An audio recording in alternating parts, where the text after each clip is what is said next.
Good afternoon, evening, morning time, whatever time it is where you are, it's NECC finals time regardless. Alongside Hill Monkey Man, my name is Barrelites, and we head to the Emergence Division to kick it off, and finals night always brings the good vibes, Hill Monkey Man.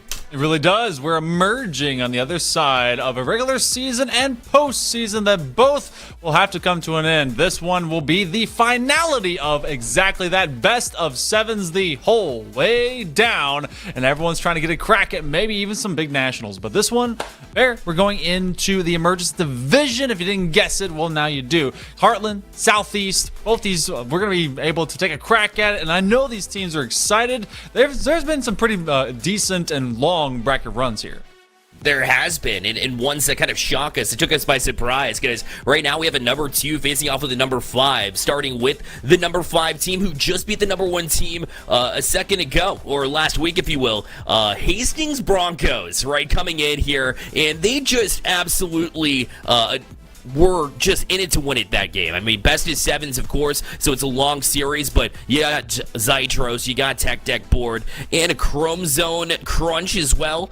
As they round out the roster here, they were able to pull up the upset once, but can they do it twice against a strong St. Ambrose team? You know, if Tech Deck Board is not like 35 years old, I'm surprised. Like, you can go back to school at any time. You don't have to be 18. You can be like as old as possible. But that is such an old name, and I love it. But let's go and check out their competition, because yes, they beat the number 1. Can they beat the number 2 in St. Ambrose, the Fighting Bees, Flamethrower, Gator Melon, and Shalunkers? You've got the freshman, the sophomore, and the grad student who's trying to put in all the extra work, not just for the degree, but to also grab this Emergence finale for themselves. And they might argue that Hastings did them a favor to some degree. I mean, you can't sleep on this Hastings team by any means, but you look at it, and Hastings took out basically the only team that St. Ambrose lost to in a large fashion. They only had 2 losses on the season. One of them was to a northwestern college that fell to Hastings. So that means perhaps maybe they did them a favor. St. Ambrose in week 9 took on these same Hastings Broncos and was able to win 3-0 in that best of 5. Again, that's most recent of a match 2 for the regular season. So this team knows how to play against Hastings. But Hastings is, like I said, they upset once. So you can never sleep on a team here in the NECC. You never know who might shock you. Hey, let's check out the brackets and that pathway that we've been talking about as well. You've seen, you've heard, but now this is the final just kind of seat at the table. This has been a heck of a run. Broncos have been able to take down everyone above them. They've had to take the upper C, so the 4 and the 1. The 2 stands right there, and it's all about being just best on the bracket. St. Ambrose has been sweeping their way through, and like you said, did the Broncos simply do the Bees a favor, because if they're going to be facing off against the stiffest of competition, it's got to be the Broncos that stay in that form. And as we've seen throughout all the games they've played in the quarterfinals to that semifinals, it's not like exactly they do it early. That went to 6 games. It went to 7 games. It was traded back and forth. If a win is going to happen for Hastings tonight, it's going to be very scrappy. It will be. There's been a game after a game, and it's been weeks straight as well. Luckily for Hastings, they don't have to worry about this being, long series back to back to back, right? This is week after week, so they've got time to settle in. Clearly, it's been working for them that, when you get that reset, that refreshing your headspace, it's been really good for this team. And during the season, 5-4, not exactly a mark that you're mega proud of, but what you are proud of is the fact that when it came down to crunch time, when you play the games that matter, the matches that matter, Hill Monkey Man, that is when you really find success. We'll see if they can do that against St. Ambrose here as we begin game number 1 here in this best of 7 finals here. Who takes it for the Emergence Heartlands? We'll find out now. In the heart of it, too. Already, St. Ambrose, who is going to be in orange. The Broncos will be in blue, are immediately pressing up on the attack, going for the 1-2. That one will fall very wide. And again, this is best of 7, so your finals are always going to be a marathon run. We often have been talking about being ready in game number 1 and then what the definition of a series is in game 2. That will be kind of an indicator, but it will not be true definition because we have to go so much further. Long time, need to settle. Need to calm yourselves, take deep breaths when things may feel out of hand. You have plenty of time to recover on it. Because right now, Gator Melon will Get a touch here for St. Ambrose, but it falls right into the hands of the Broncos, who will push directly back in. And right now, it seems like trying to hold on to the ball, find possession has been difficult for both teams. As they constantly trade out, you'll see over time as we play more and more games, these connections will become stronger. And of course, it'll come down to who can actually connect on a regular basis and find ways around the defense. Deck with the overrun. That's actually going to be a shot on target. Shalunkers from distance. That's going to be a bee sting to start things off. That's a great give and go because that was a connection at the midfield, isolating the single goalie, but it had so much pace. And when you see that thing zooming over your head, you better have already been in leap or else you're just a little bit too late. You know, one thing we saw about the Hastings Broncos were they weren't afraid to attack at midfield, and they really covered all those sight lines, those passing lanes were covered. The last time we saw this team in action against the #1 team, right, Northeastern. So you'll have to cover that pretty consistently. St. Ambrose loves pushing the middle of the field, and so you need to cover that a little bit more frequently. St. Ambrose will turn yet again. They've got a good opportunity. Nobody back. That should be a tap, and it is. Shalunkers again. It's 2-0 St. Ambrose. I'm going to start to love this name. Originally, I was a little bit concerned, but just a great takeaway. When both defenders are pressed up, you actually had the one rotating from corner and then one pressing out of the box, hoping for just a touch win out in open space, but getting too fast for them is Shalunkers. So great look right now by St. Ambrose as the Fighting Bees continue to kind of just sting away. I hope there's... what's that pin that you have? An EpiPen? I hope that the Broncos aren't too allergic to it.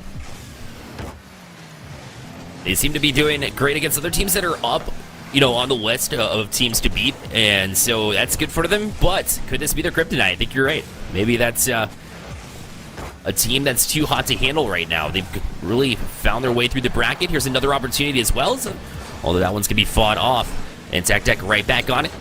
Right here on the sidewall will be challenged. This will float out to center. And Chrome Zone back out. This will be touched out to the corner by St. Ambrose. And even when they try to press the box, even when Hastings is trying to get into the danger zone of St. Ambrose, they seem so cool, calm, collected to just knock it out to the side, knock it out to the corner perhaps, and wait for the defense to turn around. And it's been really effective to get them out of harm's way.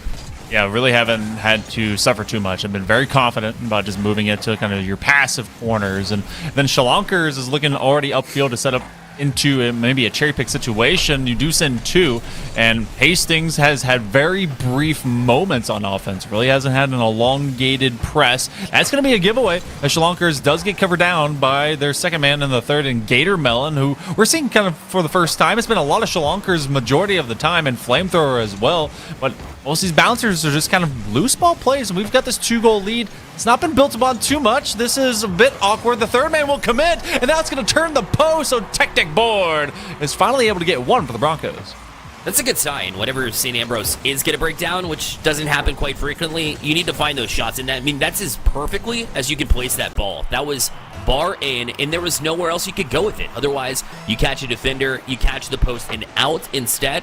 And I don't think anybody was ready for that bounce out. So that rebound would have been a difficult one to handle there for Hastings. They took advantage of the opportunity pretty cleanly. And another opportunity here as they almost got the bump out in front. And that would have been a tie game for Hastings if they were able to pull that one off. That was all of like a single car length away from being true on target.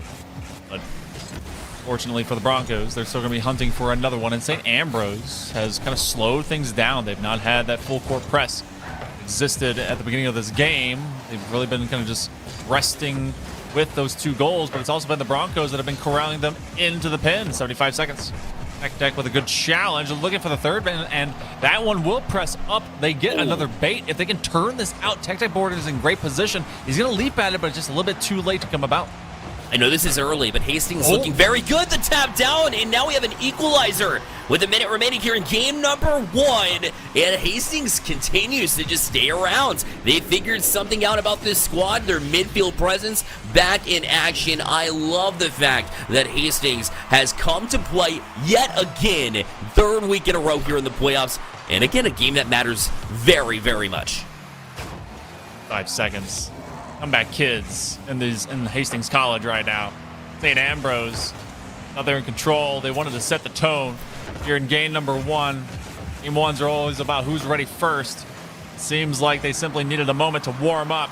Tech Deck is going to lose that one. That's going to be a shot on target. Oh. Shalonkers has a hat trick with authority. He gets this lead back. And just when you need a goal scorer to show themselves, has done that throughout this game number 1. And I know that was a bullet, but it seems like one that should be handled there by Hastings. So, very timely goal for St. Ambrose. If you're on the Hastings side, wondering, how can we give that one away? Unfortunate timing, yes. But look at that again. Shalonkers popping off. Have yourself a game number 1. It's St. Ambrose running away yet again. Shout out Sappy in the chat for giving us the good give and go of intel. Shalonkers is absolutely having themselves a game right now. That is how you tell your team, look, they came to us. They were able to get this one evened up, but we're going to have a shooter on our hands, and that's Shalonkers looking for another one. What? 5 for that player in this game. Been unreal. And the setup was there too. Gator doing their part as well. And when you have somebody that's popping off, getting goal after goal, that's who you're targeting, right? That's where your passes go. Every single offensive play for St. Ambrose right now should go through Shalonkers. And that's a well-coached team, knowing and listening to the coach saying, give this man the ball, and he keeps just putting this pressure on. As the kids say, let them cook, and they are cooking with absolute tons and gallons of kerosene. 10 seconds to go. St. Ambrose just running through Shalonkers. The Shalonkers we trust. 5 seconds down. Hastings Broncos, well, they found good looks. They're going to have to get cooking with their own heated fire. St. Ambrose fighting bees. They come out stinging. Yeah, and definitely held Hastings at an arm's length when it seemed like Hastings were coming after him, right? It seemed like they were going to be a challenge, a force to be reckoned with, and then Shalonkers just popped off there towards the end. I still don't see Hastings as a team that's going to dive away, hang their heads by any means. They've done this against too many great teams in order for it to let them get to them. But at the same time, St. Ambrose does clean play overall. Yeah, they made a few mistakes. They were punished for it. And if they can learn from that, they'll look pretty dang good throughout the rest of this series. Yeah, and just like you were talking about, this is simply game 1. They won't hang their head. There's no reason to do so. You have Shalonkers straight up getting 5 goals. I mean, come on. Like, right. I've seen a player get maybe not that many, but at least kind of assert themselves as that weapon for a team into a series at the very beginning, and then they can fade. They can fade, but it is a sharpened knife, is a dull one. Game 2 will really kind of paint that picture for us. And again, there will be no match point just after this. It is a best of 7, so it is an extended marathon, if you will, into series play. Let's check it out. Will Shalonkers continue to be that player? Will they be tested this time? I think they would just need a good challenge game already with the bouncer, though. This is 6 goals in a row. If he's not careful, this is going to be a situation where instead of going bonkers, everybody goes Shalonkers. They might as well name him that kind of level of popping off right now in the biggest series there is in NECC. Wow. Man, talk about loving the spotlight and taking advantage of it. Another one release, and I thought that one was going to go as well. Oh, they're trying. There is no denying that this is going to be a shooter that's going to shoot. One of the few that's going to ring off the crossbar. Ittermelon and the rest just kind of look at him, flamethrower, just like, hey, I don't need to be hot. I can be lukewarm at best because Shalonkers got us right now. First half minute to play. St. Ambrose, I mean, they're running behind their best hot hand, and Shalonkers, well, they just keep getting clears. They keep getting shots. Yeah, and Hastings had that well balanced, when we saw the couple of goals go for them. But they haven't had a playmaker, right? It's somebody who's going to go out, perform, be a goal scorer, and really take it to the team. But that's a great passing play. Wow, what a clean play to even it one from Hastings as Zytros found himself on the right end of an incredible pass from Chrome. Hey, sometimes you just have to lift your car and, then just take a pass. See what you can hit.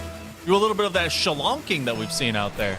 And, turn it into an opportunity. So the Broncos, they tie one up, and for all the gift of gab that we've been able to highlight to the likes of St. Ambrose and Shalonkers, it's only been the 1 goal here in this game, and there's another one as Zytros finds 2. Yeah, St. Ambrose looked backwards there. They looked confused, and right when Flamethrower wasn't able to get that touch, Gator just had to dive at one and ran into a couple of members of the opposition there right at the box. So Hastings again just diving in, not giving them space.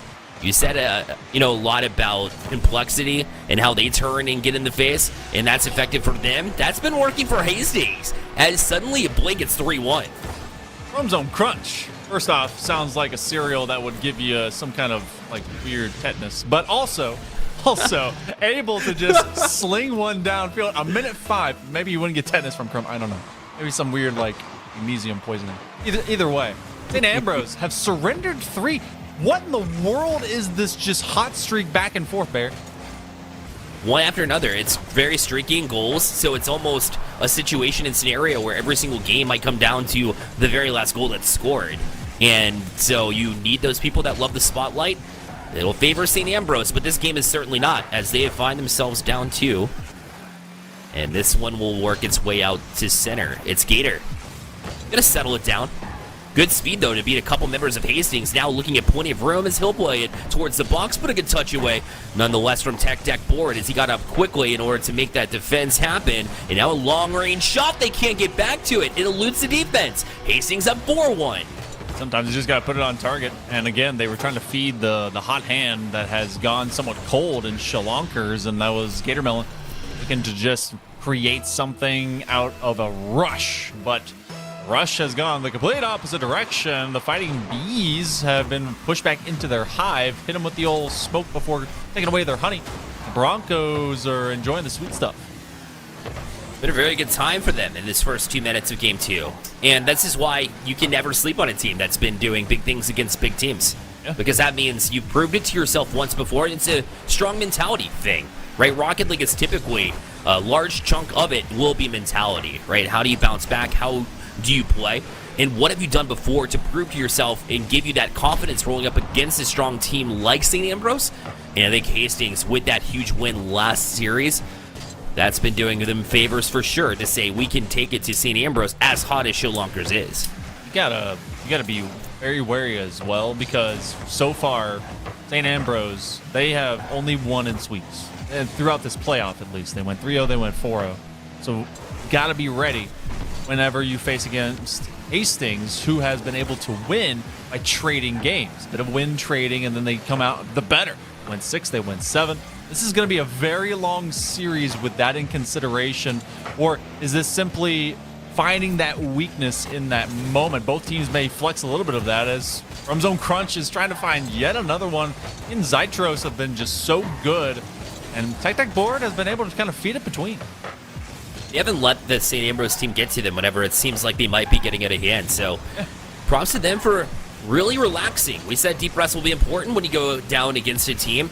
And this will be the first loss that St. Ambrose surrenders should it hold up here in game number 2, which I think is important as well. You make great points, and I think you could add to that as well.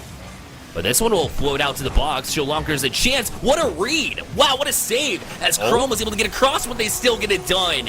As they find Shalonkers far side post. And St. Ambrose back within 2. Okay, pop quiz, Bear, because I've already forgotten. I actually was asking, but it's in the form of pop quiz. Who was the last person to score from St. Ambrose that wasn't Shalonkers? There hasn't been one. Ah, trick question. It was. You almost got me. He's been absolutely excellent. But that being said, there you go. Okay. We jinxed it. So now it's Flamethrower is saying, forget everything you just said. You came up with that on the spot, and we're going to silence you with that one. That one seemed pretty relaxed, like it should have been a save. Unfortunately, that found its way through if you're a Hastings fan. So St. Ambrose knocking on the door here at minute 15, and that was a quick 2 goals. It was. And if you are a big fan of the Broncos, you are afraid, because as swiftly as this went 4-1, it very swiftly, especially towards in time, if you do not get your defense in these more, maybe not passive, but punctual rotations, you're actually going to give up the back line. Big challenge by Chromosome Crunch as they try to crunch up onto the final defender goalie for St. Ambrose. And you see the aggression. They have not given up. This game was a 4-1 deficit at one point, people. We got 40 seconds to go, and there's just 1 goal difference. They're looking to extend that, but you got to be careful here as Chrome Zone, man, just a couple pixels off from missing, and that might have been a difference maker here as St. Ambrose looks to press in yet again. Back to center. The shot's taken, but good trust in Tech Deck. from the back line in order to allow them to step up and make the right play there defensively. It's at the center. But tapped loosely, so St. Ambrose back in control. They give it away to Zytros yet again, though. And now they'll push in to try to kill time in their ends. And now a chance to tap away. They can't do it. St. Ambrose, one last chance. Off the corner it goes, but it's Chrome able to put that back down. They can't keep it up. It'll be Hastings. They'll even the series at 1. And now we head into Game 3 dead even. And this is something St. Ambrose hasn't seen yet. Yeah, this was interesting because you think, okay, St. Ambrose is just starting with the exact same game plan, feed it to Shalonkers, get going. But Zytros opened up a can of you-know-what, and it was able to kickstart the Broncos' run. However, we got to remember how close this became towards the end. St. Ambrose is not going to go sitting down, sleeping, or otherwise. They're going to fight to the final bell, and some mistakes were becoming a little bit more apparent. Started widening those gaps, and the defense relaxed. Something, especially in a final, you just cannot do. But hey, our series is tied at 1. We become a best of 5. Yeah, I was worried for Hastings there for a minute, as they were starting to surrender a couple goals in a row, and as streaky as it has been, you know, as teams take turns, just with their haymakers of multiple goals in a row, if you will. But Hastings did a good job there towards the end, like you said, and that was a big difference maker, and also proved to themselves that they can hold on to a lead. As scary as it seemed there for the time being, they are able to equalize it in game number 3. Another chance to hop out to a series lead for St. Ambrose, but for Hastings, a chance for them to get their first lead. The 1-2 combos have been a little bit more prolific for St. Ambrose. For Hastings, it's been more about how can they invent those on their kind of perimeter rotations and how they can just kind of win 50s from them. St. Ambrose, it's been straight up, I will dime this to one of my teammates, midfield passing, which at the end of the game number 2 was stolen by the Broncos. That's why none of it was clicking at the very, very end. They were sussing out those passes, and that's what really shut them down. Look at the midfield presence by Hastings right now. And that was forcing St. Ambrose to make changes. That was a bit scary. A bit sketch there for the defense of Hastings. But they got out of it nonetheless. It's Tech Deck trying to press out. Zytros. Great job to turn in that one. Zytros will keep it deep for now. Chrome will look for a teammate. Unfortunately, he's surrounded by bees. St. Ambrose able to get that out. Luckily, they weren't stung. Or will they be? Yes, they are. As it'll be Flamethrower getting his second of the series. And 1-0 St. Ambrose. Someone checked that ball for duct tape. This one was stuck to the ground. Big 50s. I thought there would be a bounce, but no. It just kept careening. It looked as if they were playing at a bowling alley and they put up the kid gutters where it just keeps it going straight. So, job well done. St. Ambrose, they collectively swarm and they'll get the first goal. And they want more too. They're pressing forward here. Tech Deck try to settle, but it's Gatormelon right on that too. Read the play perfectly, and really their intuition's starting to kick in, and it really has been turning on and off, to be quite frank, as Hastings, you know, showed them up a little bit in game number 2. But when they get to it, when St. Ambrose is playing at their best, they are definitely the better of the two teams, but that hasn't always been the results come end of series time. Yeah, this is, you know, it's a show of consistency. You have that late season kind of just positioning. That's a great pass. What a kill of momentum. Of course, Shalonkers is going to be there to finish it. But this was all Flamethrower. Good push up, and they just plant it to the backboard, and Shalonkers is there to clean up. It's rare you'll see Zytros in the net as well. Typically, he's, you know, on that back wall where he should be positionally. But when you're low on boost, you know, you start to take more risks, and when positioning is towards the net, if you don't have help, it's an unfortunate place to be because it's so difficult to read. And so, yeah, it was a wise move for sure to play it off that back wall, but at the same time, it's just unfortunately not the right position there for the defense of Hastings. But now they'll have to put that out of the back of their minds as Shalonkers will be challenged here in the corner. A couple commit, though, and St. Ambrose on the way out, too. They've got a chance in transition, and there's a shot off the post, and the follow-up will find its way through. The best thing that could happen to St. Ambrose there was the fact that it did hit that post. It really did, because as soon as it moved around into that post, you had the defender in great position with the assumption that it was going to come to an open gap, which they filled. But trickeration, they were just able to simply make them commit, and the follow-up was so true. Another one? No. be denied. Shalonkers looking for yet another attempt. Gonna lose possession. It'll fall loosely, but all these seconds you begin to tick very, very loudly here in game number 3. Remember, it's no match point. Not even after this one, because this is the best of 7, so we got time. But 2 minutes remaining, and Hastings really needs a St. Ambrose kind of comeback mentality. And that's not going to help either off the post, though. They're lucky, as that one will float out to center field, and they're unharmed. Already after that was Gatormelon trying to get that read. What won't be happening there? It's back down, and it's been goal scoring in streaks back and forth between the two teams so much that I'm not comfortable with them getting out. But Shalonkers had different ideas there with a big save. They'll push forward back down into the Hastings defensive zone, and that was the best chance for Hastings in this game number 3.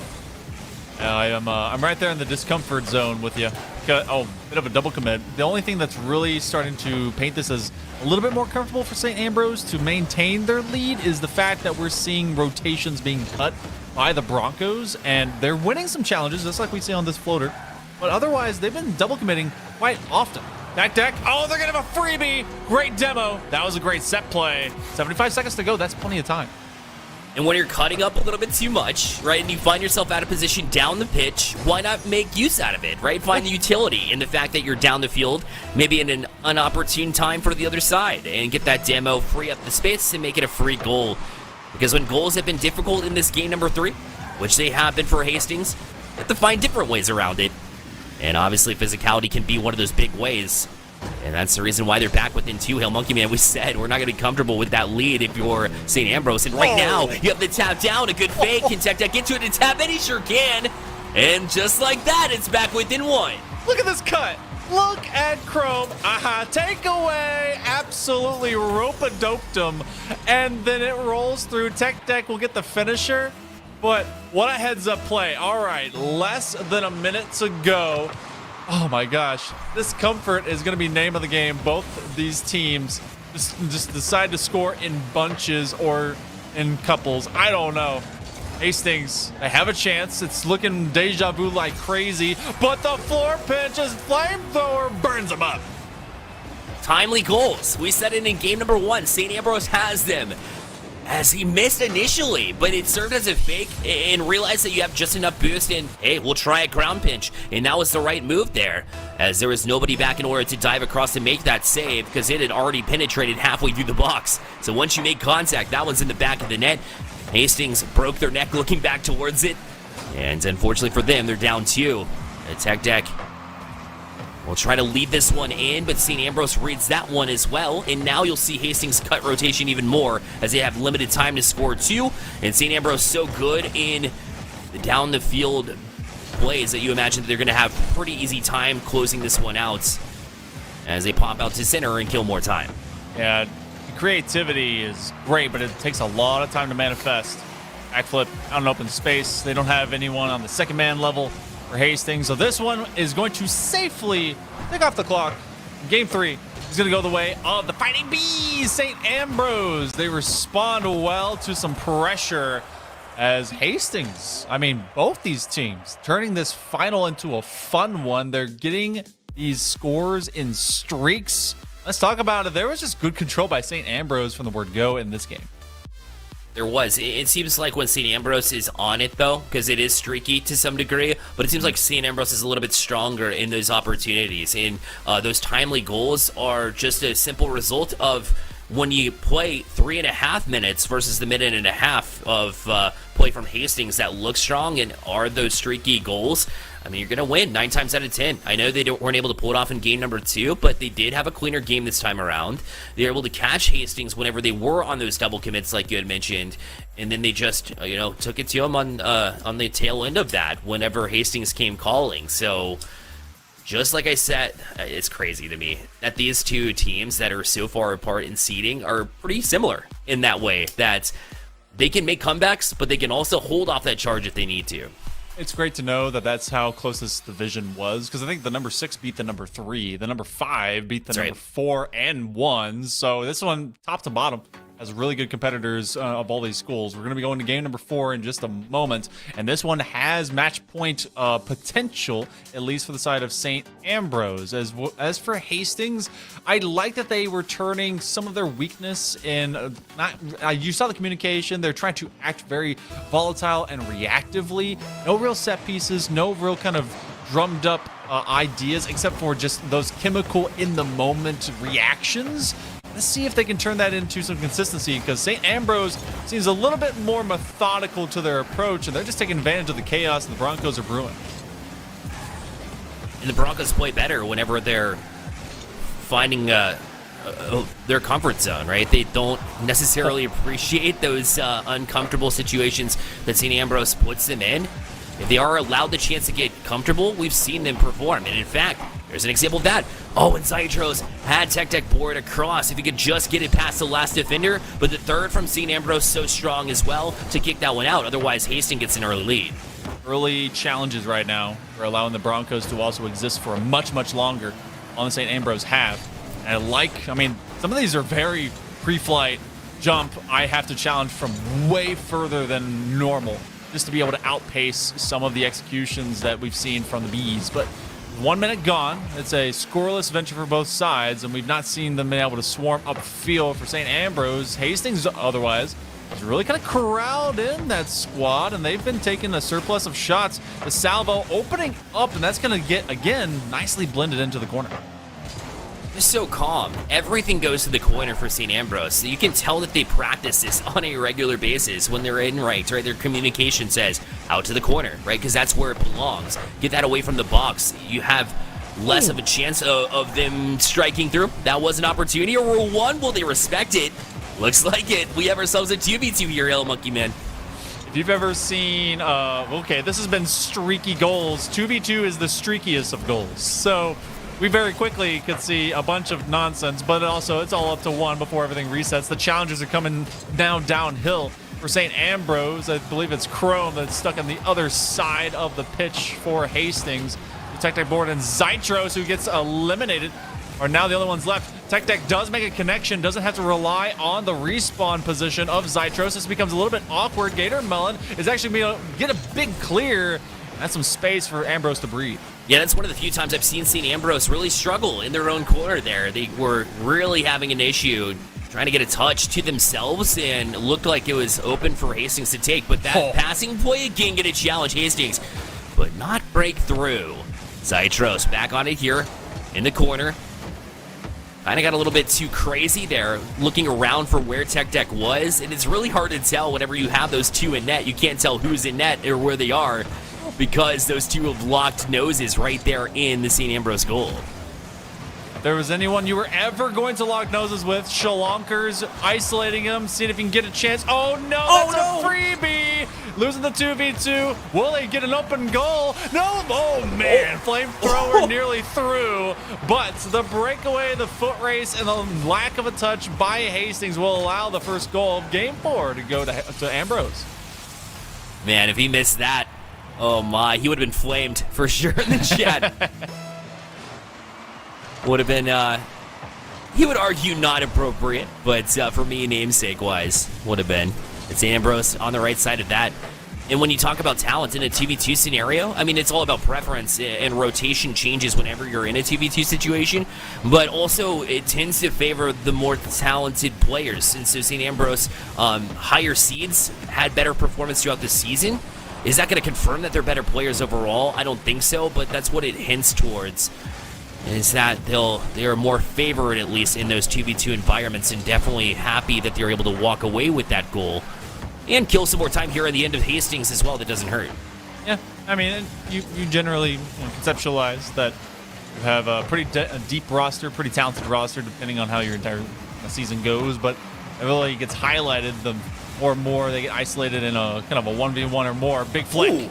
And we'll go top 90 and out. That hits the front face. And now Tech doesn't have a lot of boost. He's going to look for the midfield of it. Oh, has to trust his Zytros, who does double up that layer. But no one makes a next connection. And so Shalonkers cleans it up.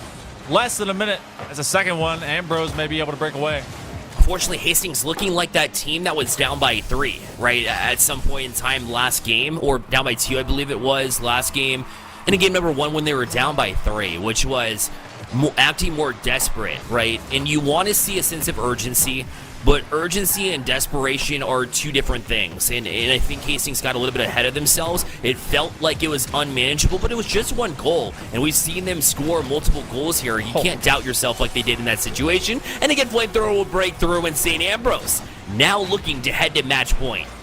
One good demo deserves another. Tech Deck gets one and then gets one himself, as this one is put away by Flamethrower, and Chaos in the box creates a smoke screen too thick and heavy for for Hastings to overcome.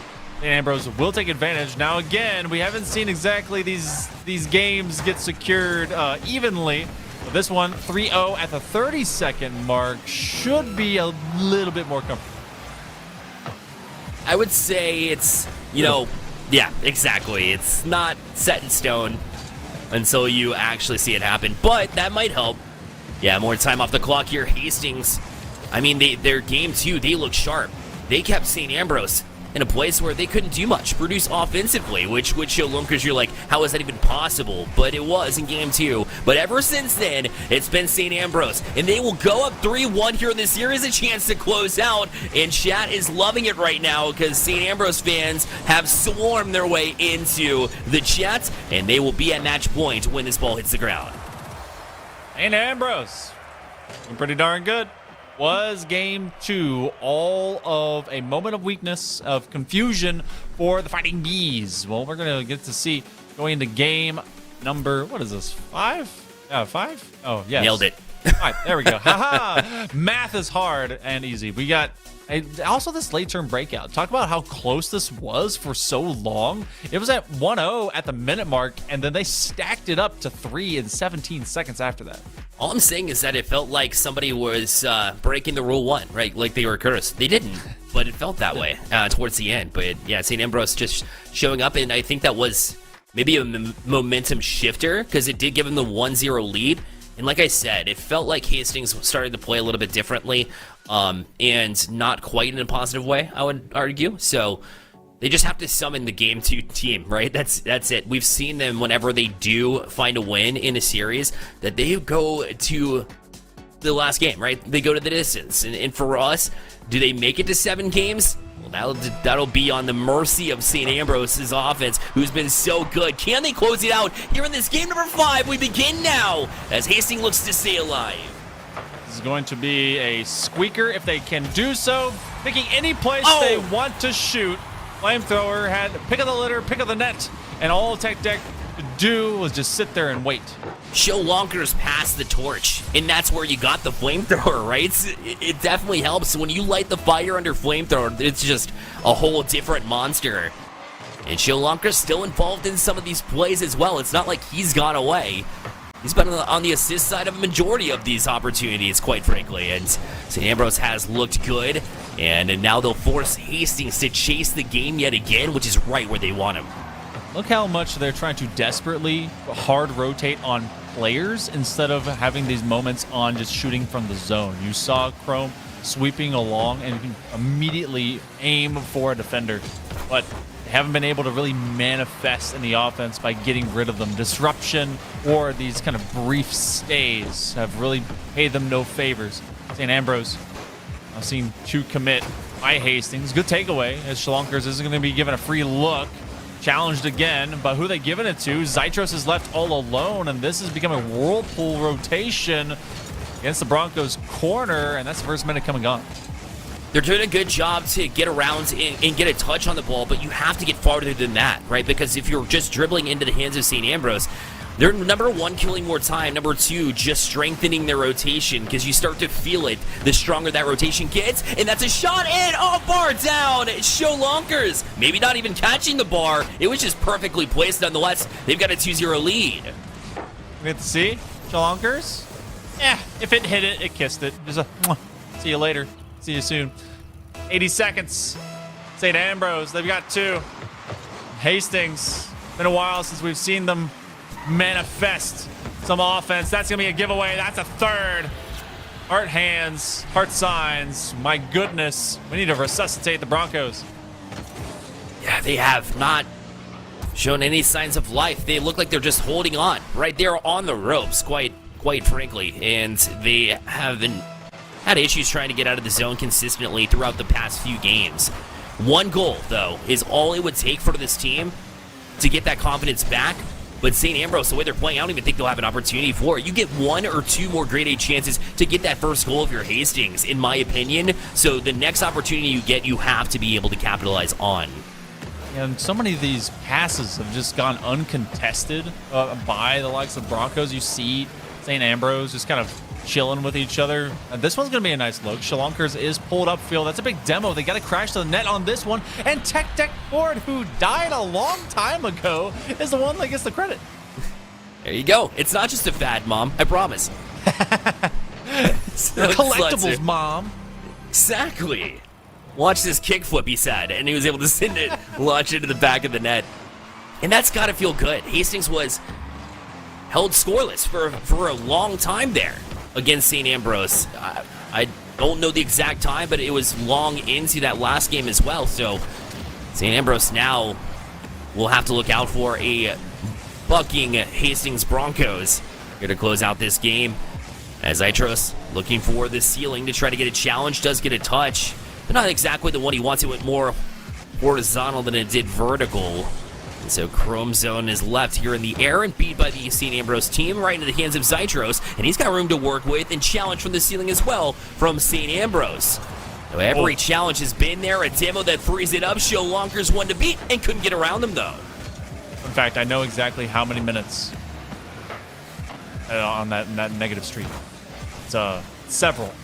that's about how that's the word I was looking for. Yeah. It was more than one, at least multiple.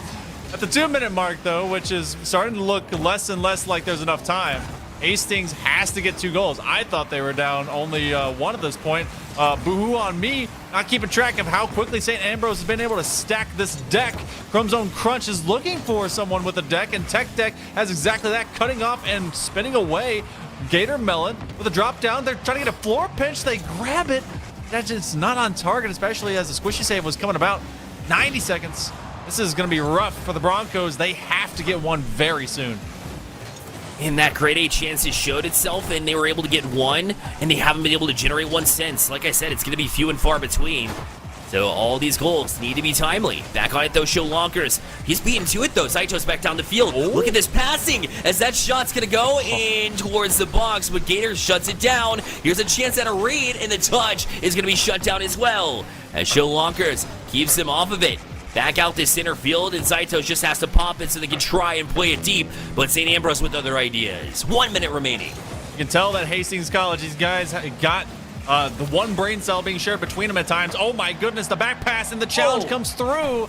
But sadly, the thoughts are all falling away. Another attempt, they're trying for the pre-flip. There's a bunch of bumper cars going on. They're gonna double commit onto it, and that's Zitros that's cut off. Trying to get speed is Tech Deck while Zitros is just going up for the first attempt. Big flick and flamethrower takes advantage of the Broncos.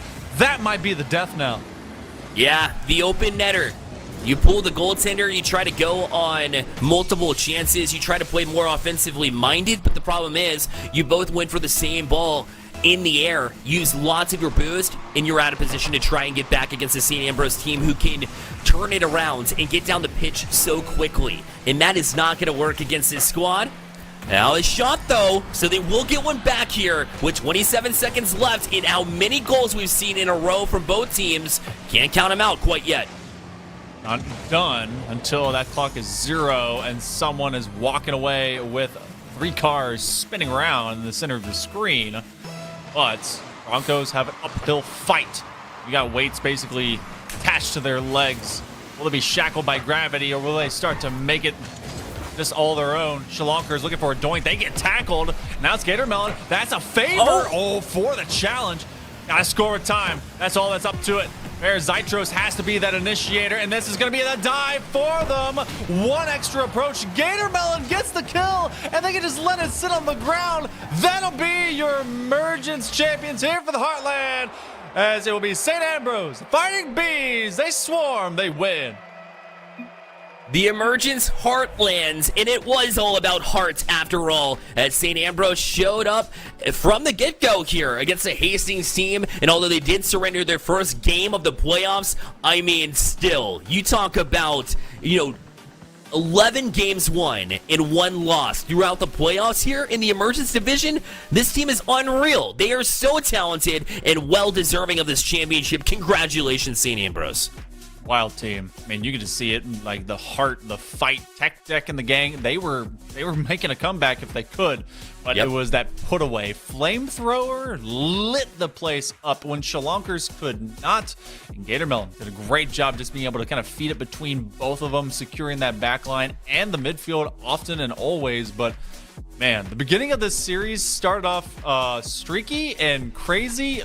Shout out Shalonkers for keeping me afraid of the scoreboard always. Oh my goodness. I mean, both teams definitely deserve credit. Think about the run, right? So you have to give consolation. I know for what it's worth, right? Because it's not the result that you quite want. But the respect definitely earned, at least in my mind for sure, for Hastings for getting this far. And even taking a win off of St. Ambrose, who looked like an incredibly strong team. It might have answered the question, did Hastings kind of do St. Ambrose a favor? It seems like they might have, but you can't think about that. All you can think about is getting into next season, improving. And for St. Ambrose, they'll have to do the same if they want to stay on top to begin with. Hey, you know what? It just also proves that Northwestern College wasn't number 1. So, hey, Hastings, right. They came in there. Right. They're the new number 2. St. Ambrose came in number 2 seed. They got number 1. And if you wait for maybe all of 1 minute or more, you're going to see us after a short break. We're actually going to have an interview with one of the winning players. Isn't that cool? See us on the other side. We'll be right with you after this.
Welcome back to the NECC Network, again alongside Hill Monkey Man. My name is Bear Lights, and we return with some more awesome Rocket League action here. We just saw the finals for an Emergence Division wrap up, but we still stay here. The Heartland might be done, but Hill Monkey Man, we move on. We go to the southeastern region now for the Emergence Division, and we have Florida Tech JV, and they'll be facing off with Limestone Blue. I need you to quickly educate me. Where in the world is the Heartland considered to be? Is it like in the middle? Chicagoland, baby. It's in Chicago. Okay. No, it's like the Midwest-ish. Like Production, so maybe. we're heading to the Florida area, if you will. But I mean, that's an easy to tell because we do have Florida Tech, the Panthers, and of course Limestone, the Saints. I had to look up the Bernard, the mascot that they have. But over there with the Panthers, you got Speedy Space Boy, Funyun Ring, best name I've ever seen, by the way, and Iron City Killer. Computer science, computer engineering, computer science. You think they like computers over here, Bear? Question mark? I don't know. They're also playing on a computer, so it could be. Oh my god. Also, I have to knock you for saying that Funyun Ring is the most fun name after you just read Speedy Space Boy. That's kind of crazy. But both fun names nonetheless. and shout out to Iron as well for a pretty cool one too, Iron City Killer. I mean, we can't complain by that. But let's get to know their opponents here in Limestone Blue, as we've got Nero, we've got Antone, and we've got LSM, a freshman computer science major who's bound to make a difference here in this match.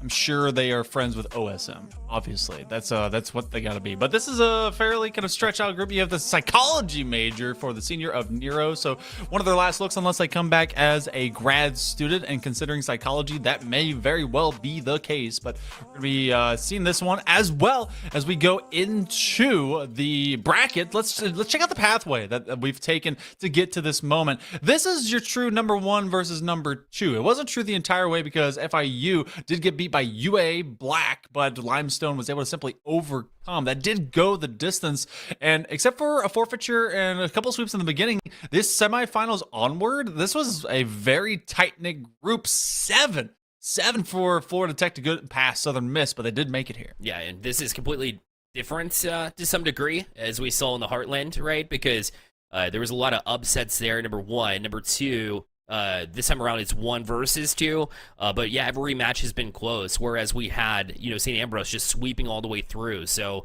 a lot of close. Both divisions are both very close, but in different ways, and really the playoffs have been an exciting one, to say the least, here in the Southeast. Limestone at number 2, definitely not going to be too big of an underdog. Last time we saw these two teams in action was week 3. And they did go the distance to a best-of-5 fifth game. And it was, in fact, Florida Tech that got them the first time. But that doesn't mean that we can't change, especially when you add a few more games potentially to the mix. Yeah, this one has the potential of being a long series. I said that about the last one, but this one's so much more true because you do have number 1 versus number 2. No one doing anyone any favors between these two squads. And the simple fact that every other series was either a sweep or generally taken care of, and the only one, or one of maybe 2 for Limestone, that went to game number 5 and there was a loss, was simply against the number 1 seed of Florida Tech. So the JV squad, can they get it done here in the Southeast Emergence Division? Well, we're going to check it out, and do not trust those scores up there. I assure you it's not 4-1 and the series is not over. And Limestone is your champion. No, I'm just kidding. They did it!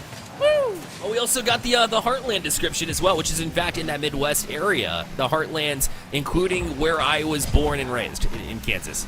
So I should probably know that fact, but it is what it is. We move on, and don't make fun of Bearland here. It's not what we do. No one ever does that. If you do that, you're getting added on Twitter so fast. I will make a twit longer that will have a twit longer inside of it. Just Inception longers. It's gonna be wild. Onion ring, shot on target. Limestone Blue continues to be kind of pelted by Florida Tech. Now, again, this is the number 1 seed, so you will see a lot of pressure kind of flipped our favored seeds here. The putback, though, by Funyun Ring. They find a gap, and they're able to get second goal. Not just a fun name, but also a fun time. If you are a fan of this Florida Tech squad, as they have come out hot. They've gotten the first few shots on nets, and nothing quite from Limestone yet. If you can keep them quiet throughout this series, it's going to feel pretty good. 2-0 start for Florida Tech JV feels good for them. as they got a couple of quick goals here early. Pale Monkey Man looks like they had a super early one off the kickoff too to start things off, and almost got another one there as that one was nearly finding its way through. Limestone on the way back. Is anybody gonna go up? No, LSM, like I said, gonna be that difference maker, and right now he's pulled his squad back within one. It almost feels like LSM should change the order of their letters to LMS for Limestone. Yeah. You know, that's just me. I'm just saying words. But either way, taking advantage of a gap that comes about on the defense. Oh, Florida Tech, maybe another one. Oh, the post is just too thick. It is a narrow-sided, but looking for the dunk. The third man will commit. Is there any other rotators in the chat? No, there just won't be, but whew, an early attack. Florida Tech is getting the works put to them. Yeah, the rotation's strong. I mean, when you get shot after shot, I mean, that was 3 or 4 in a row. Back to back. Forget when I said they weren't getting chances. Those came really quickly. And also to bring back up the point of LSM, changing their name to LMS, it's also the order of large, medium, small. So you win in 2 different ways there. Just saying. Time for a rebrand. Come on. Let's go LSM. LMS. You know what you're doing. You can just call them like limbs or lambs. Limb lamb. Limb lambs. Oh, what a shot. Limb lambs. Woo. Limb flam out here. Xventure able to get a shot on target, and unfortunate because you did have Antone in position, but is because of that last late left turn, that little squeak, and they were just unable to adjust. So good job just putting one on target, seeing if it sticks. Florida Tech, you look back, at this JV roster and the way they were able to make that save a little bit earlier, and a couple of them, by the way, because they were one after another. And so being able to make that defensive stand early kept the lead for you, and now that's why you have a cushion rather than just retaking the lead and or trying to find an equalizer. Is that one just going to find its way through too? So Limestone, a couple of freebies here recently. Hail Monkey Man, it's 4-1. You see Antone, they're trying to retract back, and that speed flip, just a little bit too much sauce in that left turn. Remember this, a wet road. If you give too much turn inside left or right, you're often going to lose traction or maybe get too much, and you're going to pit maneuver yourself. That happened to Antone just now, so credit kids for your driving test. And a great carry as Florida Tech is trying to just bury Limestone, and we're not even midway through. One-sided affair, which I would imagine we don't see much more of throughout this series, unless Florida Tech continues to play this way. They don't seem to get too nervous on the defensive side. They've been able to bail themselves out on numerous occasions, and whenever they have a shot on net, it's a pretty good one. That causes Limestone some issues here, at least early. It's a flip. Reset comes back down, tries to challenge LSM, but he's got a couple of touches to pinch it right back out of the zone and relieve some pressure, which is something they've needed to do the past couple minutes in a row here.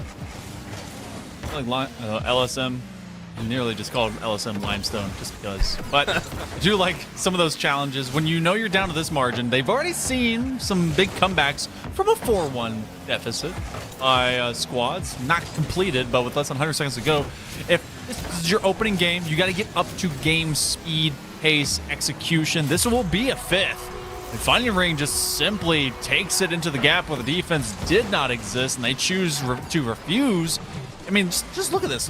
Wide open, takes advantage from that corner, finds no one faulting them. And that's a difficult play to make to some degree when he was able to just win 50-50 after 50-50. And that sidewall win was the reason why that shot was so easy. You set yourself up for success whenever you do win 50-50s pretty frequently. And since he was able to win that one, nobody back in rotation for Limestone, that just makes it all the more easier. As that one might be free as well. Another challenge. Luckily for LSM, they weren't able to strike on it, so they will get one back here as well as that one finds the short side post. Our wonderful NA production peeps are able to give us some fun facts as well. As Limestone, they're not exactly having some victory right now, but this is a squad who, with LSM, they actually have a multi-sport athlete in this player, as they were actually on the Limestone Overwatch roster. We went to the semifinals as well in this emergent conference. So, you're getting a depth of talent from both these teams, as well as some extra titles and platforms, showcasing they like to play all the video games. And that's actually more common these days, and continues to be a common thing. Well, not super common, right? But it's becoming more common overall. I just saw a couple of commits from Stay Plugged In as well, where you have multiple games, right? Rocket League and Call of Duty I saw recently. So not even like the same genre as well. Like they go across genres sometimes, and that's what you see with LSM here too as well, with a arcadey shooter with Overwatch 2, and then of course Rocket League, where he can bury those as well and bring his team back within 2. Now, I bet they are a what kind of main? Hold on, production, don't tell me. I'm gonna guess. Why do I keep thinking Sombra? That doesn't sound right at all. No. Maybe a Cassidy? Is the shots? They've been pretty dead eye. But, I digress. There's now been a slow comeback, and believe it or not, Florida Tech has given some away in this kind of garbage time we've been looking at. A 5-1 venture has now become just 3, or rather a 2-goal diff. So we got 10 seconds to go. It's just about Panthers sealing this one up. And they're up to the ceiling to tap back down. Kill more time. LSM does beat 1 here, but it falls to Iron City, and he will run out the rest of the clock with this high challenge. It'll be Florida Tech winning game number 1. So Florida Tech JV feeling pretty good here with that game number 1 win. And they bring up a fair point for LSM. It's got to be the Lucio skin. Remember Lucio Ball back in the day for Overwatch? I certainly do. That was during the Olympics, if I'm not mistaken. That's right. They were able to get all the cool, like, just their main kind of game. But look at the main game right now for the Panthers. Florida Tech, right. This JV squad is looking like the main squad right now against Limestone, as they got 5 up in a hurry. Let a few bleed out into late term, but it was LSM who really was the lone showcase for this Limestone Blue group. And we know that they can be able to get plenty of momentum. Game 1, who's ready off the rock and roll? Who was able to do more in a game number 2? Again, we had trades of games, win trading, in our previous final. Everyone, though, especially because all of you are just being fantastic out there, I'm watching us, watching you, but they're saying this is going to be a 4-0. Do you agree, Bear? The way that Florida Tech JV played, listen, I'm a caster, so I can't caster curse, but what I will say is that they have a good opportunity to do so if they play like that. Limestone, especially, the reason they were able to get to this finals match was a 4-2 against the number 6 seed, and that's the only match that they played right now, or in the playoffs, that is. So a bit out of practice coming into this one. I don't know if it's that, or if it's, maybe they were more well-rounded in that victory in the semifinals, and here in the finals, you're relying on one teammate. I mean, I can't even tell you the names of the other 2 currently. Just based on the performance alone, it has been very much so a one-man effort for Limestone, and unless they can get everybody else involved, they could very easily go 4-0. He had teammates? I'm kidding. Same by the way. Yeah, I want to make it clear. Yes. Yeah, very clear. But also, shout out to me being basically clairvoyant. Apparently, one of their mains is Cassidy. So, I basically saw the future, knew everything, and going about it. Florida Tech. Oh my goodness, considerably putting on pressure against Limestone, trying to break into that rock. But they are busting out the chisels and just putting their name in them. And a great takeaway as Funny Ring continues to be one of the stellar squad in this arsenal. They got to get rid of LSM. Yeah, he's been putting on damage per second. As you see Nairo way back towards the box here. It'll be cleaned up by X-Venture there on the corner. He'll play back out, but there's no intended target, so that just gives possession back to Limestone. But they'll trade it out for another possession. And every team tends to have the tendency to do so. So they will continue to trade these punches early here in this game number 2. Iron City, big clear. Nelson with the catch. Right now, being scoreless is actually an improvement. Antone, they want to make up for a couple of giveaways. Turn into just moments they do not want to be on highlight reels, and yet we'll be facing a couple of loose ball plays. Funny Ring is going to come off the wall, and thus they could not maintain a flip or serious possession. And 90 seconds have already come and gone, and we've seen just Florida Tech pressing forward, more W key than really the execution key, as LSM has been freewheeling all over this pitch. They really want to weaponize them to be able to go out and get these touches. That touch is not going to have an intended target either. It feels like they're just loosely throwing it towards the Florida Tech JV end, and so Limestone needs to be more methodical with where they place each and every touch, because their passes don't seem like they have much of a target. It's back to LSM. We'll get some help there in the box, but that one's fought off as well by Iron City. Venture to try and follow up this opportunity here in midfield. LSM will ship it high. And we'll look for a teammate here. This one will be Iron City to try and challenge back out. And it was Nairo that trusted that one and almost was thrown off because of it. In fact, they're still on their heels here. Limestone has spent basically the entire time in their own end. They're going to continue to be there for at least a little bit longer as LSM. We've learned, loves to be able to play on Pharah. That makes sense when it comes to boost, as well as chucking down bombs. Big miss. That one's going to have a second man, but look at the timing differential you have. That's just a win. They're going to be able to bowl this one straight through. Iron City, Kella has been a thriller. Why'd that go somewhat Australian? They get the first goal. Couldn't tell you. But LSM on Pharah as well. I mean, going to need a pharmacy after this match if it continues in this fashion. They just can't seem to find a way through. So we'll look to see if they can improve. One goal, again, is all it takes. But right now, when we talk about it, I mean, Hastings in the last series almost seemed like they had a less difficult time challenging the top team as this number 2 Limestone team has. We know that they have it in them.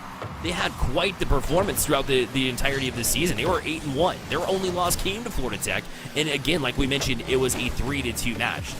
So don't sell Limestone short. It's just we haven't seen it yet. Oh, man, what a save, though. That one necessary. Antone coming up big. Also, my brain finally just turned on and understood that joke. Wow.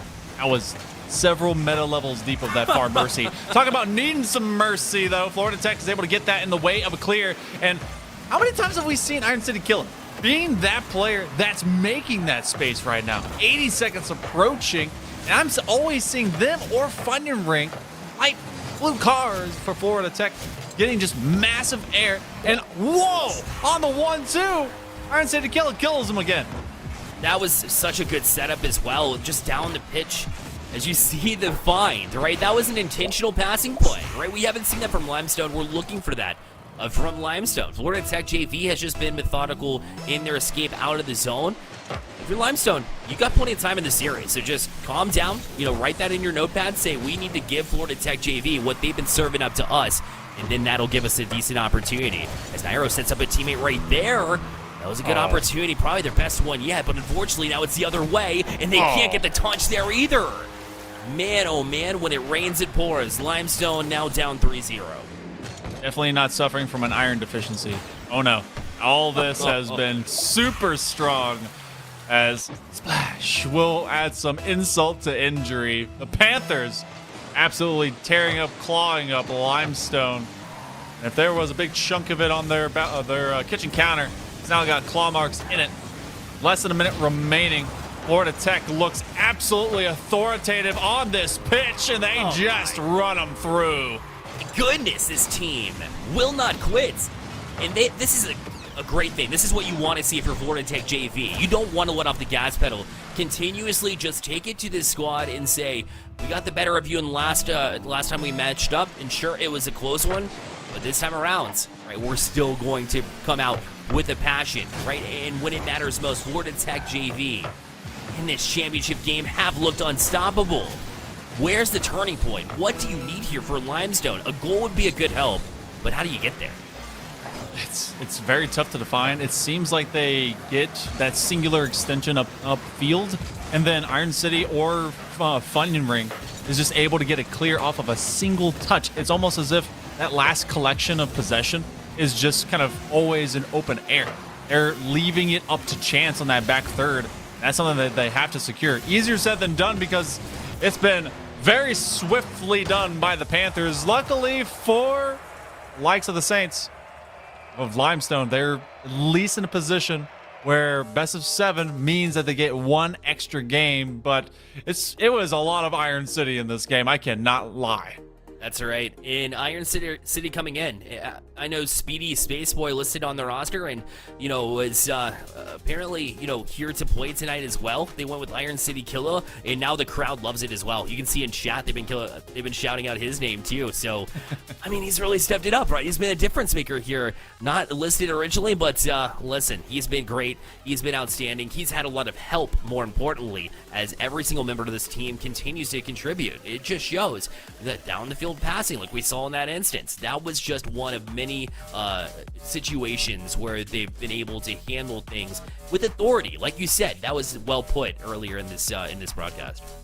It's honestly, when you see them going with speed, with just simply hitting what they gotta hit, and then tiki-taka right in the middle of the box, they just did not lay off the gas pedal. All gas, no brakes. Right now, Florida Tech looks unbeatable, but we've been through 2 games. It means you need 2 more. They've got those in their back pocket, and they can be able to be comfortable, but I want them to feel uncomfortable, that they have to go out there, continue putting boot to the neck, put your opponent down. Limestone, they're already uncomfortable. They have to be able to get out, and it looks like they're sending a player forward on a solo venture. That's not what this can be. This is a team game. LSM got to get some support. Antone and Nero got to get in order, or else this is just going to be a 4-0 sweep, and there goes your season. What challenges to start off? Love seeing that from Limestone, as right now, well, the next opportunity to strike as well, but that one will be right back out the center field. LSM threw it high. Florida Tech right back into the zone, starting out pretty similar. Antone able to beat one member of Florida Tech JV. They're able to push out in numbers. LSM, though, that's a good find to Antone. We'll try to put it right back to him, but that was snuffed out as well. The reads from Florida Tech continue to be strong. Here's another keep into the zone. Xventure already up for this one as well. Look at 50-50 will favor Limestone. But Florida Tech right back on it. LSM back down the pitch. Not quite get it. That's back up. LSM will challenge once more. Now looking like they're giving Florida Tech a little bit of a challenge here, but a miss is going to open up space for Florida Tech. This is one of the things that has to be cleaned up.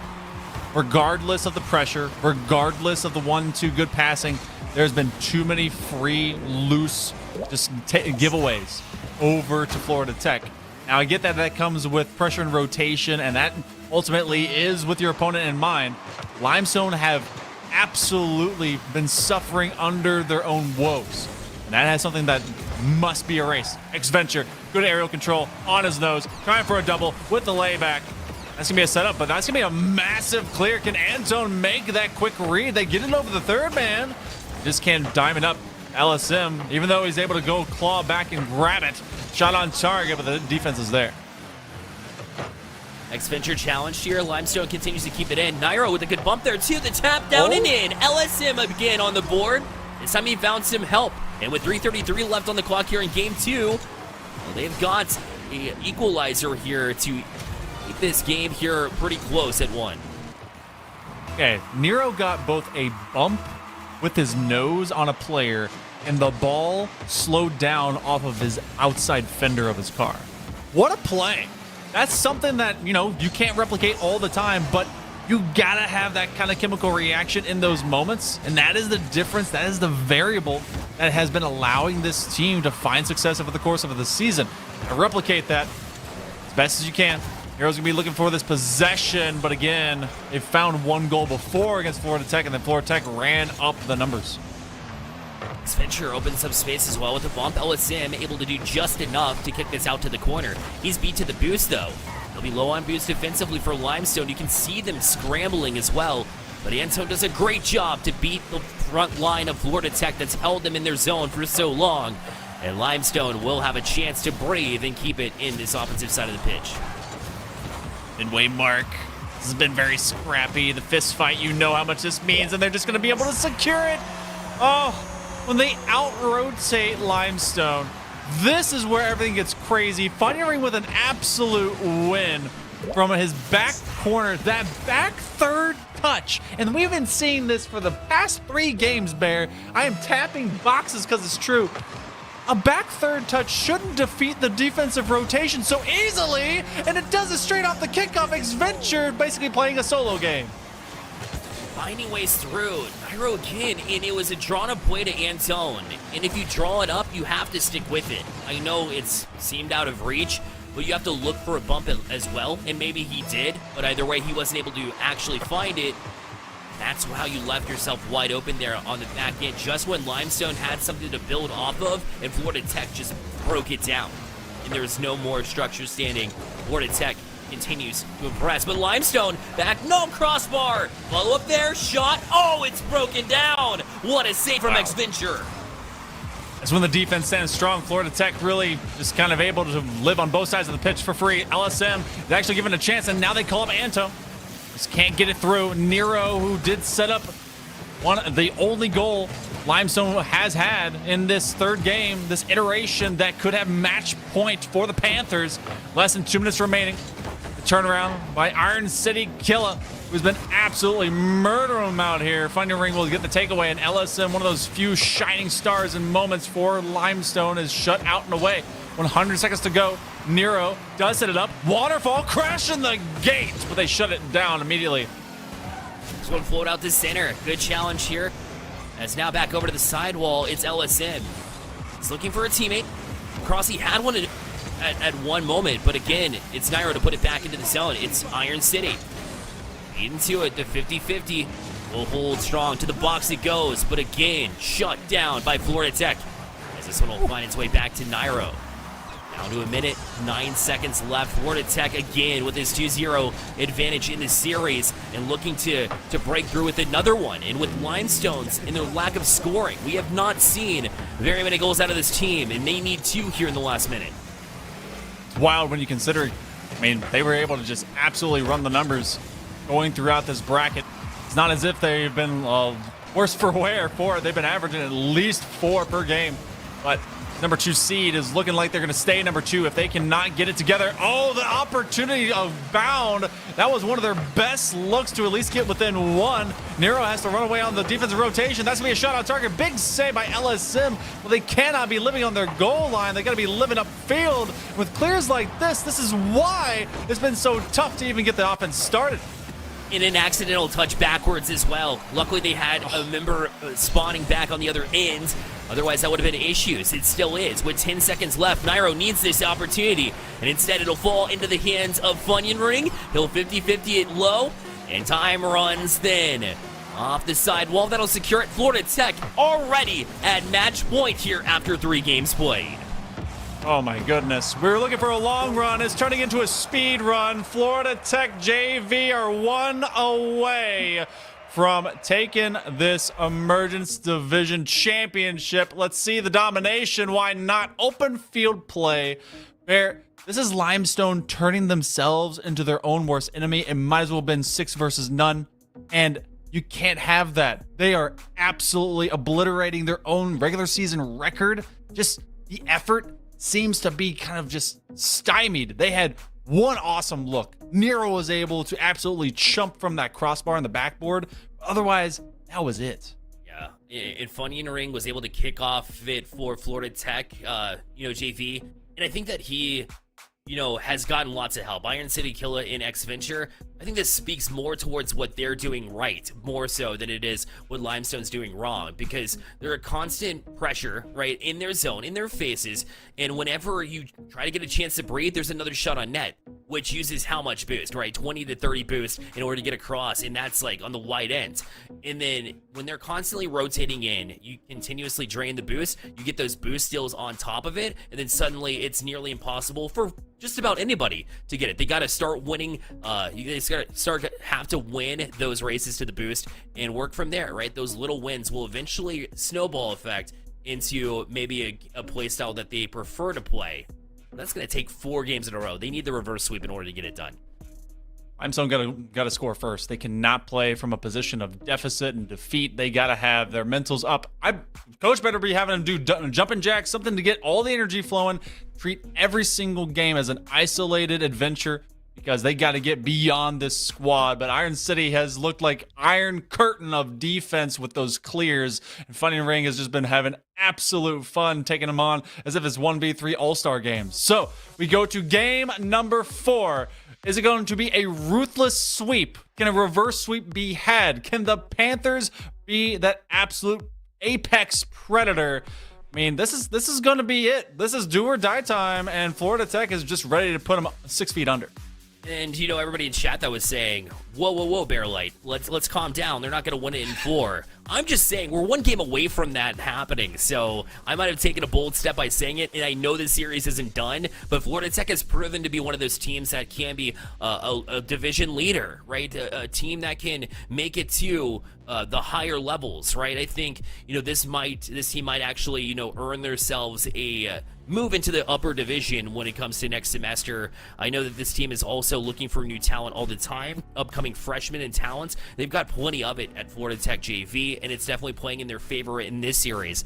Limestone feels like the Panthers might be too much to handle here. They've jumped on them and have been relentless ever since the get-go, but Limestone Blue, hey, there's one positive here. It's you have more games to play.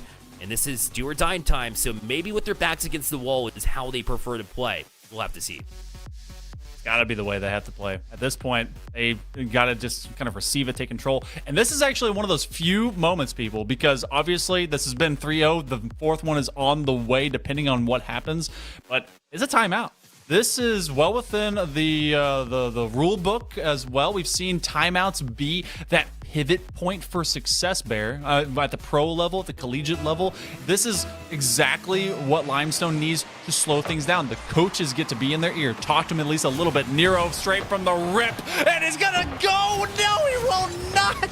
That was such a good first look, but off of these kinds of plays, these transitions is where Limestone really has to buckle down because they've been taken advantage of on counterattacks. And of course you want that success early, but the fact that you get an early challenge like that might attest to the timeout working a little bit of magic. That being said, they're on their heels again. Florida Tech JV have the 1-0 lead in this match, or game number 4 of this match to try and close out. I mean, timeouts also work both ways, and that just gives your opponent, who is currently streaking with momentum, plenty of time to draft up the ads they'll put on social media and how they're just going to be taking a victory lap around you. So 25 seconds in, Panthers, they get the first one. Definitely, more than likely, won't be the last one. Limestone, though, at least postured up, looking for a way to fight their way out. Gonna Mickey Rourke your way from ring to ring. That's a big bump. Xventure is going to be pit maneuvered. Nero, though, not able to get a lot of power on that flick attempt. It's going to have to be Antone. That does replace them. Just anything to work from perimeter inward. They've not been very efficient with midfield passing. Nero goes up for the block and never has to beat. It's LSM to control from the back wall. You played a game with me earlier. Let's play it again. Let's play it again. Limestone has goals from LSM, of course. And who was the other player for Limestone that's gotten a goal in this series, El Monkey Man? Oh my goodness, was it Nero? Or is it no one? That's far from the truth. It was nobody. LSM has had all the goals, all 4 in this series, I believe. And the last 2 games, they've only been able to come up with 1 goal, and they need 2 here at least to secure this win. So that's a long way to dig yourself out of, and when time is going to be ticking down so quickly when you're behind in this situation, it's going to be very difficult for Limestone to do just that. Yeah, and I guess the only reason I put in Nero is because he did have that awesome assist. So, I'm thinking of you, Nero. I believe in you to be able to do it, but you've really had one good, shiny, sharp tip of the spear, and they've had to put that head right back on the tip of the shaft, and that's LSM has really been making the only kind of puncture into that net. Funny Ring gets a clear, finds it. It's good reads by Funny Ring as well as Iron City Killer. They have been the ones that just find the space. Oh, LSM with the catch. That's going to be wider than that anyway. At the 2:45 mark, it is a 1-goal diff. Might as well be 10 because Limestone still hasn't come up with an offensive win.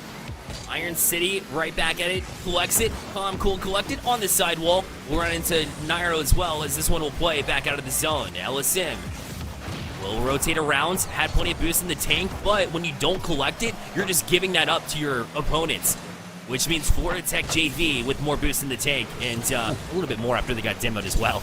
But Xventure back on it. You need that boost. You're getting demoed. You might as well have your starter kit. Oh my goodness, though, Nero, this is bad situations. LSM is able to at least make it go from worse to poor, which is an improvement, but it's consistently rendered useless as Florida Tech is sending it to the outside wall. Onion, let's a rip out as Nero.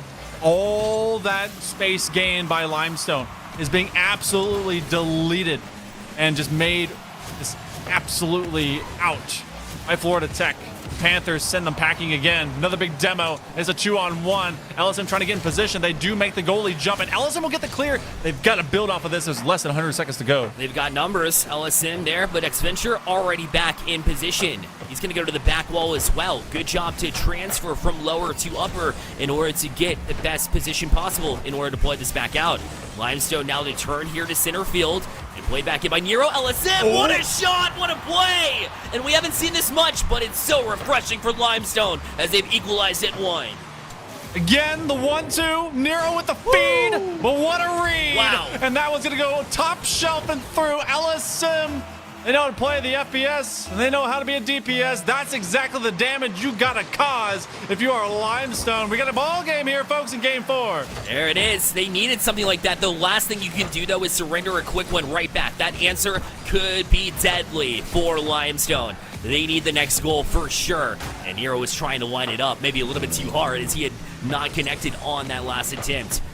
LSM now holds back. He's got Iron City in a 1v1. Oh, shut down by Xventure on the backside. That could have been very dangerous. It still is. That shot finds its way through. Nero has given Limestone the lead. Bit of a pinball moment there in the upper 90, and you know what? They're going to look back at this one and laugh, but the shot was on. Iron City couldn't get behind it because the pace was able to just simply outspeed a sitting defender. And for the first time this entire series, Limestone has a lead. They got 45 to go, and the Panthers are trying to pounce. And this is where that timeout, I thought it was obsolete whenever they gave away that first goal to Florida Tech, but then they were able to get the next 2. And it was late in this one. They're almost about to surrender another one, though, as Funny and Ring right here to the top of the box. 30 seconds remaining. Here's Xventure, back wall, shut down. They got to be careful with these double commits. Funny and Ring, the shot! Off the crossbar! LSM back on it now. We'll try to transition back down the field. Having some issues, but got the bump out in front so Antone can try to clear. Iron City's not done. He's got a 50-50 as well. LSM back out. Nero to the far side. Try to get that one to go. Not able to do it, but time down. They just need to hit the ground to keep themselves alive. But Adventure will keep it up, but he can't get around it. Limestone has extended the series. Oh boy, I mean, every single one of these games is going to have to be dramatic in favor of Limestone. A comeback moment that they absolutely needed. This one was starting off being the tone setter by Funyun Ring, and then just being able to get a ripper by LSM. Look at the placement. And then in response thereafter, forcing the defender to have to make that ricochet save, and they just cannot. Finally. Oh, so finally do the Saints finally hit. That's just one game, Bear, and this is a massive mountain to climb. You saw me like knocking off the sweat there. I'm sweating for Limestone trying to get that last one to go. I mean, they have so much heart and continue to boy out. We will not see a sweep in this series, which is definitely a step in the right direction. That timeout changed something. That being said, you used it, right? And you have to win 3 more in a row. So it's more important that you have digested what it is that coach tells you there in the chat and be able to translate that not just to 1 win, but to 3 more here in order to give yourselves a chance, because Florida Tech didn't exactly look lost at all. It took an incredible shot from LSM, like you mentioned, in order to break through in the first place.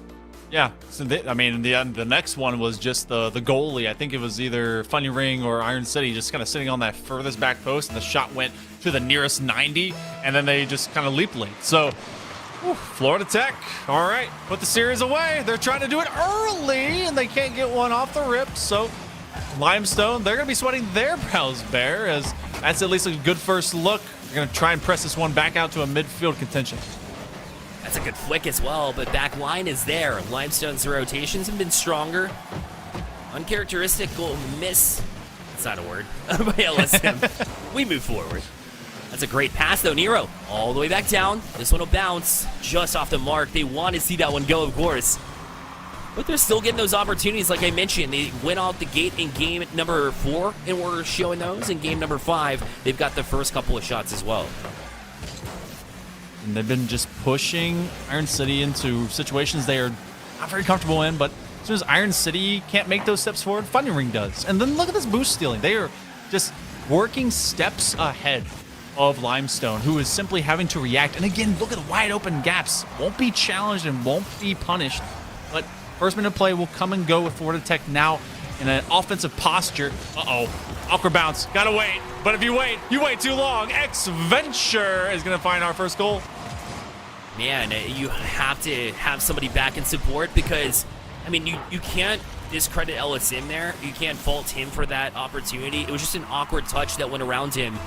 And Florida Tech knew exactly what they were doing with that awkward touch to put them in a difficult spot because they saw that there was no support there on the defensive line, and they were able to break through accordingly. So 1-0 lead here for Florida Tech, and maybe make it 2. Iron City's already up for that one, trying the 50-50. That's a good knock away from Antone. He's been playing a lot better defensively as well. I know I have not called his name basically at all in this series, but I mean, he's been holding it down in the back end, but you gotta transition from holding it down to making a name for yourself here in this series late. Antone, they suffered from a couple of kind of ill attempts in the first couple of games, and since then they have been improving. And that's something that you need to see from every single player. That includes the squad at Florida Tech, is to make sure that they stay consistent and keep success in mind, and just get rid of a squad that they already have on the ropes. Who is not going up to challenge Iron City? My goodness, just kept this to the wall. You had one up, I believe that was Nero, and because they didn't come away with the touch, LSM is stuck on the floor, and he just takes the difference between. You have to know, Iron City's shown some mechanical skills here, so Doomsy Dish, and be it an awkward one, but it worked. That's definitely got to be part of the repertoire as well. You have to be mindful of it, especially when this is a team that you've seen once before. So perhaps you've seen Iron City hit this one before. You have to find a way to guard it. I know LSM was down on the ground, but you have to find a way to transition back down to it. X-Venture wants to get in on those mechanical skills we were talking about. He'll be shut down after the musty flick didn't quite connect the way he wanted. That goes through the box and out as well, as Limestone tries to push forward. They've done it once before, Hill Monkey Man. They came back from that 1-0 deficit. This time it's 2 that they have to come back with if they want to keep the series alive yet again. Yeah, it just seems very tough because I think the maximum of goals they've gotten in a game is 2, right? So, I mean, they're already looking at their maximum in front of them, but we had a coaching moment. We had a timeout. They've been able to at least keep the Panthers playing into this series, which could have been done a game ago. 2:10 on the clock, well beyond midway mark. That's a good giveaway. They will crash the gate. Sadly, they don't hit behind that ball. Center mass not found. Antone will be last defender as LSM is trying to fill the gap. They do find it. Oh, look at that. Counter plays, wide open midfield pushes, especially from the back line of Florida Tech. They are undeterred and unfettered of any of this offense that Limestone is trying to put together. 100 seconds approaching, and they just got to at least find the first one. LSM, a good idea to try to punch it out, but there was nobody with boots in the tank to go and pursue. Now they will be able to play off a 50-50 to look towards center field. But the problem is Florida Tech was able to turn that quite quickly into their own zone again. LSM beat to it. This one is going to fall into the hands of Nero, who pushed out. Bunyan Ring back down. This one punched down the field. X-Venture was able to read it. This midfield presence continues to shut down Limestone. Anything they try to throw at him to get out of the zone has been shut down in the past couple of minutes. Up the center it goes again. Shot taken. Can somebody get back? They finally do. Iron City to keep the gas pedal down against Limestone, who's just trying to keep themselves alive at this point. They're tick down the time. Battle for survival. Oh, but the third, if it goes through, this will be done and dusted, but not quite memories, just echoes in the wind. Limestone, they got to get downfield. They cannot let Florida have these free looks. Oh! Interior post, looking for the putback if he can. Iron City and Bunyan Ring. Now it's up to X-Venture, who is beaten at the midfield. Iron City, they're just slinging this one upward. It's a loss of possession. This is all that Limestone can do. The 1-2, it's a rocket. It will go wide. The putback ain't there, and neither is the third man. Full control for the Panthers, and they're operating from the midfield line. And that's the only time we've seen Limestone connect is those clean passes from out of the zone that are rockets, typically from LSM. That time it was taken by Nero, and they weren't able to connect. And so you feel like it might be over here. 10 seconds left. They try to press out. Iron City will keep it in the zone. This will go off the back wall. LSM can't do much with it either. It's back down and a goal for the road. Florida Tech JV, after a second remaining, will win the championship here in their region for Emergent Southeast. They've been outstanding and will take the 4-1 victory.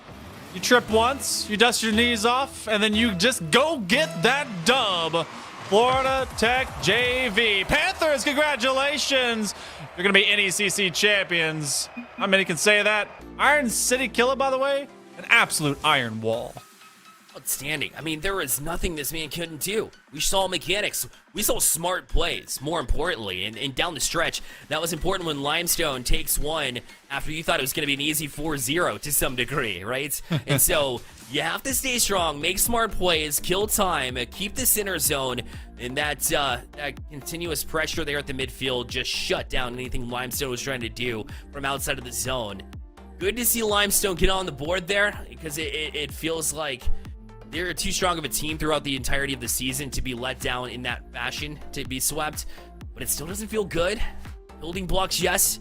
Going to the next season knowing that they weren't able to secure that championship, which means they're going to come out next season, or next semester rather, with a passion below them. So credit them, but at the end of the day, it's Florida Tech and JV, and that's what we're talking about here for the rest of our time here on the broadcast.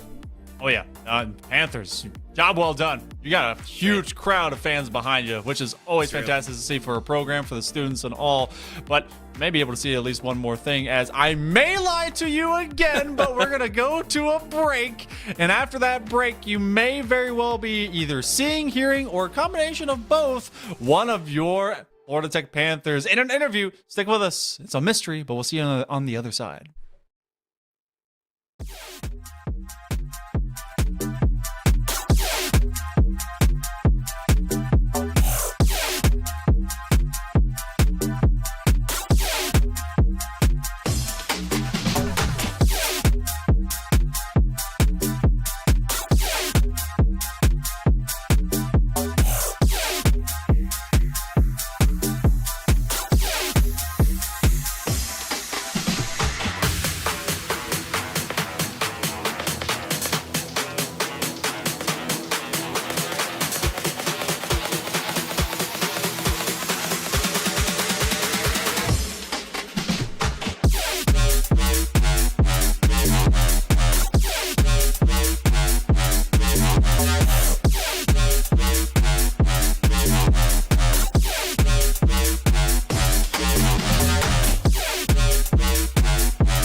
Welcome back to the NECC Network, and we have ourselves an interview from Florida Tech JV, the winning team here in the Emergent Southeast Division. We've got X-Venture, the freshman, leading the way here on the charts. X-Venture, first of all, congratulations, man, on your championship. Thank you. Absolutely. I want to ask you right off the bat, what are the emotions going in? Is this your first championship? Either way, you got to be feeling pretty good right now. Oh yeah, for sure. I mean, we made it to finals last semester, didn't quite take the championship, fell a little short. So going into this one, a lot to prove. We wanted to make up for it. A lot of nerves going into it, but I feel like towards the end we started to get into our game, get into the zone, and took it home. So as all freshmen on this roster, right, for the championship, plus Speedy I know is a sophomore as well, so pretty young team overall. What are you looking forward to most in upcoming semesters with this squad? Well, there's a lot to prove. I think everyone works together really well. Most importantly, we want to just keep getting better as a team, keep growing as a team together, and hopefully get into harder, better divisions and take home more championships. Love it. Hail Monkey Man to you. So I see that all of you, at least you three, actually all of you are in some level of computer science or engineering and mechanical engineering. Do you guys get to, on opposite of just the Rocket League side of things, do you get to kind of collaborate together when it comes to doing like studies or just anything with academics? Maybe even just outside of all that, just getting to hang out and kind of, really treat the team as a big family? Oh yeah, for sure. I mean, last night we had a little team dinner. We all went out to a Chili's, hanging out, having fun. Of course, academics-wise, it's nice when everyone's in a generally the same field, similar classes, studying together, stressing together over finals. You know how it goes. We're all like one big happy family together, playing Rocket League, just having fun doing our thing. Hey, that's always good to go. I mean, apparently your picture is of a Blue Octane, so I actually have you right here as well. So good to have you in some temporal space between the Hey, it's good to see I already got my own merch. Yeah, there you go. Yeah, this is X-Venture card. This one's actually exclusively signed by X-Venture, so eBay cometh starting bid $1,000. But do appreciate you guys just being basically ready to go. Is there anything that you look forward to, not just of a harder division, going up into that competition level, but since you'll be able to grow together if you stay within that same program, is there kind of any big goals, maybe even within or outside of just this regular collegiate sphere you'd like to do? Do you guys want to try for even bigger stuff, maybe on the semi-pro side? Oh yeah, I mean, we've done the CRL qualifiers, of course, not quite at that level yet, but we want to build up to that level, and if possible, just as any other college Rocket League team wants to, make it into the CRL, the big scene, get that exposure for RLCS, go all the way. Hey, it'd be fantastic to see you guys compete. You already showcased it today, Bear. They were looking so good. They took it in a fantastic final. 100%. So that leads me to the next part here, X-Venture. Obviously, we want to hear your shout-outs to your team. How awesome is it to be able to share the pitch with Funny and Ring and Iron City Killa, who absolutely killed it here tonight? What can you say about these two players and being a part of your team here? Oh, it's absolutely amazing. Funny, and he's always a safe third man. He's always there to follow up. If we miss that easy open net, he's always there to score it, put it in. If we get that whiff, he's always in net to clear it out. Iron, he's right there with me. Me and him link up with those passing plays. And it's just a really good chemistry all around. We all got that same kind of mindset. The comms are really smooth. No one's really fighting with each other for the spotlight and everything. We all want to share it around as a team. So it's a really nice environment to be in. I agree with you in all fronts. I thought they did a great job, and of course yourself for rounding out that roster and just putting it to this number 2 squad as the number 1 coming in, holding that was pretty impressive too. How about outside of Rocket League? Anybody you want to shout out, and even your coach as well? Shout out your coach, and then of course anybody else, your family, anybody who might be watching here tonight. Of course, I want to give a shout out first to our esports directors. Nothing of this would be possible without them. They set everything up. They're amazing. Dana and Anna, we all love you down here. Shout out to Ryu, our coach. He's the one that gave us these skills. He's the one that built up our confidence as a team. And a lot of our skill, we owe it to him today. We've gotten so much better over these past couple months with his coaching. And most importantly, I want to give a shout out to everyone's parents, my grandma, everyone's mom, dad who came down to cheer us on the whole time. Their encouragement really kept us in the game, kept us motivated, and honestly took away some of the stress, and we were able to keep our head in the game through their encouragement. Well, Xventure, that's incredible, number 1. And again, congratulations on your championship, and thank you for taking your time to speak with us as well. Thank you so much, and thank you for putting on this amazing stream. Absolutely, we appreciate that. Next up is going to be the Navigators Midwest Division. It'll be Relic and Gaugen on the other side of this break. Don't go anywhere.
Hello friends, and welcome back to the NECC Grand Finals week.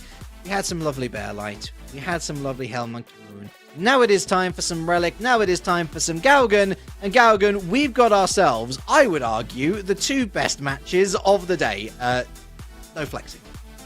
I'd have to agree, honestly. With these teams so close to each other in record and prior matchups, you'd have to believe it. We head first, of course, to the third match of the stream, but our first here with all of you. Ithaca College Blue taking on Defiance Gold of Defiance College. This is a Navigators Midwest bout. And again, best of 7, as all these matchups are here in the Grand Finals for all of the glory, 4 wins to take that trophy home. Now I hear all of you out there, Navigators. Navigators isn't the top division. Relic? What are you talking about that it's the best match? Have a listen to this top 4, honestly. So first of all, this is the first matchup all night where both teams come into the playoffs at the same record. That's 8-1, by the way. Quarterfinals, fair enough. 3-0 sweeps for both of our teams today. But check out first seed to 4th seed. All of them making it to the semi-finals, none of them in sweep territory. 4-2 for Defiance Gold against Murray State Blue. 4-3 for IC Blue going up against Bethel White. A Bethel White squad which they lost to in the regular season 3-2, by the way. We head into our grand finals with the first and second seed. But how this one is going to ring out eventually, Gaugan, is anybody's guess. And I guess the only history you go off of is their Week 9 matchup against each other, Ithaca College Blue, getting the better of the second-seeded Defiance Gold. But let's check out this Ithaca roster, shall we? Peter Wiggin, Tommy Cronin, and Vuzili here on the side of Ithaca College Blue. 1 senior, 2 freshmen, plenty of majors abound, hopefully plenty of wins. They have yet to drop a game to Defiance Gold this season, but could this grand final be the start of something? It was week 9. Both of them were safely through to the playoffs. Was it complacency or was it an omen of things to come? Let's check out this Defiance Gold roster taking to the field today. First of all, Defiance College. That's esports with a capital E, my friend. Be sure to fix that for next season. Please, Double Sunday, CCG Pandas, and the General heading onto the field. We do believe that they might very well have a sub available and at the ready should things go awry. 3 freshmen, but are they going to be feeling fresh vibes going into this one, Gaugan? That is an important result to note, that week 9 3-0 smashing via Ithaca, but I do really want to put that point forward. Both teams were safely through by that point, and quite frankly, I think if Defiance Gold just wanted a day off, or if they perhaps were maybe to just look for weaknesses going forward, experimentation going forward, that is the time to do it. At the same time, however, it is the grand finals. After all, the facade of safety has been cast away, and we head to the field fairly shortly to find out who the better of the two teams are. It all comes down to how they show up tonight. The past is in the past, and certainly you mentioned the vibes being good here for Defiance Gold to get some wins under their belt with the super sub Big Spence sitting in the wings, making his own music, mind you, keeping the vibes light and fresh here for Defiance Gold as they attempt to make way against Ithaca College Blue here in the grand finals. Well, the overlay, perhaps a little bit of a spoiler for the earlier results. It's been 4-1 and 4-1 thus far. I'd certainly hope that between the two best teams going into this grand finals for the Navigators Midwest, we're not going to have a 4-1, perhaps. A Game 7 on the horizon. Who's going to be first on the board? Well, very closely it was Defiance Gold hitting the post, and away it goes. Tommy Cronin now looking to move his way out from the back. Unable to do so. A big high press here. Bold from Defiance Gold, but no way through just yet. Decent chances, though, still relevant in the corner, and this is going to be the most important thing for both of these teams to keep going. The overwhelming pressure, how long they can subsist here in the offensive zone. Defiance Gold doing a fairly decent job, but finally breaking through the midfield here. Peter Wiggin attempting to spark something for Ithaca College here, but just as quickly responded to. The backup has to come quickly here for Ithaca College, and just outside of the first minute now. Defiance Gold, the better of the chances thus far, but nothing quite on target yet. We stay scoreless. It's a grand final. It's a chance to really make something for all of your efforts throughout the main season. There are going to be some nerves, I'm sure, to add on to perhaps the unnerving sense of chaos that you get from the Navigators division. Not going to be able to block that, General, but Double Sunday's in goal to throw it downfield, follows it up, but unable to beat it past Weasley, I believe his name is... Weasley. It's a VUI. It's difficult, but that's not a difficult clearance. It's big, it's strong. The General following up, moving through to steal some boost. Oh, a miss in midair. It's going to be a shot, but it's far too high. Another follow-up, maybe. This one's on target. General 1-0. You have to give credit to the ambition of the Defiance Gold players, and they earned every bit of this particular goal. General to tap home the final opportunity, but plenty of jumps up early, and if anything, even if the ball is missed, Defiance Gold are forcing Ithaca College to respect the space here, back up themselves on defense, and Defiance Gold pounce at the opportunity. They were threatening in the early stages. They're threatening again. 2-0, and it is indeed a double Sunday, except it's Friday. Well, another clear here, and quickly gaining the benefits, the rewards of their endeavor. General attempting to perhaps throw a diversion into that sequence, but Double Sunday lurking at the top of the box, taps that home as easy as you like. At 3-0 in week 9, looking more and more anomalous as the minutes go by. As I put my teeth in, Ithaca go for another shot. My goodness, how did that make it through the defense? It's the post, away it goes. The General to start from square one, over one. Nicely made his way through the midfield there. A bump on the keeper as well. Just a bit of discombobulation. I'm going to stop talking, Galga, because I'm all over the place. The discombobulation makes sense, however, because all the noises sound like the tape rewinding on that past matchup for Defiance Gold. They don't seem to care about the history against Ithaca College. They understand that both semifinals in this bracket have been fairly close. Ithaca themselves had to put up a solid 7-game fight just to get to this grand final, so Defiance Gold well within their own right to make strides forward, and they've gotten about the best start they possibly could have. Be warned, friends and fellows, casters using big words, it can make you sound very intelligent, it can also make you sound very dumb, but there's been nothing dumb about this game, honestly. Both teams have had at it. Defiance Gold, of course, with that 2-goal lead. I think Ithaca perhaps playing within themselves a little bit, looking to be a little bit more neat and tidy. Defiance Gold just going for these big clearances, and it really is making the difference. Ithaca struggling on the defensive side of things. Defiance Gold holding strong as things stand, of course. It's one of the hallmarks about Navigator's gameplay as well, oftentimes characterized by the misses and the opportunities that go by the wayside, but these teams are being ambitious, and more to that point, finding some of what they need to get these pushes going. Now, Ithaca College, maybe not so much so on the offensive front of things, but Defiance Gold are there to try and take advantage of those slim windows to jump through. That's part of why they've had so much possession in their offensive side of the field. Ithaca College looking for every bit of a clear, but denials like that from Pandas only slow down what Ithaca College feel like the inevitable first goal is. Still yet to find it. I'm having flashbacks to Platinum Galgan. It's important. There's been a lot of aerial misses. Again, it's difficult at this level to hit every single one of them. They're going to be nervous, but having that second player ready, teed up, lined up to go for a hit once your teammate misses, it's almost adding an extra layer of safety. Moving forward now, Tommy Cronin. That's straight into the hands of Defiant Goal. I'm not going to say that they've turtled up necessarily, but there is a lot more emphasis on the defense. Weasley, that's going to be heading straight back to Double Sunday. Not going to get its way past Weasley this time, but time's running out. Galgan, speaking of, just 35 seconds to find two. And you can see just how centralized Defiance Gold like to play on their defensive end. They just want to stay calm, cool, and collected. But now finally the ball coming in towards the target. It's slowly creeping its way on in. Final touch from Weasley. And there's the first of hopefully two. Second one to come, but 22 seconds to find it. Deceptively cute from Peter Wigan. Double Sunday's got to hit that. Double Sunday has got to challenge that. I mean, I guess he was going for the challenge. Just missed. Ithaca don't have to ask themselves twice. They have put that away. They have scored. 22 seconds to find one. Difficult, not impossible. Forward again, through the backboard. Weasley turns away. Maybe the right call, given that Defiance Gold were straight on that. Now they need to throw the Hail Mary and hope for a bit of luck here. Weasley not going to go in field, defended well again.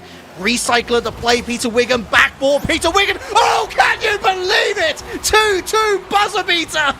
The absolute scenes, and it's only game one. Peter Wigan gets into the box yet again. It's skimming along the ground, but the pixel's not close enough.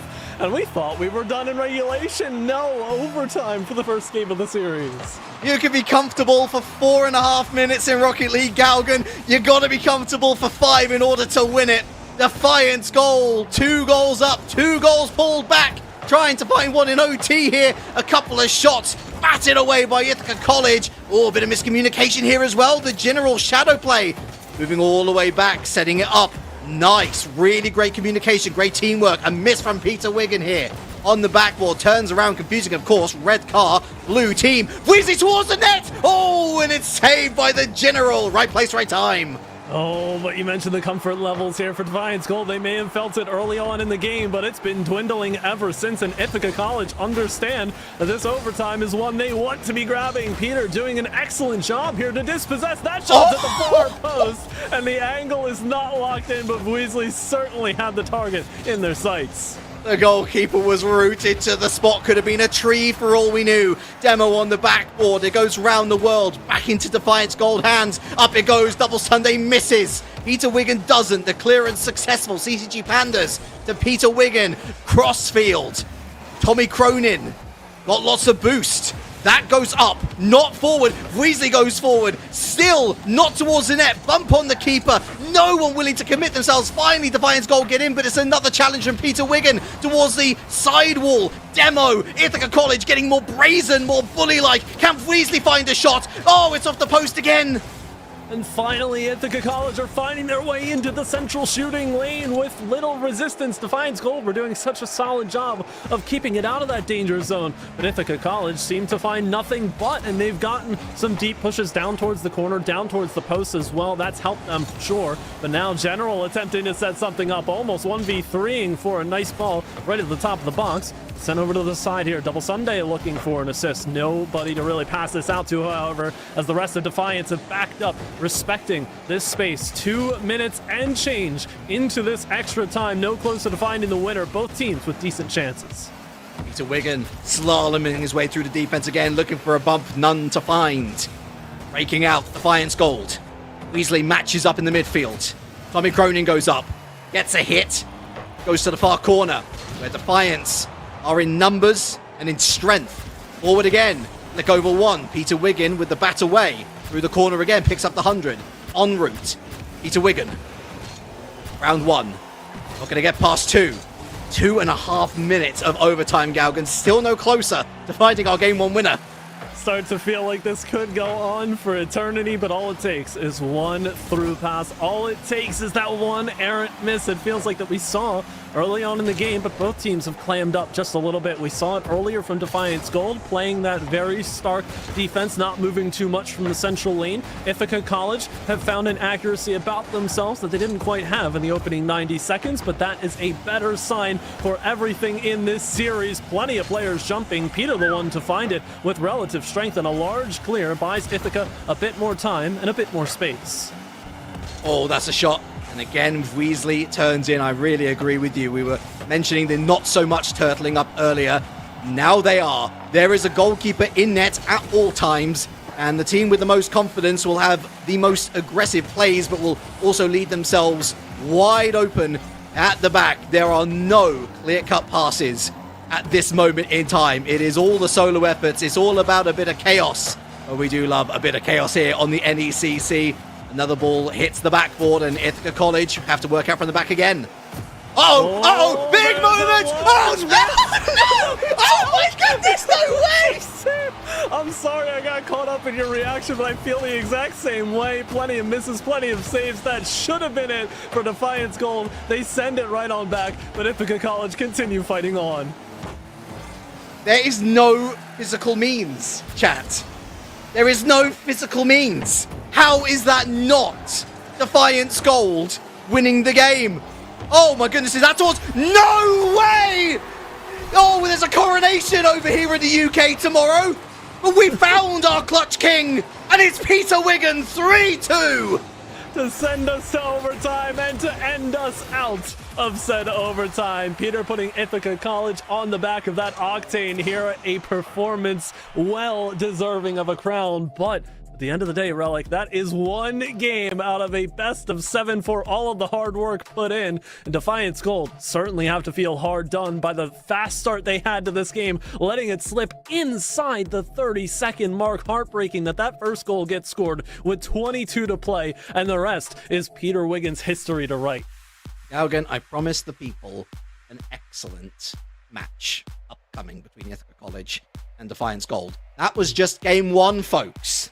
To be fair, that was... I don't want to call myself prophetic, but literally Defiance Gold, the one team to start opening up a little bit, going a little more aggressive on the rotation, and they get caught out. Fair play to Peter Wiggin. He sees that open lane and shoots for it, gets it on target, a much needed bit of quality in an overtime that was very much lacking it, but at the end of the day, it's the result that matters, Galgan. And for Defiance Gold, you've hit the nail on the head. They were 2-0 up until 22 seconds to go, and they lost the game. That's going to be a hit to the morale. But here's the thing as well, Ithaca College winning the Week 9 matchup in a 3-0 sweep. The games could have been as close as ever for all we know, but as long as Ithaca College stayed winning them, the sweep was intact. So maybe that's the real story at work here. As far as we know, however, that first goal being scored with 22 seconds to play, and then from there, Ithaca College continue on to win the game. They do play nearly 5 minutes of Rocket League, which essentially, if you take from 22 seconds in regulation to the end of OT and treat that as a full game, 3-0 to Ithaca College. Defiance Gold found themselves adjusted against very quickly there in the closing moments and all of the overtime. Not just that, but considering if we are to take the Week 9 results as proper, then it will be 4-0 now to Ithaca College, but let's hold the moratorium on that one, because once again Defiance Gold move forward, once again Defiance Gold take the lead, straight through the middle of 3 players. That's how you respond to such a massive overtime loss. And I feel like that's the massive difference here for Defiance Gold. When they get Ithaca College onto the back line, these Ithaca College blue players are not as sure of themselves as to where to set up to block these shots away. Defiance Gold, meanwhile, on the other hand, for the most part, have someone in position to get that forward block. I say that, however, and the position player removed. Big deflection to take, but it's ended up center again, and Peter Wiggin cannot corral it towards the far post. Prime chance for Ithaca College goes away. Saying over here in the UK, they've overtied their shoes, Galgan. It's a little bit too complicated now when they were doing all the basics right. When it came to those last 20 seconds, a little bit more consistency, and this Ithaca College squad is going to look a heck of a lot better. Defiance Gold might be under the cosh a little bit more as it stands, though. They have the lead. They can play a little bit more within themselves should they like. Snuffed this clearance. Prove Weasley. They find another route into the enemy half. But not for too long. Out they come, the orange team. Defiance Gold, crossfield. Tommy Cronin going to meet this. No touch on the ball, however. The general to get it to the backboard, where they meet Weasley, and Weasley makes his way out of here.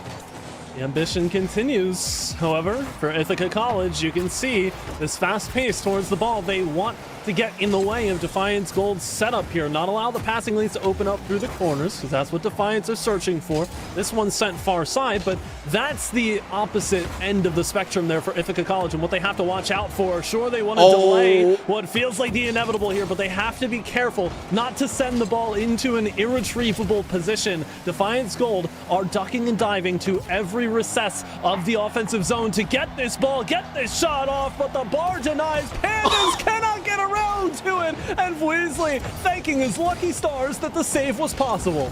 Well, to be fair, and to be fair, Ithaca College had one, folks. Wait, no, they didn't. Defiance Gold had one. They missed an open net 3 times in game number 1, and they've missed an open net again. It is a nightmarish, a hellish couple of seconds there for Defiance Gold, CCG Pandas, and Double Sunday ultimately collapsing into a 1-1 equalizer for Ithaca College. Oh, don't want to see that one back. Never what you want to see at these ranks, but at the same time, players do feel keen to making that kind of adjustment if they're that close enough towards the middle of the field, maybe feeling privy to making that early challenge, but that's how you get those scary pinches to pop up out of nowhere. Defiance Gold, however, they don't really want to waste any time into getting back into this game. They've taken that aggressive stance once again. All 3 commit. There's the open lane, but Pandas cannot send it on target. Would have been an effective shot had it hit the mark, but not to be. Tommy Cronin forward. And you would think it's into Defiance Gold hands, but once again looking nervy at the back. I don't blame him. Is number 2 on the way? No. Goes wide. Spared by Ithaca College's wayward shooting once again. Both teams with mistakes. It's about who makes the least ones. Oh, that almost goes in as well. So close to 2-1 for either side. Massive stormer towards the backboard. Peter Wiggin with a follow-up. Chief, here's your badge. That is the kind of performance that wins you a championship here in Navigators, and Peter Wiggin has pulled out all the stops before the end of game number 2. You have to wonder what Defiance Gold can do to shut down this avenue for Ithaca College, because they've certainly got that lit up for them. The runway is primed and ready for the landing of Peter Wiggin. Weasley going to be landing very soon after not finding this ball, but heading to the final 60. Ithaca College in the ascendancy for now until we find ourselves tied once again. Big demo, big power play coming out from Defiance Gold. Really opens up the opportunities. I mean, look, I say you can't miss if you're double Sunday. We've already seen in this series. Absolutely possible to miss if you're double Sunday in that situation. If you're any of these players in that situation, they don't. Calm, steely. I'm so glad that they have at least got a goal back. Defiance Gold, at least they haven't lost from 2-0. Oh my goodness, all the way almost to the back line. Peter Wiggin with a save. But yeah, at least they've not lost from 2-0 up. They are in the ascendancy. They're still in this game, Galgan, and that means that there is every chance that they could end up winning it, taking away a point from Ithaca College. Similar chance that we head to our second 2-all overtime of the series in as many games. We'll see whether or not Defiance Gold can strike here. They forced Peter Wiggin to pop that one against the back wall and slow down the momentum, but unable to find anything else. Weezy looking for a fast break. Taste of the skies, and another fantastic challenge. Has an excellent midfield presence there of Weasley to get challenges into a dangerous spot. Peter launches one as well, quickly denied. Defiance Gold having to do so much work just to keep this clear, but you can see how aggressive they want to get at the midfield line. They've got to watch their back ranks though. Peter Wiggin nearly with a redirect. Weasley did not get the read to the far side, but ambition be darned, it was a good chance there for Ithaca College. This ball is headed into the ground. We're headed to our second overtime in 2 games. And the second overtime at 2-2 as well. These two teams are at each other's throats. Oh, double Sunday through 2, by the way. It's the magic number, isn't it? Oh, lovely redirect. Got to be saved. And it is indeed. Defiance Gold get away with it again. Weasley with a miss actually helps the ball on towards his own net. Tommy Cronin throws it to the side. Over the top of Double Sunday. A little bit too aggressive here. The general, that's towards net. A real stormer there. A lightning bolt of a shot. Can CCG Pandas do here, though? Double miss here from Ithaca College, but well rounded up. It's Peter Wiggin yet again. Certainly been making up for those misses, Ithaca, finding the touches when they need. And speaking of, Weasley delivers a much faster overtime this time around, but the result unchanged. Second game on the board for Ithaca College Blue. Sometimes it is best not to hit the ball, and the general had to find that out the hard way. If you're going to hit it, Galgan, you got to hit it away from the opposition, not tee it up for the opposition. And you're starting to see why Defiance Gold continue to be second seed. It is a battle of attrition. Who will make the least mistakes? Defiance Gold, their mistakes in abundance, despite their pretty decent output of goals. And they're putting Ithaca College under pressure at the very most. Yeah, you see a whole lot of those come through your screen for Defiance Gold. Able to tap home some like Double Sunday's goal, but earlier on, so many chances for Defiance Gold came from Ithaca College Blue being too slow to respond on their goal line. The problem is that only lasts for a temporary amount of time, and if you don't tap the ball home quickly after that by having a prevalent attacker in the relevant zone, you're going to pay, because then Ithaca College get their transition play. We saw how well it worked for them and Weasley there in overtime, and certainly a lot of chances are spurring from that quick transition out of the defensive half for Ithaca College, who have found a bit more confidence finding those kind of clears and those kind of touches.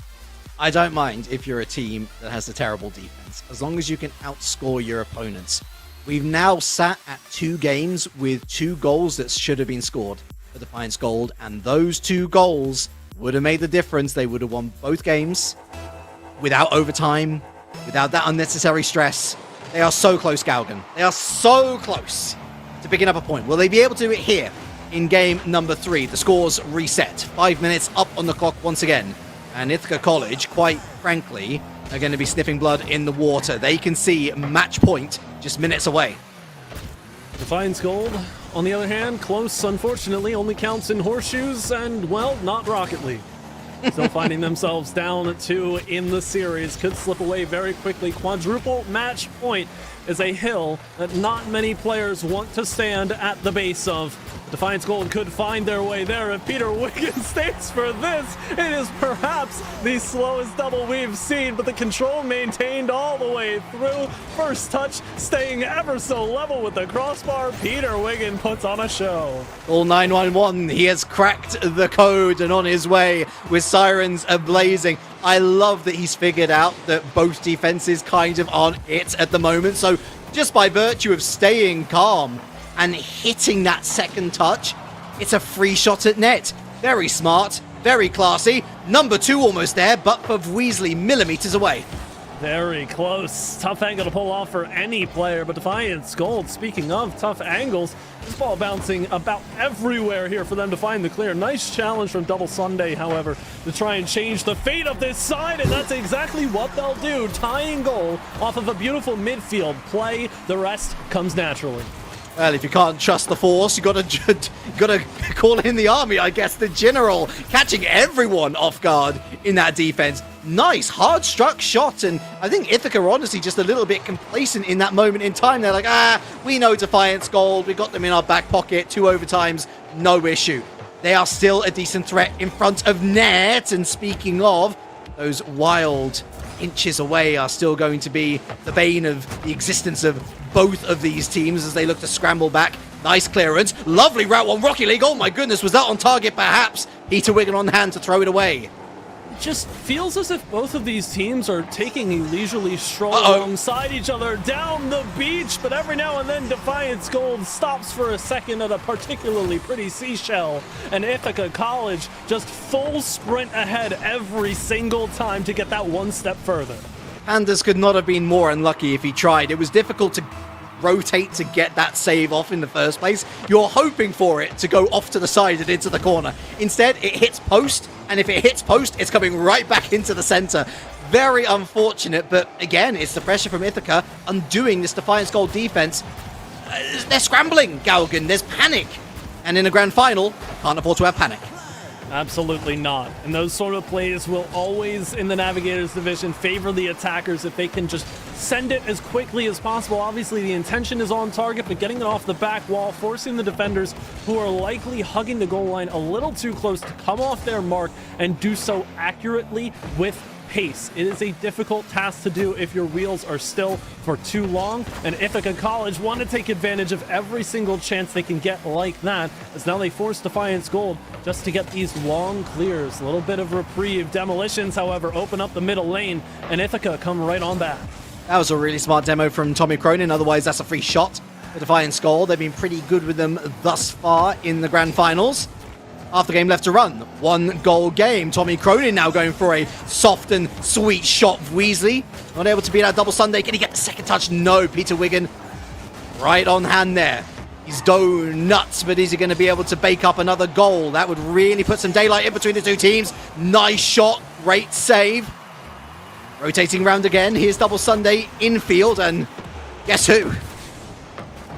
Fantastic touches from Peter Wiggin at every angle. A little bit of a double up there, but Weasley pulls off and could have a shot opportunity if there's a miss. Sure enough, it's there, but falling back down on the ball that was missed earlier on. Save is made away, but Ithaca College come back. Peter Wiggin cannot double off the bar, trying to counter quickly as Double Sunday, but not a whole lot of materials to get that one done. So Weasley comes right on back, and transitions are very quick here.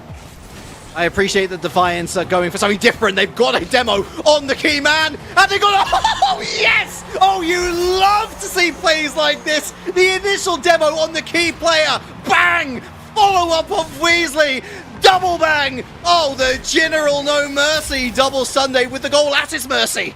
The double bang demo, the Double Sunday goal, the doubles on the board. 2-2 we find ourselves again. And surely this time there is enough time on the clock for somebody to find a third goal in regulation, right? We cannot possibly be headed to a third straight 2-all overtime. There's physically no way. I mean, there is a way.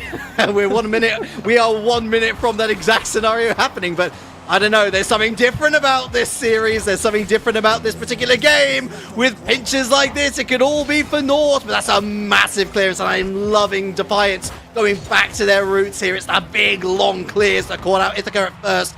More of that, please. Oh, a couple of misses here on target. Big pull away from the net. Save Defiance Gold, keeping themselves out of danger as close in the margins as possible. General waiting this one out. It's a quick shot on target and sent back. Weasley has to make a save of their own. 30 seconds to play. And then transitions again, showing themselves for both teams, finding quick shots on. But what else can they find before the ball gets sent back their way? General on the move. Forces on march. Double Sunday underneath. Weasley saw through that like a book. And there's Peter Wiggin on the backboard to throw it away. 10 seconds. Defiance Gold in the ascendancy. Big shot underneath the crossbar and in. The team to do it, Defiance Gold, breaking the 2 regulation goal stint we've had in this series, and it's bar down from the General, who has been absolutely launching shots all series long. Finally gets one to hit with a little help from the woodwork, and with 5 seconds to play, Ithaca College must respond, or else the first game to end in regulation will go to Defiance Gold, but this one's not getting up in the air any easier. Defiance Gold get on the board. No need for sly tactics.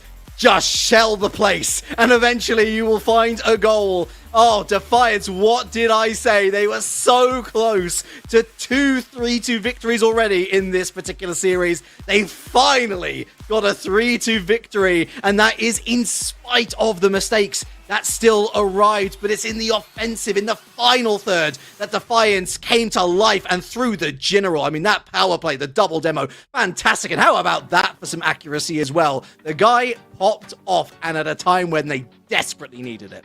General had an absolutely fantastic show of a game here in Game 3. It certainly helped the squad, but you're right to call out the mistakes being made still by Defiance Gold. They are present, but they are mitigated by that offensive pressure that they find. The clinicality in their chances sort of offsets what they do on the defensive end, and meanwhile, you flip this for Ithaca College, right? And you understand that they feel like they have this advantage, but earlier on in the series, even such, Ithaca College forced to make some defensive wonder plays of their own because Defiance Gold had the right amount of pressure. They just didn't have the shot accuracy or the shot taken at the correct time. Now they find that here in Game 3, and Defiance Gold gets a win as a result. Both of these teams are A-star students. They just go about their business in very different ways. Defiance is loud. They are brash, but they are very quickly undermined in the right scenarios. Ithaca College, they show all of their work in Galgan. It's very clear how they got to the equation, how they got to the correct answer, but it takes them a little bit of time, and it's a complete mismatch, I should say, of styles. That makes some of the most intriguing Rocket League matches. I'm delighted that we're here casting this one, and are we about to have an opener from downtown? Perhaps not just yet. If there is one thing I'd like to say for Defiance Gold, I'd love to see Panthers getting more involved, but I tell you what, the General right now, shouldering the entire team, it's him again! I have to agree with your sentiments, but at the same time, you know, if General's gonna keep launching shots as accurately and quickly as that, I really cannot blame Defiance Gold for putting a lot of the offensive onus into the hands of the General because it feels comfortable right now. This series, as close as it could physically be at this point in time. Ithaca College trying to stop the skid themselves, but denied from that far side near the top corner. Tommy turns around, doesn't quite get the power on that touch. Peter, however, trying to take advantage of a goal line demolition, but not to be. It sends back the teammates into the side here defensively for Ithaca College. Perhaps the scariest thing for Ithaca and their coaches, Defiance, the way that they're playing, doesn't even require that much boost. And so Ithaca can go into the enemy half and steal as much boost as they like, but it's not going to make much difference. Defiance, based on these big plays downfield, and they'll chase after it, sure, but you can do that via front flips. That builds up enough momentum on its own. It's a really difficult style to play against unless they make a mistake, but the more confidence that grows, especially with this 1-goal lead, the less mistakes they'll make.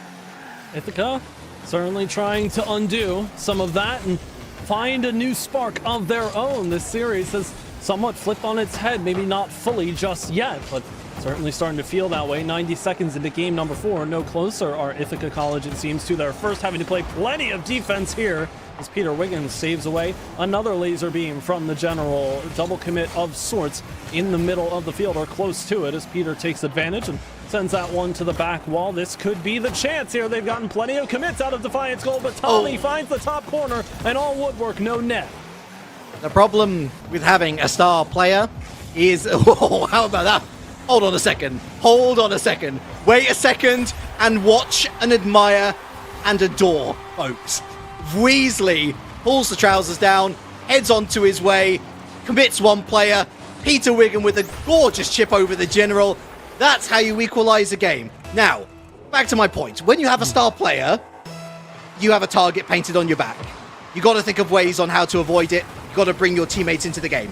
That's exactly what happened here. Weasley enabling Peter Wiggin, not Peter Wiggin, all on their own, doing every bit of work and winning it for their own team. It's a team game, everyone. Team game, work together, communicate, and things are going to be a lot easier.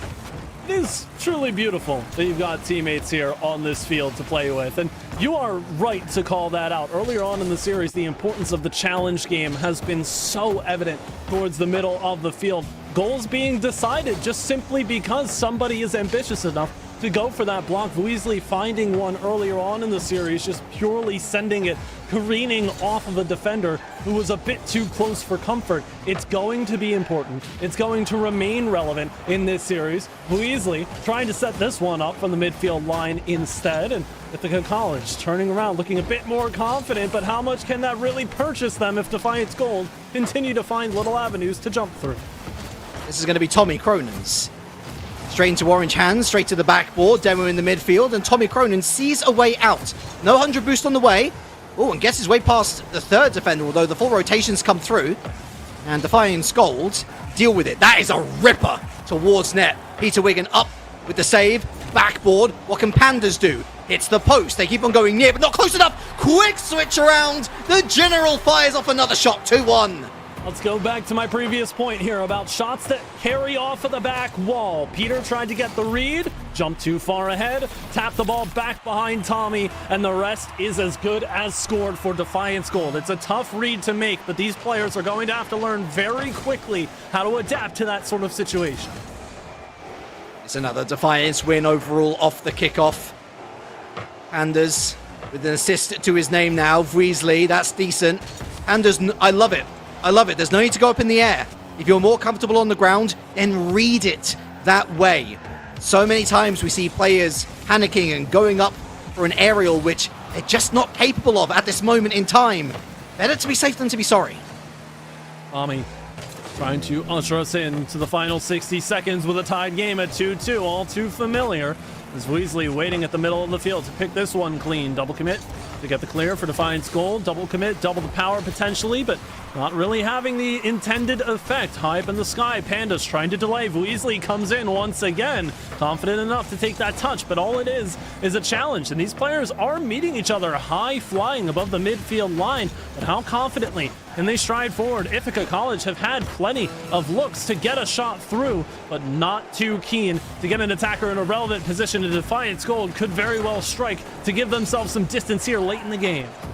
It's important to keep possession now. It would be even better if they got another goal. Big old whiff from the general. Anders up, not necessarily forwards.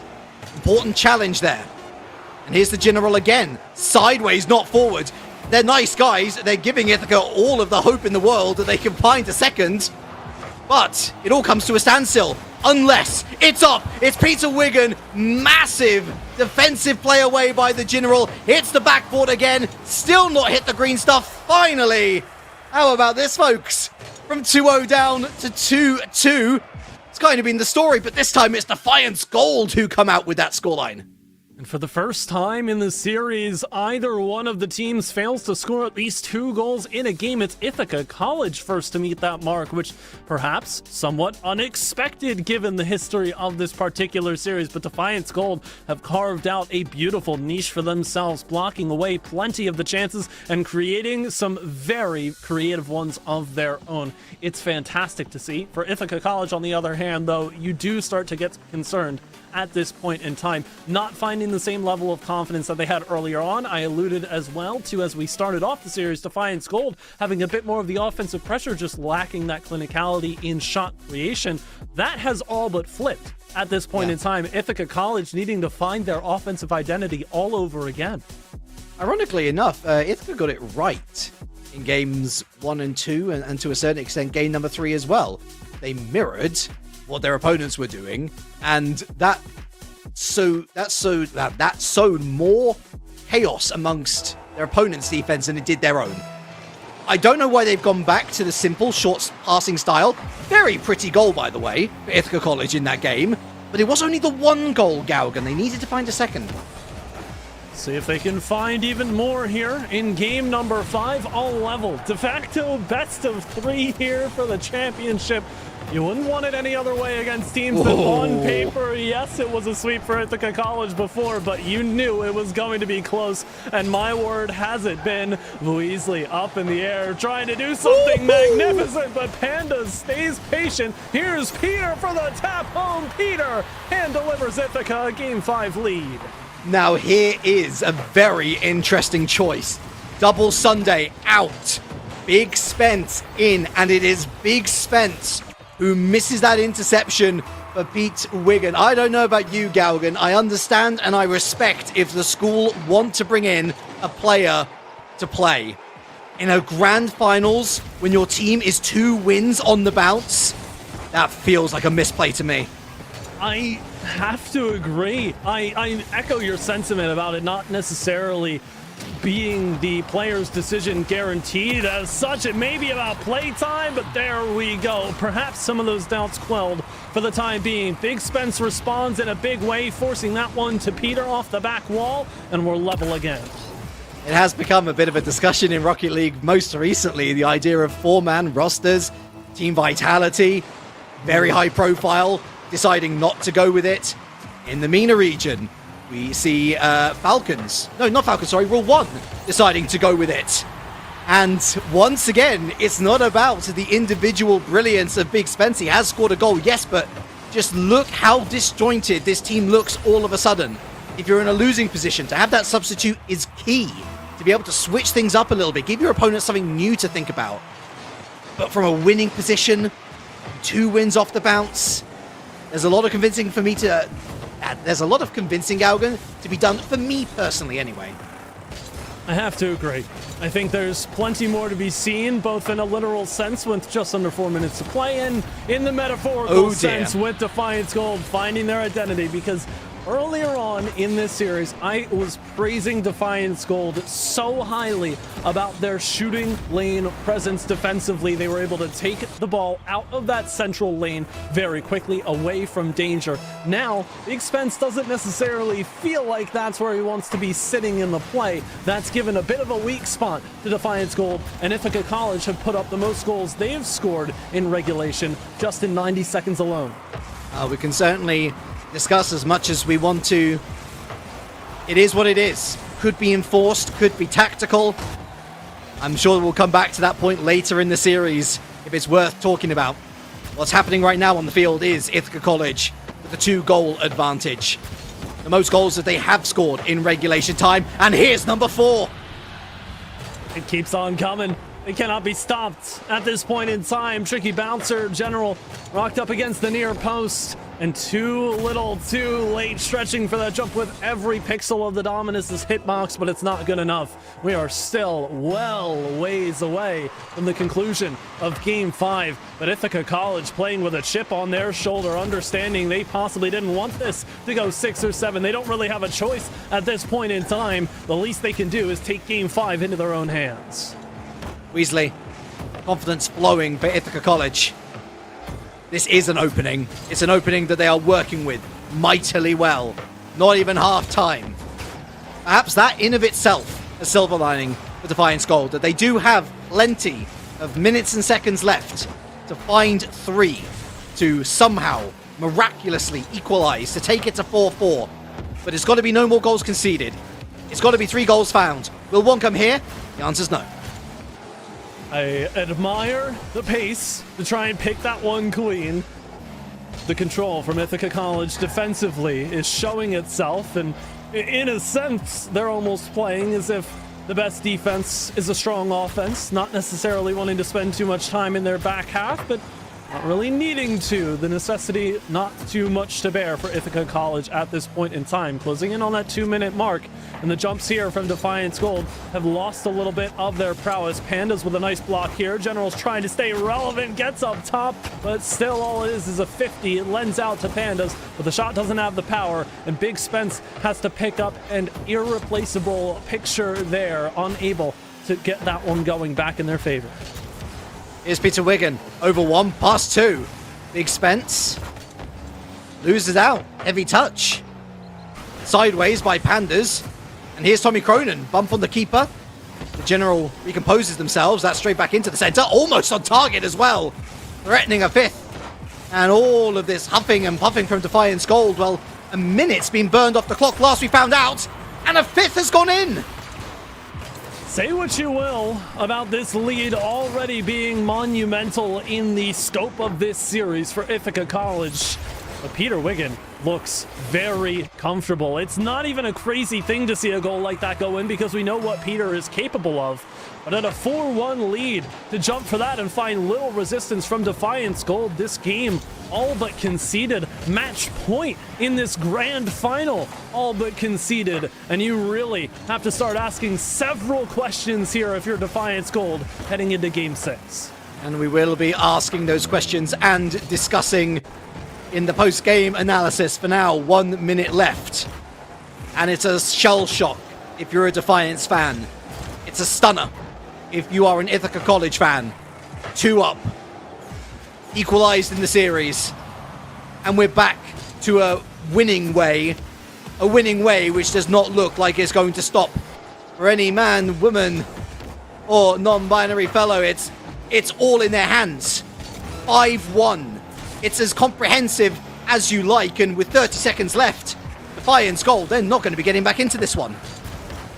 It feels like somewhat of a disservice to what this series has been thus far, but obviously it's not over just yet. Best of 7. You cannot be letting Defiance Gold go quietly into the night here. You've talked about it, Relic, how they like to go out loud and with a bang. We expect them to do so in the ensuing Game 6 and hopefully Game 7 should they be able to force it. But for the time being, this Game 5 on Forbidden Temple belongs to Ithaca College Blue, and they are the first team to advance to match point in this grand final.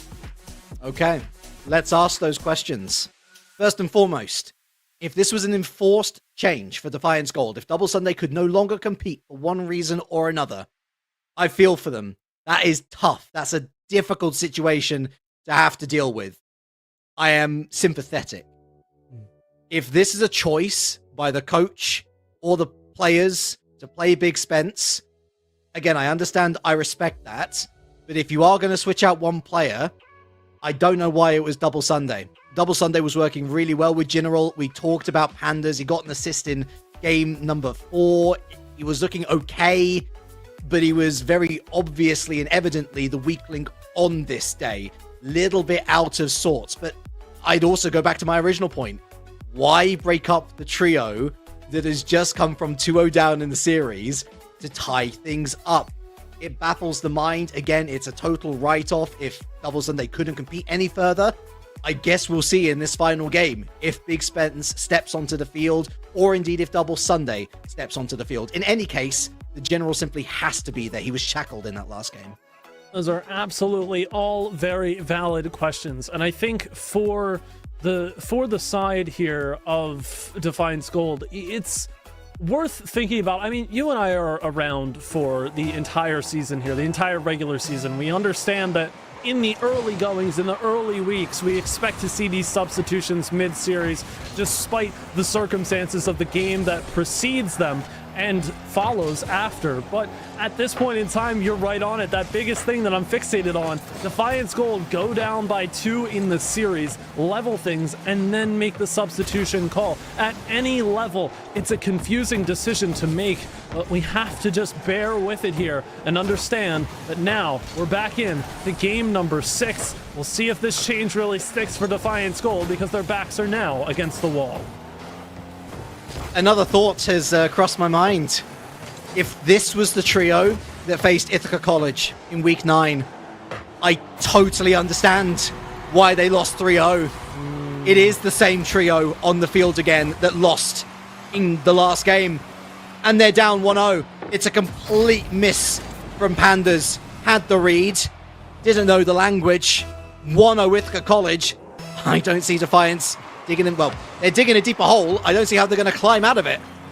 That's the thing. People tuning in just to the Game 6 alone see 1-0, don't think much of it, but the hole is already too deep, potentially, for Defiance Gold to find their way out of. They have not shown the same level of resilience earlier on in the series to claw their way back to this respectable scoreline. And yet it's been Ithaca College to take full advantage of this situation. They don't want to rest on their laurels and leave it until the closing moments. Big Spence, however, trying to deliver another big equalizer. Did it in the previous game. Can't get it this time around. General misses the double. 2 chances gone by the wayside for Defiance Gold. Big Spence has been good. Let's not forget this. He did score in the last game as well. He looked good. He looked okay. He just looked like he was a little bit cold. A little bit rusty. There is quality there. And it's quality that certainly the General will be hoping to enable. 2 back in net. Up and away it goes. Panda, backboard. But look at those 2 in defense. Not willing to commit forward. Scared about what might happen if one of them misses. Certainly on form across this entire series, it's very likely that one of them will miss. It's the same for both sides, but Ithaca College have gone from looking like they were just about scrapping their leads whenever they could find them to incomplete and utter dominant control. Damage mitigation is the name of the game for these Navigators players. Ithaca College have been doing a decent job. That obviously is an understatement at this point in time. They've purely been controlling the pace. Defiance Gold forced to play in the back seat. Stretch out here, halfway done through game number 6. Defiance Gold, it is truly now or never in this grand final. Ithaca College not seeming too hard-pressed about anything. Save away, however, and Big Spence takes to the sky, taps down. Bottom corner, decent angle, right idea, just not enough pace on the end of it. I'm really impressed they actually got the hit. Oh, talking of hits on the keeper there, Peter Wigan again. It's at the helm of this ship. Throws it all the way down to the other side of the pitch as well. A bit of a miss there from Tommy Cronin. And that allows, well, it would have allowed Big Spence to move forward. Now it's the General. Perhaps in safer hands, that one. And Panda just too slow to the scene. Nice bump on Peter Wigan there. Certainly Panda's been getting some decent bumps here and there whenever he can. Infield, the General goes wide. Again, Big Bad Wolf. An unfortunate circumstance, though, to befall Defiance Gold. They found plenty of bumps, plenty of demos, plenty of confusing plays, but they can't find the goal. That is the icing on the cake that has gone missing from the pantry. They can't seem to find anything when it comes to the final shot, the final time of calling Defiance Gold. Everything's set up for success, but the one final piece of the puzzle. If I'm the General, I'm furious. That was the shot of a player that is trying too hard. And I think it's very evident why they are trying too hard. Big Spence going forward. And Ithaca is in full turtle mode now. Panda, nice velocity on the shot, but wide again. Miss from Spence. Pandas loses out. The runaway. Tommy Cronin. Big Spence completely whiffs it. Panda again going sideways, not forward. 40 seconds to rescue this Defiance goal. At least it is a 1-goal game, but not if you leave your net open like that. You still got to go for the challenge. Boost being stolen. Ithaca College trying to park their own bus as much as possible. Maybe get one for the road if they can bear, but they're not going to send too many resources in front of the net. They know better. They want to try and secure this right here, right now in one of the quickest games we've seen all series. But here's the General clear of everyone. No! no, that can't be the final chance, but it may very well be. 10 seconds to play. Defiance Gold still in the relevant zone, but need to get this ball out of the corner. It hits the center, but nobody relevant enough. The general forced to back up, and from the back wall, it would be a miracle and nothing short of it, but instead, it's Peter Wiggin, the man who took us into Game 1 overtime at the start of the series and gave Ithaca College their spark, has ignited the flame as brightly as it could ever burn. Ithaca College Blue, your Navigators Midwest Grand Champions. Play their favorite tune. It's Defiance's funeral, the final nail in the coffin. I can't hide my disappointment, Galgan. I think we were robbed of a fantastic series. I think we were absolutely robbed. I feel heartbroken for the general. I think that he hit his stride at the perfect time, only to have that form ripped away from him. I mentioned it previously in our last post-game analysis. I'll mention it here again. If it's an enforced change, I can only send my heartfelt sympathies to all of you guys. That is rough, especially in a grand final environment. If this was a plan change, if this was a tactical tweak, you've got to be asking questions of everyone involved in that decision, because I think it genuinely lost you the series. On the other side of things, though, let us give credit to Defiance Gold for a fantastic second place finish in this season. Their one and only loss in the regular season, that Week 9 loss to this Ithaca College Blue roster. And whether or not that 3 that we saw from Defiance was the 3 that lost to Ithaca College, we may never know. But they had a fantastic series elsewhere. They had 8 wins on the run of it, and a solid quarterfinal and semifinal appearance to boot. A fantastic performance from Defiance Gold, but Ithaca College Blue find themselves atop the Navigators Midwest. And Relic, we are headed very, very quickly into our next match here. The players are nearly ready to go already. It is Challengers Mid-East Division time. Miami University of Ohio's red team goes up against Purdue in another grand finals bout on the other side of this short break.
Welcome back, friends, to the NECC Grand Finals week. It's Friday, it's Rocket League, Relic, and Galgan on the mic as we head towards our second series. It's another series, Galgan, where both teams have an 8-1 record in the league.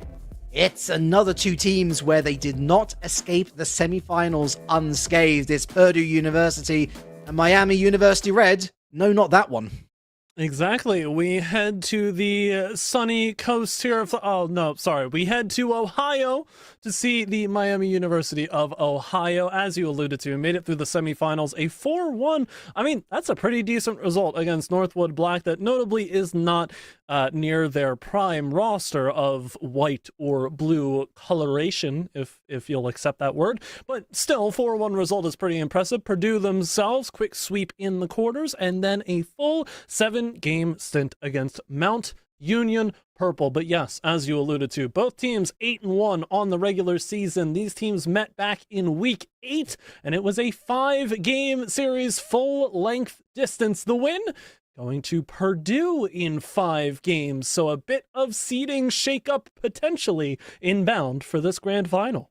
Indeed so, and that Purdue-Mount Union Purple matchup actually, a bit of revenge, a very well-served sweet for Purdue University because their one loss was against Mount Union Purple in week play. Back in week 6, they lost 3-1 to Mount Union, so to be able to actually get the win over them in a Game 7 environment as well, thoroughly impressive, and it's why despite being second seed and despite having the quote-unquote more difficult route through the semifinals, they are not to be discounted here. Miami University Red gotta watch out. And let's take a little gander at their rosters, shall we? Plenty of excellent talent here on show once again in challengers Mid-East. Braco, Kiwi, and Young Gopher, who I believe is going by Zell in game today. They're going to be your starting trio, senior, sophomore, freshman. It's all business with these three. I'd expect them to be well-versed in the business of winning Rocket League series at this point in time. They've done so to get to this point. Their one and only loss against their opponents on the other side of the pitch, Purdue University here in Challengers Mid-East. Enchanted. We have Plane, Rare Plane, and it's Jack, who is hopefully going to crash through that wooden door, not with an axe, but with a car and a ball, if the wooden door is the goal to score for Purdue to win the game. Purdue get the Relic, I love your logo seal of approval. That is a very clean logo. Absolutely love it. Great job to the graphic designers who worked on that one. But graphic design don't win you anything in Rocket League. It is all about what you do on the pitch. As we have found out throughout the rest of this evening, our previous results 4-1, 4-1, 4-2. Yet to see a game number 7 tonight. I'd say that this is probably the best chance that you will see it tonight from here on out. So if you are joining us, first of all, be sure to follow NECC Esports and hop on the socials and whatnot. And then strap yourselves in. It's game time between Miami and Purdue. Love to see it. And my apologies on the utter mispronunciation of Mr. Airplane taking to the pitch as simply Plane, so making my job a bit easier here. But I don't want to do that disservice early on. And we get off on the right foot here in this best of 7. Plenty to be seen. I'm excited as you are to hopefully get a full 7 games from this particular series. Teams feel like they can go the distance. They did so in the regular season. Who's to say the same wouldn't happen here? Kiwi to Brocco, trying to smush it underneath the post. Here's a follow-up shot. Double tap. Oh, so close. And how about this? A potential third shot? No, the lineup not really great. Ran out of boost. Brocco back into the center, though. Here's Zell looking for another second touch, and this time finds the money.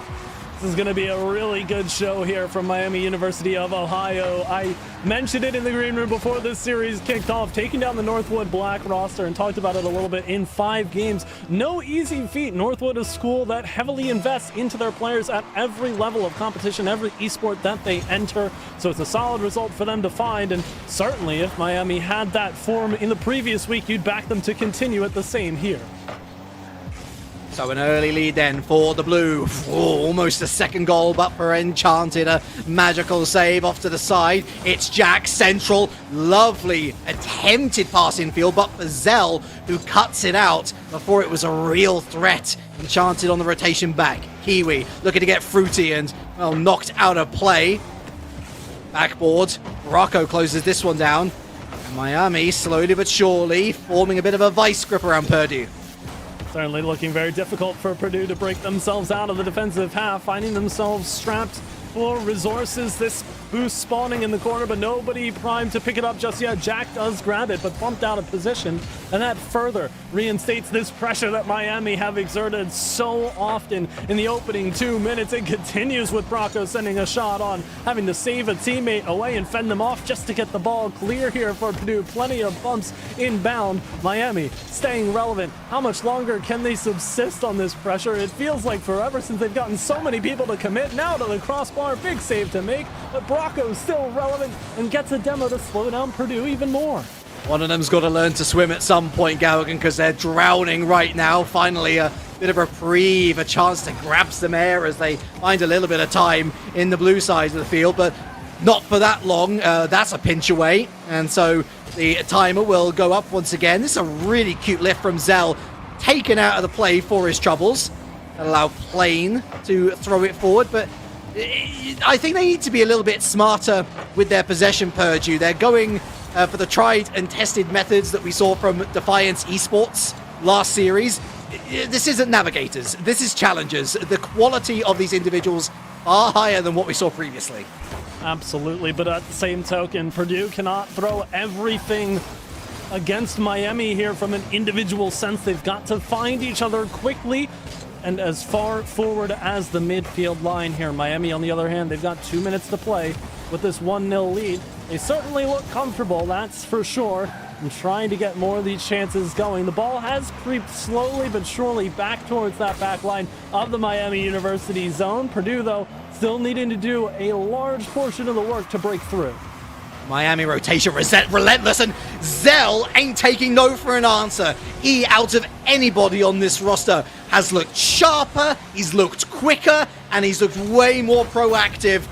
And it goes to show the goalkeeper helpless, not proactive enough. Miami 2-0. Miami happy to put their hopes behind Zell for the time being. It hasn't necessarily been to detract from the experience that Kiwi or Brocco have had, but happy to play a bit more of a supporting role here in the cast of Miami University of Ohio's journey towards that grand finals victory. We are still outside of the result of game number 1, but Purdue feeling no closer than the beginning to finding their way into this particular show. Brocco with a foot reset attempt lends out to Kiwi, who's just taking so much time, so little in the tank, and yet all the pressure in the world felt here by Purdue, who cannot find that avenue to break out of. Finally now getting the clear. This could be a tricky ball to clear away for Miami themselves, seeming to get enough of a grip here to keep themselves afloat. Purdue adapting, looking for bumps and demos. Miami aloof almost. I say aloof, they were avoiding everything, and somehow they managed to avoid saving this shot as well, though I don't blame them. This is a very tricky one to read. It comes off Brocco, it comes off Plane, it hits that bottom pocket beautifully, and what, 47 seconds left? Purdue at least have a route of hope. You're right on it, though. It's not even a case of having faith that Brocco was going to win that out, but it was the misunderstanding that two Purdue players were so close that they'd be able to get that shot off as quickly and effectively as possible. Not what you expect, but here in Challengers, it's all about expecting the unexpected. You've got to stay on your toes, or rather on your front wheels, if that makes sense as an analogy, as much as physically possible. It makes sense, don't worry. We all get it, we understand. But I tell you what, the understanding is on the wall as well. Score or be scored on. Oh, not the angle that Zell was looking for. A hat-trick hero in the making. Not on this occasion. Enchanted. Oh, Plane! Simple Rocket League. You know what? We're 8 seconds away from the conclusion, Relic, but I'm getting a little bit of deja vu here. Are we in for another 2-2 overtime to kick off the series? It certainly feels that way. Miami have had some chances as of late, but none have looked fairly accurate. That being said, Brocco nearly getting it off the kickoff. Back the other way for Purdue. Demos in hand. High pop. Can anybody keep this one relevant? It's sent back instead into the ground. And indeed, we have another 2-2 overtime. Now, please, guys, don't make any substitutes now. This is a good... This is building up to be another excellent series. And it's all about Miami getting it just brought back down to reality by Purdue. Yeah, a slice of luck to find your first, but there was nothing lucky about the second, and how about that for a save denying Zell? Plane wiggles his way through the entire Miami press, hits the backboard, Enchanted, there's going to be no angle to shoot from here, fires over to the right-hand side, cleared by Miami. So you're telling me you don't want to see the substitutions come in and we get a 1v1 between please Miami's no. Brock Ash and Purdue's Boom Steve? I think that's a legendary matchup in the making, but unfortunately we probably won't see it. These teams only going to feel more comfortable as they go along. Miami University, though, getting oh so close, but it doesn't really count for much if you don't find the goal. It's astute from Kiwi there to break up the escape route for Purdue University. Zell goes low. Enchanted goes middle of the road. Kiwi. Jack beats him to the punch. Braco picks up the 100 boost. I mean, little bit gluttonous there as they were on 90 plus, but you do you. You do you. Loose ball. Still a loose ball. Through the corner. Braco misses completely. Purdue don't know what to do with it. Miami at 6s and 7s. Another miss. Oh, and Purdue just don't have the confidence to even go for it. Oh my, really taking that you do you to heart here, but it's that sort of passive nature that's really going to end up striking against you if you don't capitalize when the door is knocked upon. Purdue, however, looking a bit more confident about themselves than perhaps the earlier moments of regulation. That's a good sign for them to try and change their fate here, grab this first game away from Miami as they keep this ball stuck in the corner, rotating through fairly well. Kiwi can't get the second and now is stranded very far upfield with no boost in the tank. Zell, however, trying to break through on the solo chance. Braco quick to respond. Miami have found the touches that they need. The problem is Purdue's receiving them just as well here and putting on some quality shows of their own. That was a gorgeous faking run from Plane, but Miami saw through the facade. Zell moving forward, runs out of boost at the worst time. Oh, but it's a miss, and he misses as well. But guess who doesn't miss? Kiwi! It's 2-3 Miami. They grab the first game of the best of 7 here, and from here on out, everything feels like it could very well change. But Miami University, they have to feel at least a bit more confident now that they've got that game under their belt. Again, another situation where so much fighting is done in regulation, and all it counts for at the end of the day after all of that overtime is just one game on the board. But something about Miami University's confidence levels seem to dwindle in overtime, and the fact that they found that breakthrough, find that goal to keep that game back under their control is reassuring. That second goal for Purdue was the only real moment of proper quality in front of the Miami net, though. Again, that first goal, real slice of luck in it. You were always favoring Miami going into overtime because it was the sheer consistency of quality chances that they were creating. They were bound to score. It was just whether Purdue could get in before their gears started rotating a little bit quicker. Very much deja vu. One team goes 2-0 up. The team then pegs them back 2, and then another team goes on to win it. But Miami at least are going into game number 2 with that win under their belts. It is a sigh of relief, but Purdue straight off the rip, almost finding it first, but for the game 1 winner, Kiwi in goal. Much like the last series, you expect this one to stay close all the way to the bitter end, but the onus is on Purdue right now to respond and do so quickly. You want them to get out to another lead here, hold on to things, and look as comfortable as they physically can. But Miami have one prerogative, and that is to do the antithesis of just that. Keep them as uncomfortable as possible. Zell trying to do everything here from high above the back wall.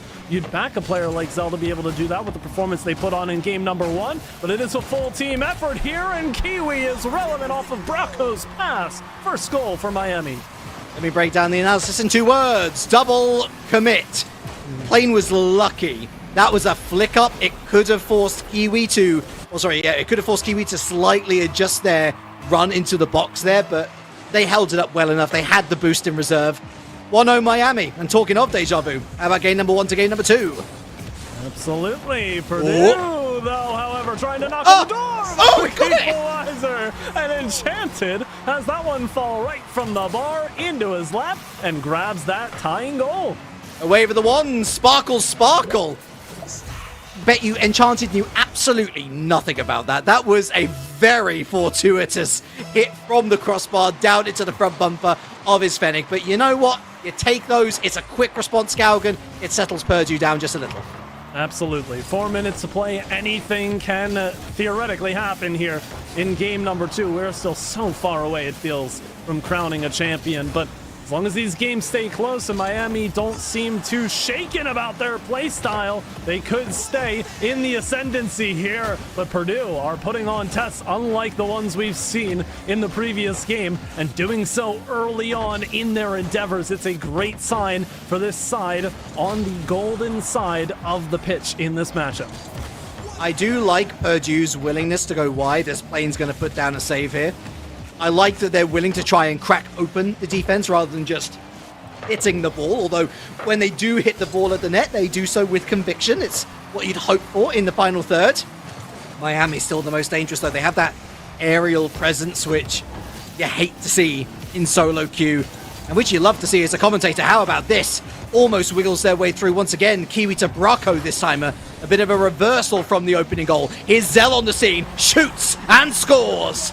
There we have it. Big impact to be made from near the middle of the field, screaming towards it out of the corner, and just able to take that shot. That is the accuracy that largely goes unnoticed. It's not the flashiest of shots, but it is effective. It gets the job done, and that's what you need to win a series like this, where it's going to be so closely contested. Any small window that they can take to shoot, Miami University wants to take advantage, but against the demolition on the goal line, unable to find the angle, it falls out to Zell, but the shot's not immediately on.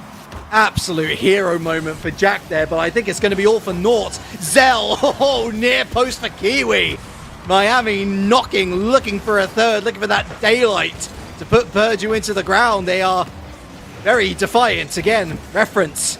If you've tuned into the broadcast for long enough, you'll know exactly what that means, but we're at halftime now, and what that means for Purdue is they've got to find at least one goal in the next 2.5 minutes. Otherwise, that's 2-0 in the series for Miami. Feel like a broken record at this point. Close does not count in Rocket League if you're still dropping the games in the series. Enchanted right idea. Very slightly off execution, but it does not matter. Jack lurking at the corner, taps it home, gets us level. Yeah, the bump was absolutely the right idea. Not much that Enchanted could do about the trajectory, but it works out because by this point, he's called Jack forward. He knows that he's going to be able to get a pass back into the center. It's worth throwing a bit of caution to the wind, and it pays off in spades. 2 minutes to play. I have a feeling we've got more in the tank from both sides. Zell wants to prove just that for Miami University. Quick denial, however, from Plain, and Purdue starting to get more aggressive, not rest on their own back feet here. Make sure that they can stay relevant, but here comes the counter. Kiwi screaming ahead towards the middle. It's another corner pass, another setup from Bracco to Kiwi, and Jack can't find the demo. That's all she wrote. Sluggish defense, Plain stranded on the other side of the pitch. It's all down to Enchanted, and that block simply isn't good enough. Ricochets back out the corner. It's a tee up on a plate for Miami University. They put it away very sweetly indeed. And no matter how much good work Purdue put in, they just keep on getting put back in their place. Kiwi jumping up for this to try and extend the lead. 90 seconds. Good pass. Demo as well. Takes one of the Miami players out of the equation, but it doesn't matter. Zell keeps the ball relevant, so Purdue trying to find their way out of the zone, carve their own path. They're unable to jump through that same direction that they set for themselves. Zell again screaming towards the top of the box. Similar stature for these Miami University chances, but if it ain't broke, don't fix it. They've certainly got plenty of looks from the top of the box from corner passes, and Purdue University have not done a decent enough job shutting down those specific chances. And especially with double commits in the midfield as well. It's not a good look. Miami University so good. Oh my goodness, how about that for a shot? And it's still not going to go on target. What a shame. Genius, unrewarded. I was going to say they're stealing so much boost as well. Still driving towards the net. And there it is, number 4. The key to this game for Miami has been disrupting that lead defender to an extent where they cannot do anything about the rebound whatsoever. Time and time again, Purdue's second and third defender have had to rotate in with the play, playing very close shadow defense, and it's extremely difficult to extricate the ball from those kinds of positions. Miami University are making Purdue pay at every angle.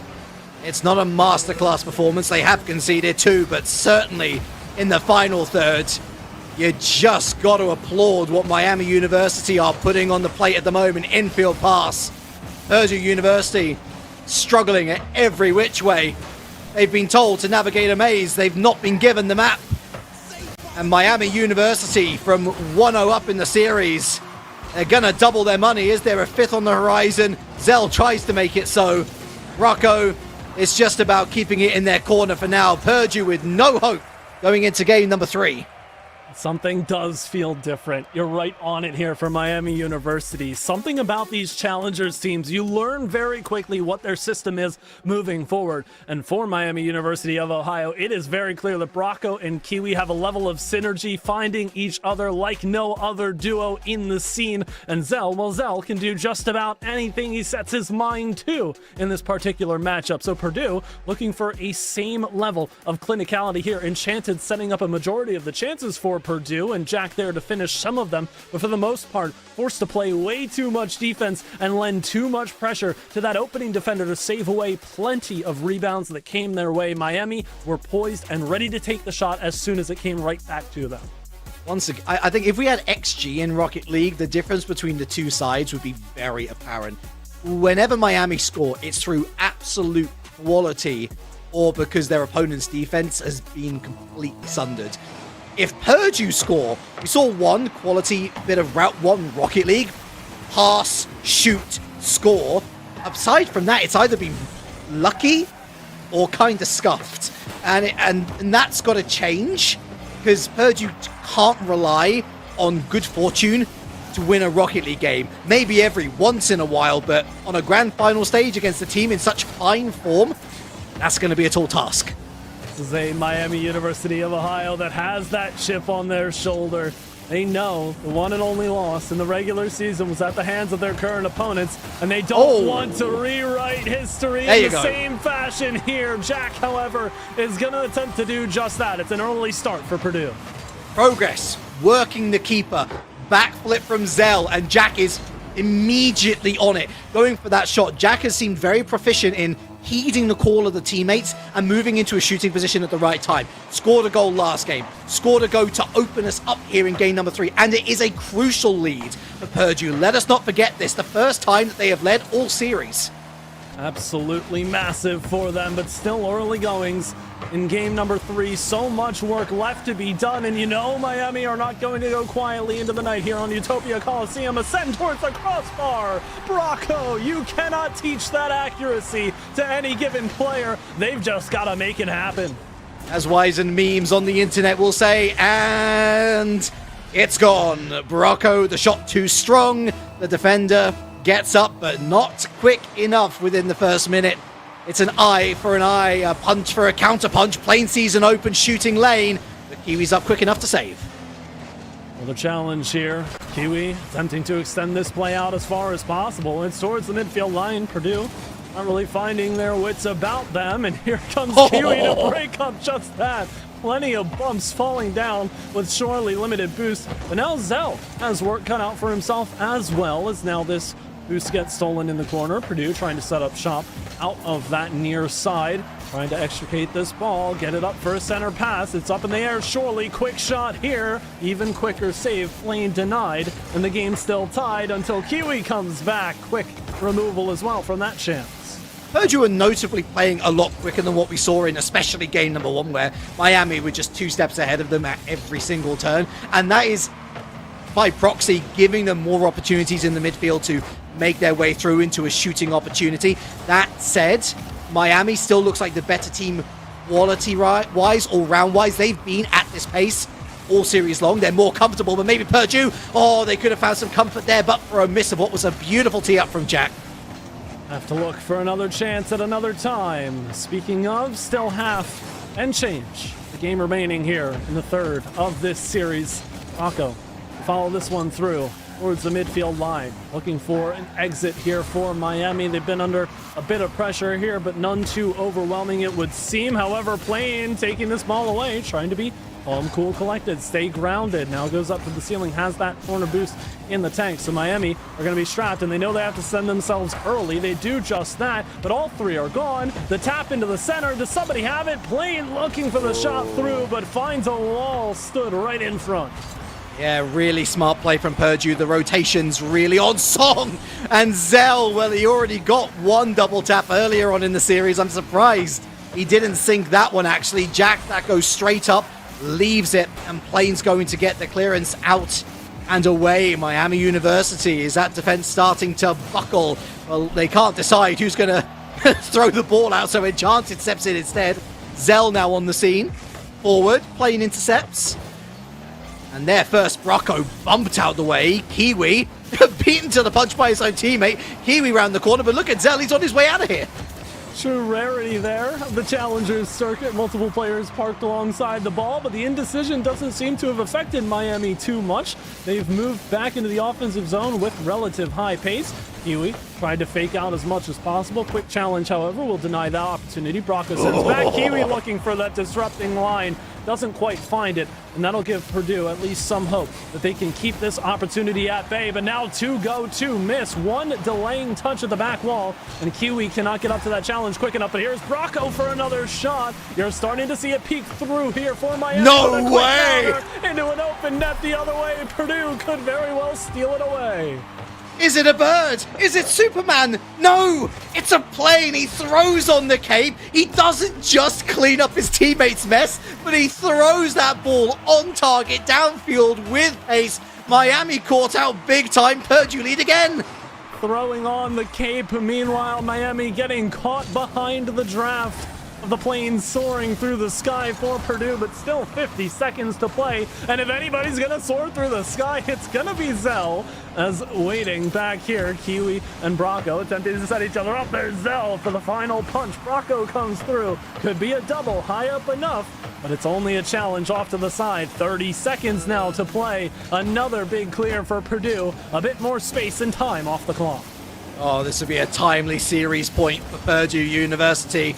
They've got to hold on for 20 seconds. Dangerous against the Miami side that is by far the most lethal attacking force that we've seen on broadcast today. Zell up, Zell in field looking for Kiwi, cancelled out by Plane again. Jack fills into the goalkeeper role. Enchanted goes to the ceiling. Brocco goes round him. Jack pinches it up against his own backboard, and it's on target. Another buzzer beater, and it's Zell to take it to OT. And you have to chalk this up to an opportunity that you know is going to be scored, because the chance quality there for Miami was nothing short of spectacular. Every single ball they received was a nice roller up the side. The air dribbles were in line, and Miami felt as confident as ever, resolute in their plan to take this to OT and potentially steal away game number 3 from the closing moments. But that's an opportunity that Kiwi's gonna just send right back in a casual pinch. 22 seconds to hold on. It was a second too long. Enchanted off the post, and it's off the post again. Would you believe the luck of Purdue University? Looking for the recycle, successfully found for Plane. Zell goes up, a miss by Plane. Kiwi, that's genius, and away it goes, but not too far. Enchanted demolished Plane, and Enchanted scurries upfield. Kiwi on the backboard and into blue possession for now. It can't be like this. We're not even a minute into the overtime of game 3, and both teams will feel like they should have won it. Brocco waits too long, gets dispossessed. Jack has a quick window to jump through, but Zell bails Kiwi out with low resources. Unfortunately, that's a lot of people gone. Now towards the center. Here's the final touch. Jack, too much power to bear. Purdue finally get a game over the line. Like a Japanese Shinkansen, Jack always on time to put the loose ball away. Purdue University. Whew, deep breaths. That's your first point of the series. Well earned.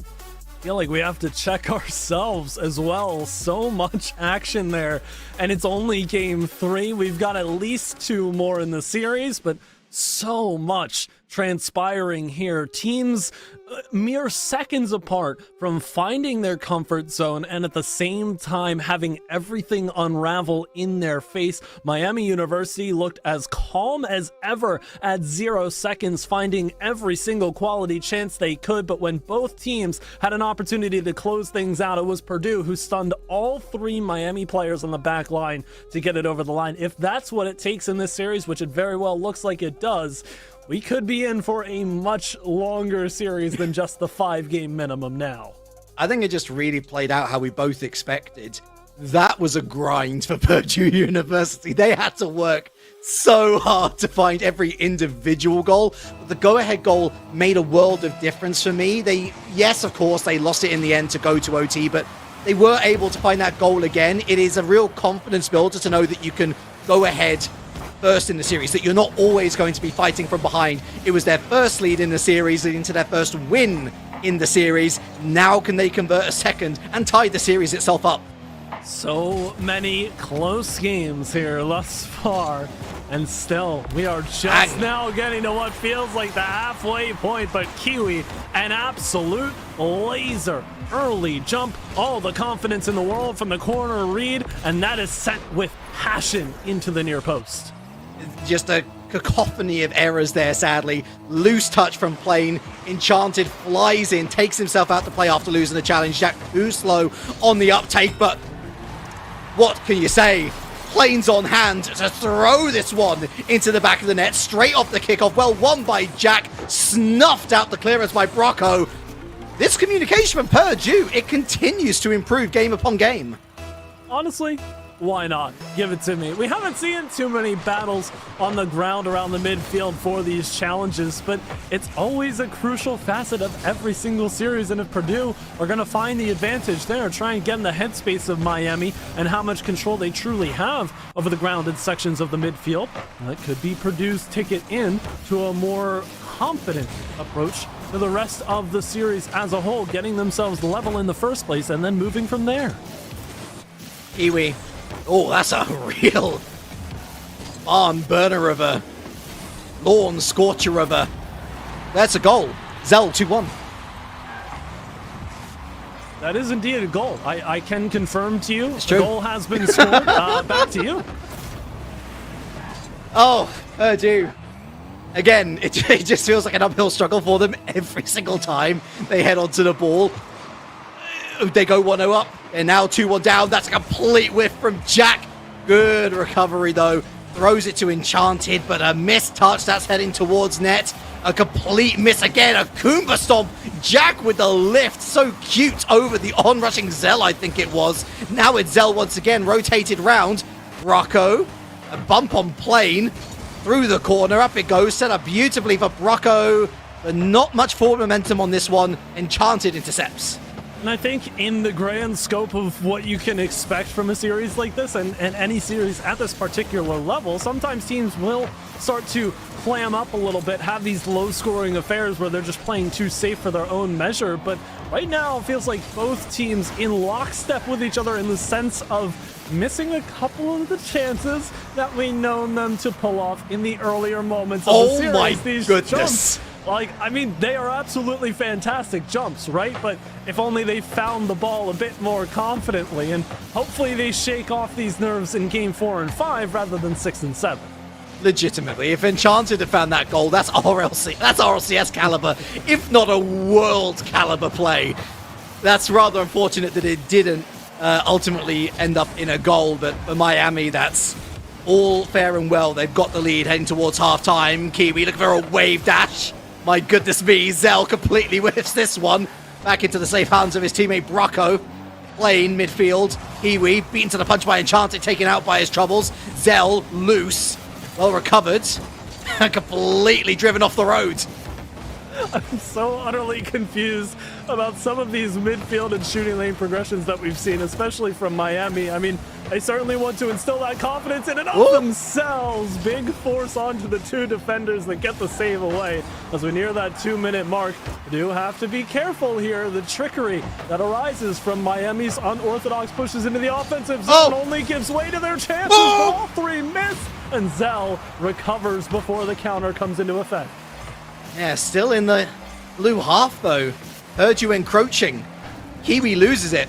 Enchanted, great fake, infield, well read by the rest of the Miami defense, throw it all the way over to the other side. Lovely read from Zell. Oh, what a play! Oh, but Brocco completely misses. Oh, dear. Needing to find some more sharpness here for Miami to get themselves some security, move on to match point in this series. Purdue, meanwhile, 1 goal away from keeping themselves as relevant as ever, equalizing things on all fronts here. And Enchanted wants to do just that. And my goodness, this thing targeted for the upper 90 before Enchanted even dreamt about shooting the ball. No need for a shower tonight. I've been cleaned already. That is filth from Enchanted, threatening a worldie earlier on. That is a gorgeous shot straight from the spellbook. 2-2 with 1 minute left on the clock. Miami just can't seem to escape the coattails of the team that won't say die. Anyone's game heading into the final 50. Miami have to start thinking about their mid-game presence. No it wasn't way! as strong as they wanted it to be, and they are facing the consequences full on here. It's plain for the third. One big clear. All it takes. Third goal for Purdue. It was the first goal that they scored in a previous game. It's the third goal. Another go-ahead goal that they score here in game number 4. And it's playing on hand once again. Wow, that vicious shot across the bow. Not going to threaten the Purdue net anytime soon. 30 seconds left. Looking for a fourth. Enchanted misses. Kiwi misses. Miami, the cool, the ice cool starting to melt perhaps. Last series, Galgan, it was 2-0 up. Brought back to 2-2. Is history going to repeat itself?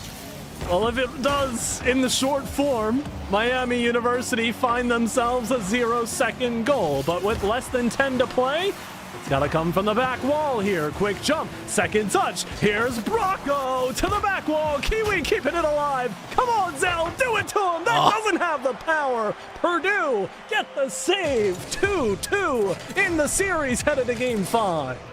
We got a series on our hands. Zell at the end there, so unfortunate. Terrible starting position. Had the boost to work with, but there was no way that the shot was going to have anywhere near enough power to catch out the last defender off the line. A real helter-skelter game in a helter-skelter series. But Purdue continue to find ways. The best goal of the series thus far, scored by Enchanted. And unfortunately, it was the overzealousness of Miami, perhaps a little too desperate to, in their minds, right the wrong. It ultimately showed that they were the architects of their own downfall in the end. They're playing with a free shot on target from downtown.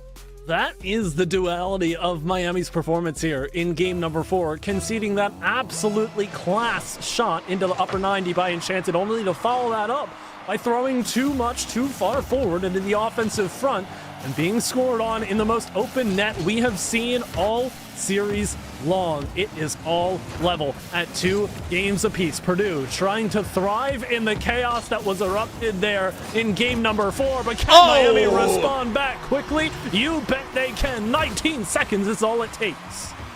This is Brocco asking for a direct delivery via Zell. On time. Perfect. And he knows exactly what to do with it. 1-0 Miami at the far post. And Purdue with an early setback. No delays whatsoever. Perhaps requesting the services of one plane who's perhaps got fast delivery speeds of his own volition, trying to deliver a chance here. Instead, Jack 2 Enchanted, his plane kind of waits in shadow, decides to go for that early challenge, thinks that would be the best time to try and get that stall tactic going for Purdue. They've let this one leak out towards the corner. Enchanted with a carry out. Zell is just waiting, eyeing this one up from a distance. Doesn't find the bump, however, as Jack plays proactive enough. Beats 2 and now just has 1 to go with Brocco, but the early touch is more of a setup than anything else that nobody else from Purdue can really get into the picture of. And not only that, they're sent back to base for a demo. They're not even able to steal 100 on the way out. Purdue throw it downfield. And it's safely into the metaphorical hands of Kiwi, although he's bumped out the way. Demo Here's Jack through the corner. Round Zell, and on Enchanted, another top pocket hit, another delivery straight to your door. Finding a fantastic scoring form here. Difficult bounce to read for any defender, but Enchanted puts it in about the hardest spot for anyone to save it, even if they did have eyes on it to begin the sequence in the first place. So it's a tie game with 3:44 and counting to play. Enchanted's got control of this kickoff, and Enchanted's got a good look at a double, but Bronco says no very easily. Enchanted, like a good stew, it takes time to make it that tasteful, to make it that rich and complex and deep. And my goodness, are we seeing some complex and exciting plays from this particular player, although that's sent straight towards his own net, and that's going to sow seeds of disaster. Curse of the commentator, excuse me. Oh, at the same time, I commend the ambition, right? But Jack in an impossible position to save that one away. Enchanted could only get so much power on the touch. It leaks right out into the hands of Kiwi. Miami University just as quickly find their second goal. Miami, 2-1 up. Purdue, 1-2 down. Mr. Caster absolutely losing his voice. I don't care a jot, we're having a great time here. Attempted bump/demo, not gonna happen. Brocco jumps out the way. Plane stops this from being a full escape route, and Kiwi, on the other side of things, stops it from being a shooting opportunity. Recycle of the play, and eventually into Purdue. Possession, Enchanted. Up he goes, lots of boost to use. Doesn't quite get the flip reset, not even gonna use it anyway. There's Brocco in the way. Up it goes again, Plane. Zell. Flick over 1. Flick over 2, and that's towards his own net again. Enchanted playing with fire. Going to do a whole lot here for Purdue defensively. Keep this ball at bay from the corner. Goes Zell. The setup is in tow. Nobody can really drive their way into that area. Difficult task for anybody. There's enough relevant Purdue players, even if they don't find the touch. Somebody's going to be bound to Plinko that around. A bit more aggressive than a Plinko is the demo there. Served at the middle of the field, but Miami have full strength coming out of the zone, looking for this clear. A nice little redirect, however, collision, and Enchanted rings it off the back wall twice. 2-on-0. Can they convert? Odd angle, but Kiwi needs no help or assistance on this chance. Miami with a third. Wah, wah. That's a real shame, folks, because that was a really pretty three-person play. Unfortunately, if you don't score, you've committed so many resources forward that you're asking for trouble if the counter-attack is quick enough, if it has enough velocity on it. That's exactly what Miami University found, and now Purdue need to find 2 to take it to OT. About 100 seconds to do so. Plane unable to connect early on, but that gives way to Jack, who's coming through. Had a couple of assists to Enchanted, and that's exactly the sequence that they want right now. Flip reset secured, but it's deep into the box where no other Purdue player currently resides. Don't really want to drive that deep, waste too many of those chances. They saw what happened when Miami committed too far forward, but now there's a sense of desperation, and Purdue are handling it in stride. It's Jack to Enchanted once again. It's a loose touch from Zell. Jack right on it. Enchanted, perfect place, perfect time. And the rotations a little bit all over the place from Miami. The switch up in pace from Purdue really catching them out. 1 goal in just shy of 90 seconds, not impossible.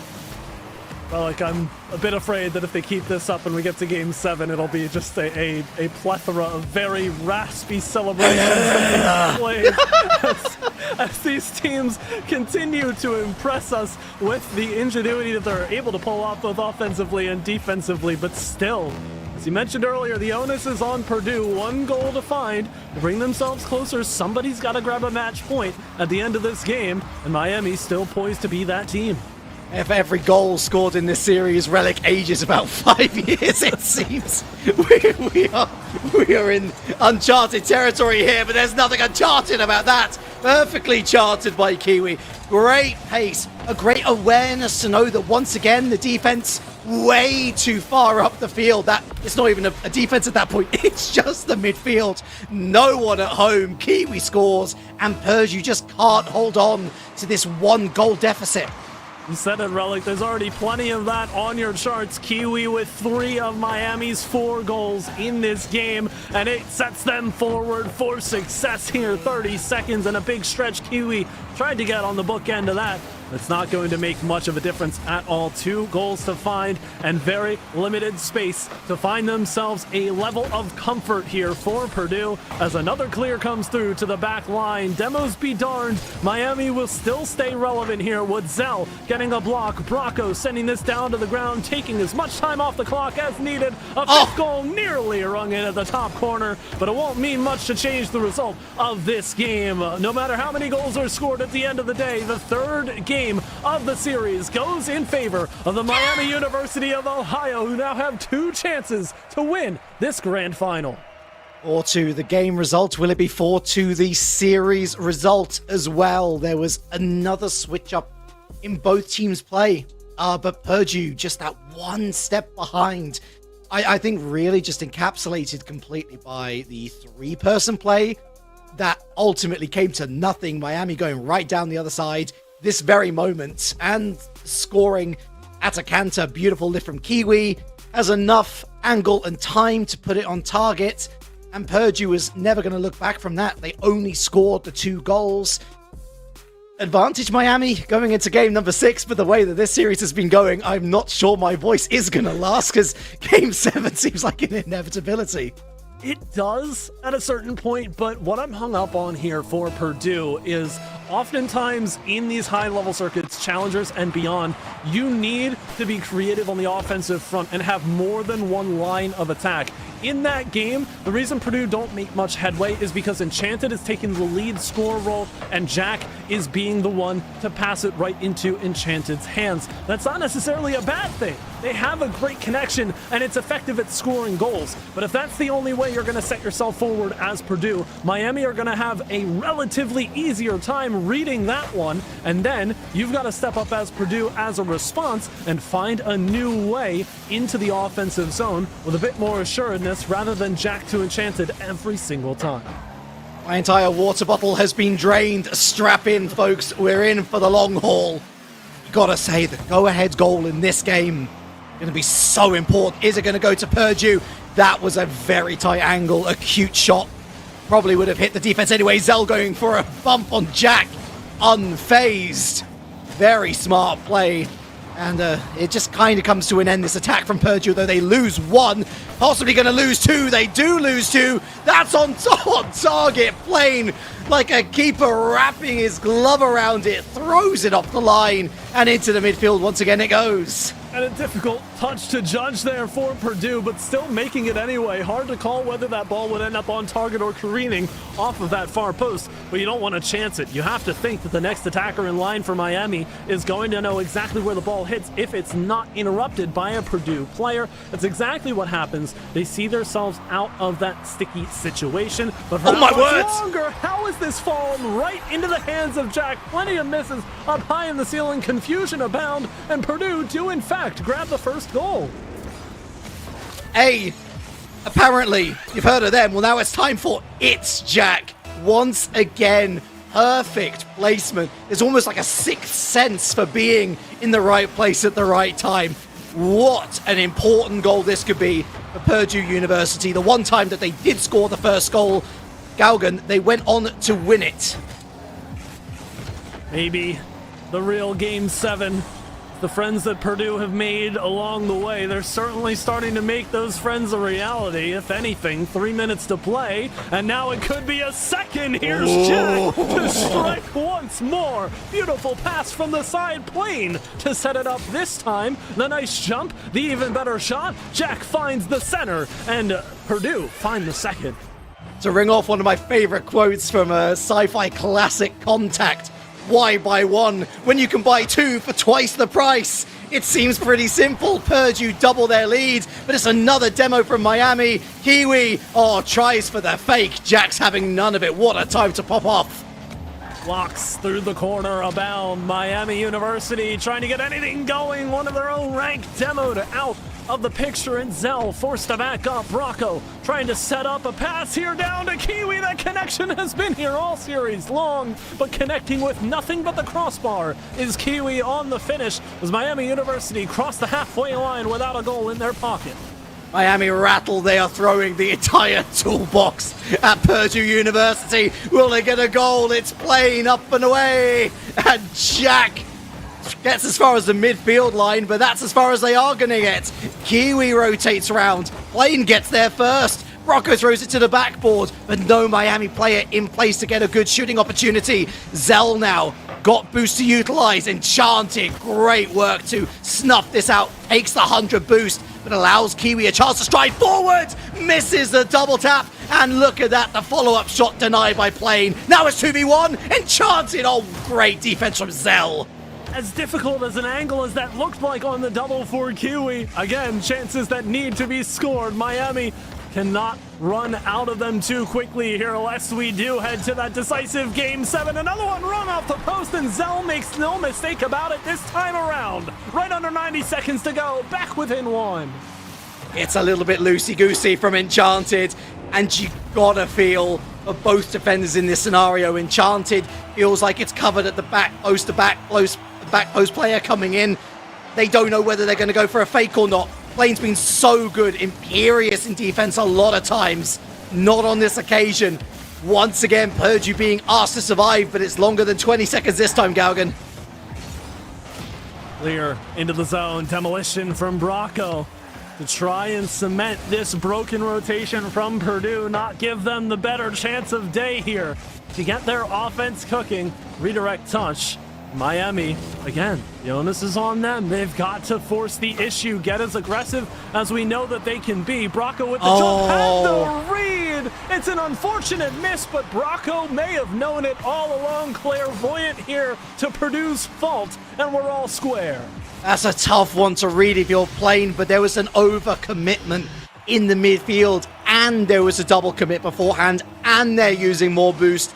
The panic button had well and truly been pressed from Purdue. Plane wins the challenge, but bumped out the way. Kiwi on his way downtown to score a goal. Maybe not. No, a second shot from Brocco. Denied by the woodwork, coming in clutch for Purdue University as things stand. 35 seconds. It's deadlock at 2-2. You asked at the end of Game 5 whether 4-2 would be the series scoreline, and Miami University have proven they have that effective nature around the 0-second mark. They'll need it here. Kiwi plays slow, tries to go up to the back wall. Here's Zell for the follow-through, creates enough chaos that the clear is difficult to make, but Brocco helps assist it. Back down into the far corner for Miami University of Ohio. Here's Kiwi, one last chance. It falls to Zell. They attempt to pinch it through. Zell stays relevant for a second touch, but it's lent out to Purdue. They surely have a strong stance here, but denied from the corner by Brocco. Set down the field. It's close enough to the ground that it very well could see Enchanted in Game 6 overtime, but here it is, centered up, and nobody's relevant enough for the shot. Game 6 overtime. Indeed, here we go. Just let it touch the grass, mate. There was no need. Double demo in the midfield. It breaks open for Zell. It's a miss from Enchanted, and Zell, the guy who opened the scoring in this series, finishes the blockbuster.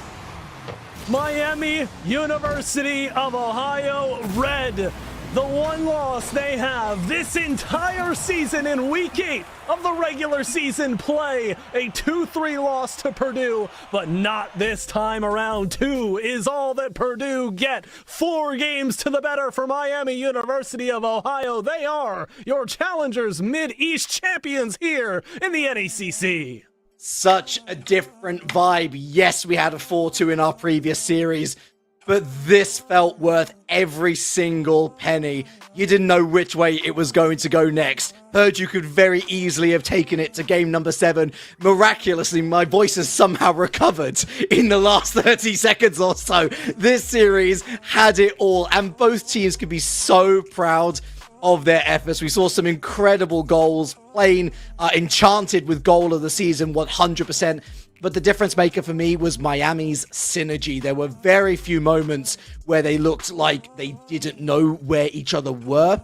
Those goals were very evidently in favor of their opposition. The goals that they did score, though, the quality of chances, what I referenced earlier, the expected goals that they were to be scoring in each of those games, I think it was well beyond what their opponents were able to do. But I mean, class acts, both of them, Miami and Purdue. Great Rocket League rosters. Hope to see you back in next year.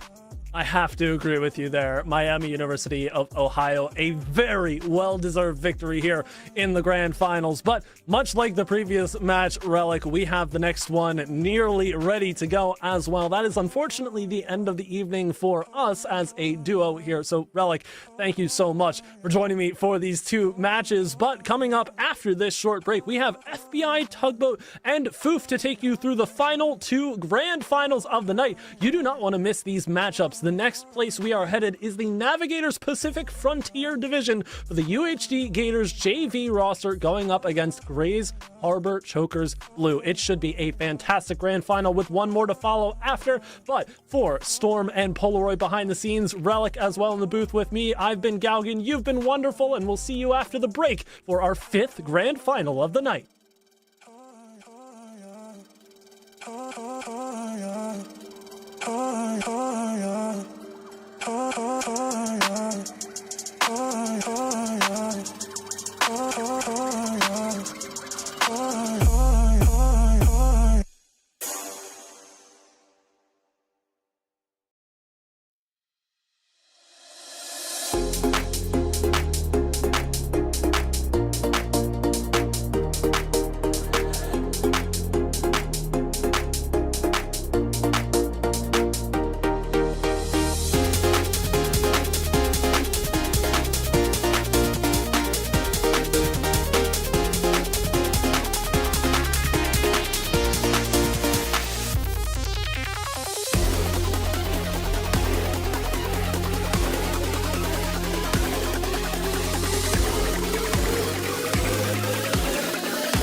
and gentlemen, welcome back to the NECC Grand Finals. My name is Booth. This is FBI Tugboat, and this is the Rocket League Grand Finals. And oh my goodness, that series before was threatening to go the distance. But a 4-2 finale there. But that one's in the past. Tugboat! My friend, we have some bangers lined up ahead of us. That we do here, Foof. We're looking at the Navigators Pacific Division coming up right now, and then to round out the stream a little while later, some Challengers action, that being in the Southwestern Division. I'm incredibly excited for it, Foof. We've been building this NECC regular season. Now the playoffs are here, and the playoffs are ending right here for several of these divisions. Yep. I mean, it is a point that you've been working towards all season, and now there is a moment in time where there are just two singular pillars reaching towards that mountaintop, and you just don't know which one's going to make it there. As we look forward here, this division, this Navigators Pacific Division, has been a tried and true era, but you have the number 1 seed going up against the number 2 seed, something you might have seen looking ahead, but it was a beautiful showing from both squads to get here. Looking at this UHD team, they have yet to drop a single game, as we talked about in our pre-production meeting, to get here in their domination of the north side of the bracket. Look, they didn't drop a game during the regular season. They dropped two maps after week 5. Yep. Have not dropped one in the playoffs quite yet, but very, very good point. Looking at them on the other side is Grays Harbor here, Foof. Another great run, but they've had some stumbling. Harken back to a year ago, NMSU falling 3-1, and then they were able to overtake RSU White. And so battle-tested, battle-hardened to make their way here. The true number 1 and number 2 seeds have made their way forward. They've marched all the way here, but it's not break time. It is not look at the beautiful scene behind you. It's look ahead to see who can grasp this trophy and make it their moment. Yeah, look, these, 3 maps this squad over here, Grace Harbor, dropped, didn't happen by mistake. Taking a look up here first, the UHD Gators JV. I think you were saying it, man. A rather muscular Gator right here. Swole, but, is he not? Swole, straight up. Swole Gator. Straight up. Me too. Let's see. We got Unready up here in first. Freshman. We'll get to their fun facts after this. Looking at Cries Rocket League. Kiz. Excuse me. There's no pronunciation here. Hate to see it. And WizRains. KYZ it is. And WizRains, of course. WizRains, the juniors, so the elder member right here. And fortunately, they did give us some interesting facts. Foof. Well, interesting facts are always fun, but looking at it, I'm really sad that we don't have Kemo the Candy here, because that's my favorite of their facts. But Unready graduate of the Riz Academy. The Riz Academy? As your resident 31-year-old, I have to say, the Riz Academy. What, was that a private school down in Florida? It was. Where is that? Oh, okay, gotcha. The private school down in Florida. Got it. Riz Academy. I have to look that one up. Also fun is KYZ is a certified Joe Wow hater, a.k.a. the manager of the team. So, bold stance to take. Yep, we've got some interesting dynamics going there. So I think they held the hate until the very end, so they got to play tonight. And then on the flip side, you talk about it as a senior in the ways of a junior, but it's actually Wiz who's a professor of the Riz Academy. Wiz over at Riz, that just makes sense. So he must have been a senior while Unready was a sophomore, junior was a freshman, and got to teach him at Riz Academy. It must have been a place where they were able to reach from their upperclassmen and have them to help to teach the previous the underclassmen at that point. That makes sense. I'll have to look up this Riz Academy. Well, looking at the flip side, you have a trio of freshmen. This young group has been perhaps a little bit more heralded than they think. You'd see a team of all freshmen thinking they have a lot to work on, but it has been all eyes forward and all systems go. Usually you have a young team, you're thinking of the future. They're saying the future is now, old man, as That's they fair. are here. That's fair. You've got Ollie, you have Krusta Bubin, and then you have a Koshi Shadow. All 3 of these have been making plays all throughout the season. I remember watching, you can't forget a name like Krusta Bubin, watching this team, and they were just poetry in motion. I want to see them do that again in this series. Yeah, look, the younger squad here has definitely had, like we mentioned, a little more of some flack caught. You know what I'm saying, here in the playoffs. 3-1 victory over New Mexico State University Black. 4-2 dubs over RSU White. Not an easy affair there. The 3 seed dropping in the semifinals right there, but we'll see how this one goes. What we do have for you is how we think it's gonna go here, folks. Yes, yes. Oh, and also I was wearing this jacket the whole time. There's no video evidence of otherwise. You know what I'm saying? So. Well, I think, Tugboat, I would love to start with our predictions here, because I think what's actually going to be pro is we're split on the first game. You had some favorites of the favorites, but I am always one to sing for the unsung heroes. I think Jesus. Grays Harbor overcomes their Week 3 loss. I think they're going to be sitting with a 4-2 victory here and crown themselves as champions over this UHD team that has not tasted defeat yet. No, they haven't. I like that.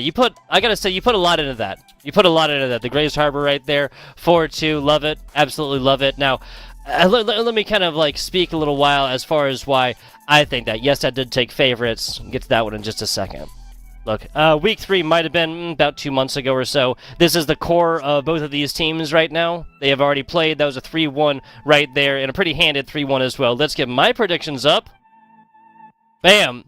UHD Gators. No, a 6-year-old, with their left hand didn't do this. It was me. I just did it very quickly. But that is exactly what is on brand. That's what me and Foof got done last season and whatnot, right? Had to continue the theme here. UHD Gators. Look, Gators have no like natural predators, right? That's why they can grow as long as they go, right? They grow as long as they age and they stay alive right there. Just continue feasting.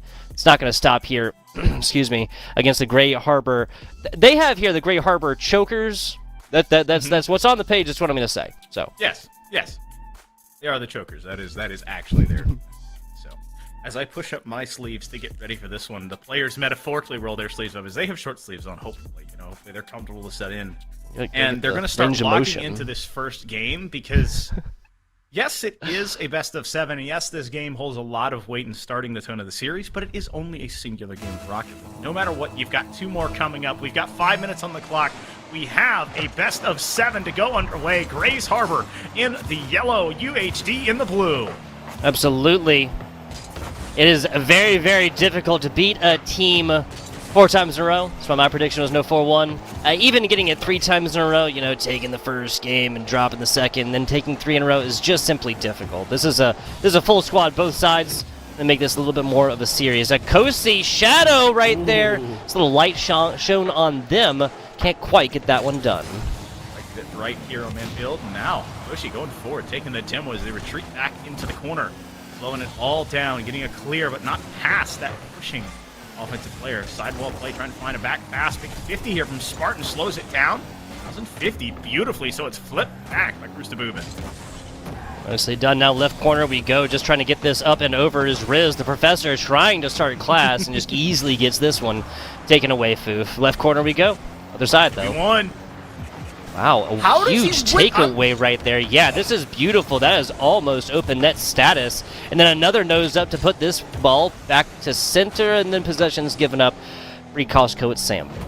I'm still in awe of that winning a 2v1, diving forward, knowing with that just pure confidence that I win this touch and then push it almost an offense point.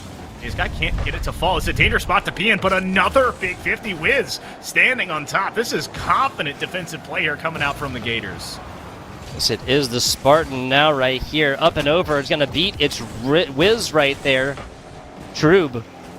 Kind of waiting in the wings, gets nosed up and can't quite get over the ball. This is going to continue pressure against Grays Harbor.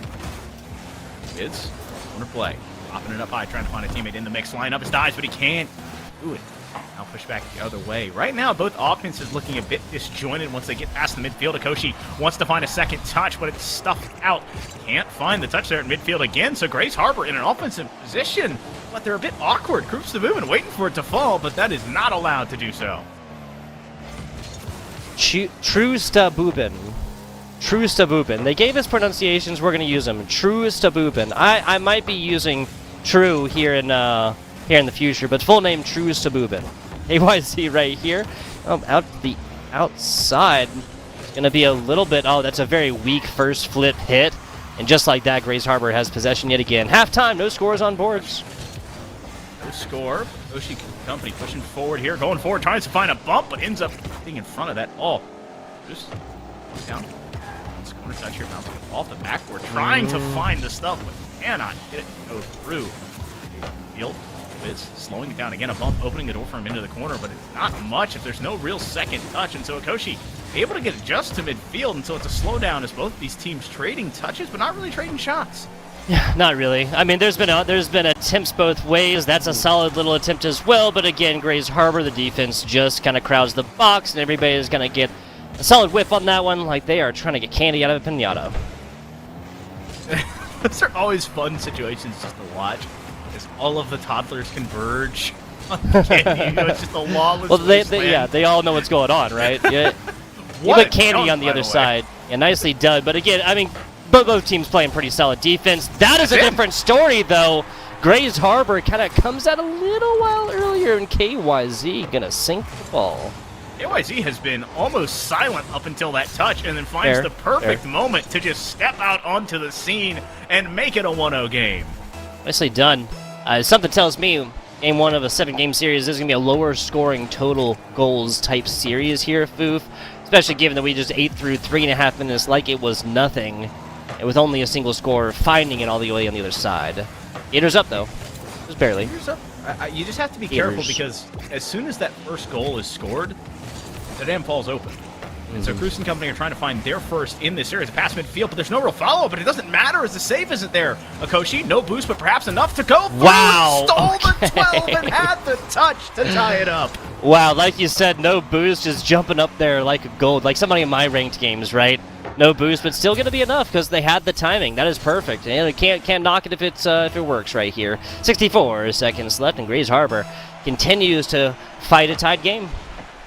This is always going to bring you back to small boost pads matter too, and that is just that 12 ends up being goal with fast aerial is enough, but that goes off the crossbar. Now another one going near post, and guess who again? KYZ saying okay. How's it feel to be just massively correct here, Foof? The first goal happens the next 30 seconds or so. There's another 2 right here. Gators going to snap this the lead back. A little bit less than 60 seconds to go. Let's snap the lead back.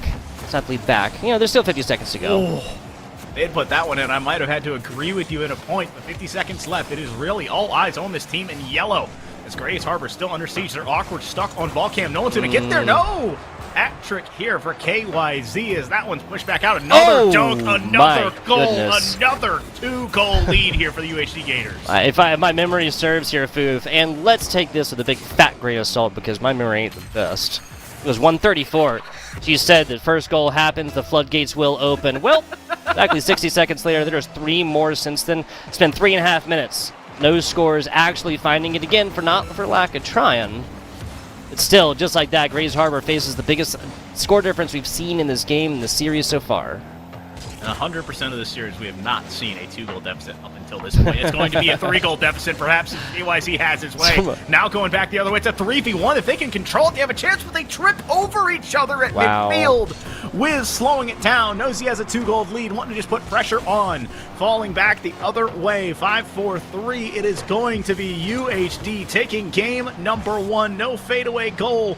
As Wiz shutting it down, the ball going to grace towards the ground, and it's 1-0 here for the UHD Gators. Yeah, nicely done here from the Gators. They score after just a big kind of feeling each other out period, right? Just literally both teams not really wanting to give up like a lot of players into the offensive zone. So whenever ball came in, pressure started, everybody just kind of collapsed back. Nobody really cheated forward. Now, Gators struck first. Now there's a lead to be had, and there's a lead to be defeated. It has just been the Dunkapalooza as KYZ and company were just aggressively offensive and able to follow through on these touches. And yes, we saw one come in the way back and make something happen for Grays Harbor, but too little too late. It's a 3-1 start here in UHD. Maybe run them some salt in the wound saying, yeah, it's a 3-1 to start the day off. We 3-1 just in week 3. Yeah, statement being made here perhaps from the Gators. We're going to be going into this one just a bit. We're going back and forth with lobbies, so that gives us 2 things. First, a little bit more of like an even-handed look at this Rocket League match, right? Each team getting to host and whatnot. And second, gives us a little bit more time to kind of break down this match and whatnot. I think it's so kind of like perfect that there wasn't any single player on this Gators squad that got a hat trick, right? It was KYZ, it was Wiz. Definitely had a chance. Definitely had a chance. Everybody on both of these teams had chances to get wasn't there. KYZ had a hat trick. Yes. 2 going that way. I mean, this is a Gators squad that we've seen this before, right? One player will frequently kind of take that step up within a game, go forth, literally take possession and take this ball and sink it multiple times, whether that's 3 or even 4 sometimes, especially even in regular season. But again, Grace Harbor, undefeated regular season, haven't dropped a map in the postseason right now. Washington State squad, Grace Harbor right here, they only took their 1 loss during the regular season for a reason. 2 reasons. First, they're a good team overall, Grace Harbor. Second, the Gators, I think they just have that little bit of an edge. I think it showed like a little bit in Game 1. Now, as far as things that Grace Harbor can do in Games 2 and beyond, Foof, what are we thinking? What are we thinking for Grace Harbor to come forth, maybe take a 2-score difference game themselves? I think this is actually going to be for both teams. You want to have a more concise and connected offense.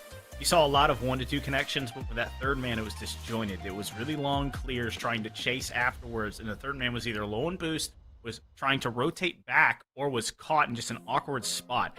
And so it all starts not on the person who has the ball, but you have to be looking to that 2 or 3 to be helping make a play develop off of the ball. And so I really want to see which team makes concerted effort, not to move as like a pack and be tight, but move forward. Exactly what I was going to mention. It might look like aesthetically pleasing having the flying V, right? The V. The Mighty Ducks, right? From Grace Harbor, but when you have almost an open net on the other side and 3 players just running right down the middle, and then, like you said, tripped up under themselves, not a good look. Now, infield pass attempted, nothing happening. That was the best Grace Harbor's look we've seen so far. And the early chance, just moving, calling it down. Not the ball. Yoshi, awkward there as it goes off the tires. So up and over 1, probably catching the defenders a bit awkward as they didn't think that one was going to fall weird. Ace, slow here on that sidewall. No boost, just waiting for gravity to bring it back down. Cruz following, wants to find a second touch here. Uses the flip for momentum, but a beautiful stop by Wiz. Just rocking and rolling here in top. Takes it off the sidewall. Yoshi, trying to read, gets a beautiful touch to dissuade any offense. Yes, and that's True Stabubin right here, setting it up. The Spartan had, we can't call it an open net with a player like Days down bottom, but a little one-on-one, some of the best math we'll see in the series so far, because this, despite predictions and whatnot, despite a 1-0 lead here for the Gators, and from Game 1 now into Game 2, this is still a very, very close game, very close series. That's a backward pass. It's going to open the door for Cruz Stabubin and makes one happen. 90 seconds off the board. The first goal being scored here in Game 2. Nicely done. True Stabubin. I'm going to try and say it right every time. The General AA Major. Not 100% sure what that means, but all 5 members listed on the roster. Foof. This one ain't a joke. This is no Riz Academy joke. What does General AA mean? So it's probably either undecided or unreported. So I assume General Ed right now. But that's going to be General Goal as he sees through the smoke. Catches us off guard just as well as the defense as you see the defender a bit too far forward. Yeah, 100 kilometers per hour right there, and I do believe that was the offensive powerhouse, True Stabubin, earlier. Just kind of cheating up, trying to buy space a little bit right there. Grace Harbor enjoys a lead for 20 seconds. Days. Careful here. KYZ, what else is the field? Trying to put a 1-2-3 at a ladder offense, and that might work if you're not careful here. Okay. And KYZ makes it look so easy. 1, 2, 3, 2, 1. Wow, so yeah, 4 total scores in game numero uno. Well, this looks like we're going to get 3 scores already. Very, very short into this game. Not quite a minute burned off of this clock so far, Foof. It does look like, I mean, the goal that Grace Harbor got looked really good. Their offense looked like they coordinated a little bit. Well, the Gators answered themselves. I might steal that one. The ladder offense, right? Lower, high, mid, and high. This porridge too cold. This porridge too hot. Well, this porridge is just right. Right now, it is all right for the UHD Gators, except that is a beautiful 50. Akoshi stays after the play, and this is what I talk about, being off the ball to ready to make a play, and he's in the perfect position. What, a score every 13 seconds or something like this? no, 17 seconds, something like this. Math is hard, people. Math. Maybe I need to go back to college. Wait, no, it's 2 minutes and 11 seconds. I'm done. I'm done. Sorry about that, guys. I thought it was a minute and 11. Doesn't matter. Hey, this Spirit Series flying away already. Okay, so this is given up to Wiz right here, trying to cast a spell across the middle. Can't quite get it right off the back right tire, but KYZ there to save the day. Never mind, this Daze tries for it, loses the 50 over the right side, gonna pick up a big boost on the way. Spartan looking to lead the charge over here to the right side. KYZ giving him the business. A nice hit out to the middle, but True Stabubin wins the 50, but not the second one. Looking midfield, trying to find a teammate, but all he finds is a diving defender. Awkward was Spartan as he had a teammate bail him out in the perfect time. Now you need some control here. The Octane ends up handing the ball back off to Wiz. Wiz denied on the shot. Follow it either. So both teams getting a possession and immediately trading it. So we stay on this orange half. Oh my goodness, yeah, our in-game announcer is freaking out just as much as us for a reason. Saves upon saves upon saves, like you're trying to overwrite your game before the boss. The spastic saving, if you don't know that save actually counted or not before you turn it off. After a long night session, did I really save? Gotta turn it back on. Exactly, gotta find out. Well, right now, both of these teams would love a save state and an equal spot in game number 2, Grace Harbor, because they'd love to get a chance to tie this series up, and UHC would love to start 2-0. Cruz denied. He can't get to it either. Akoshi has the one to their name already, trying to follow it up here. You need to be careful here for Grace Harbor, as they are getting tighter and tighter on the offensive end. They really are.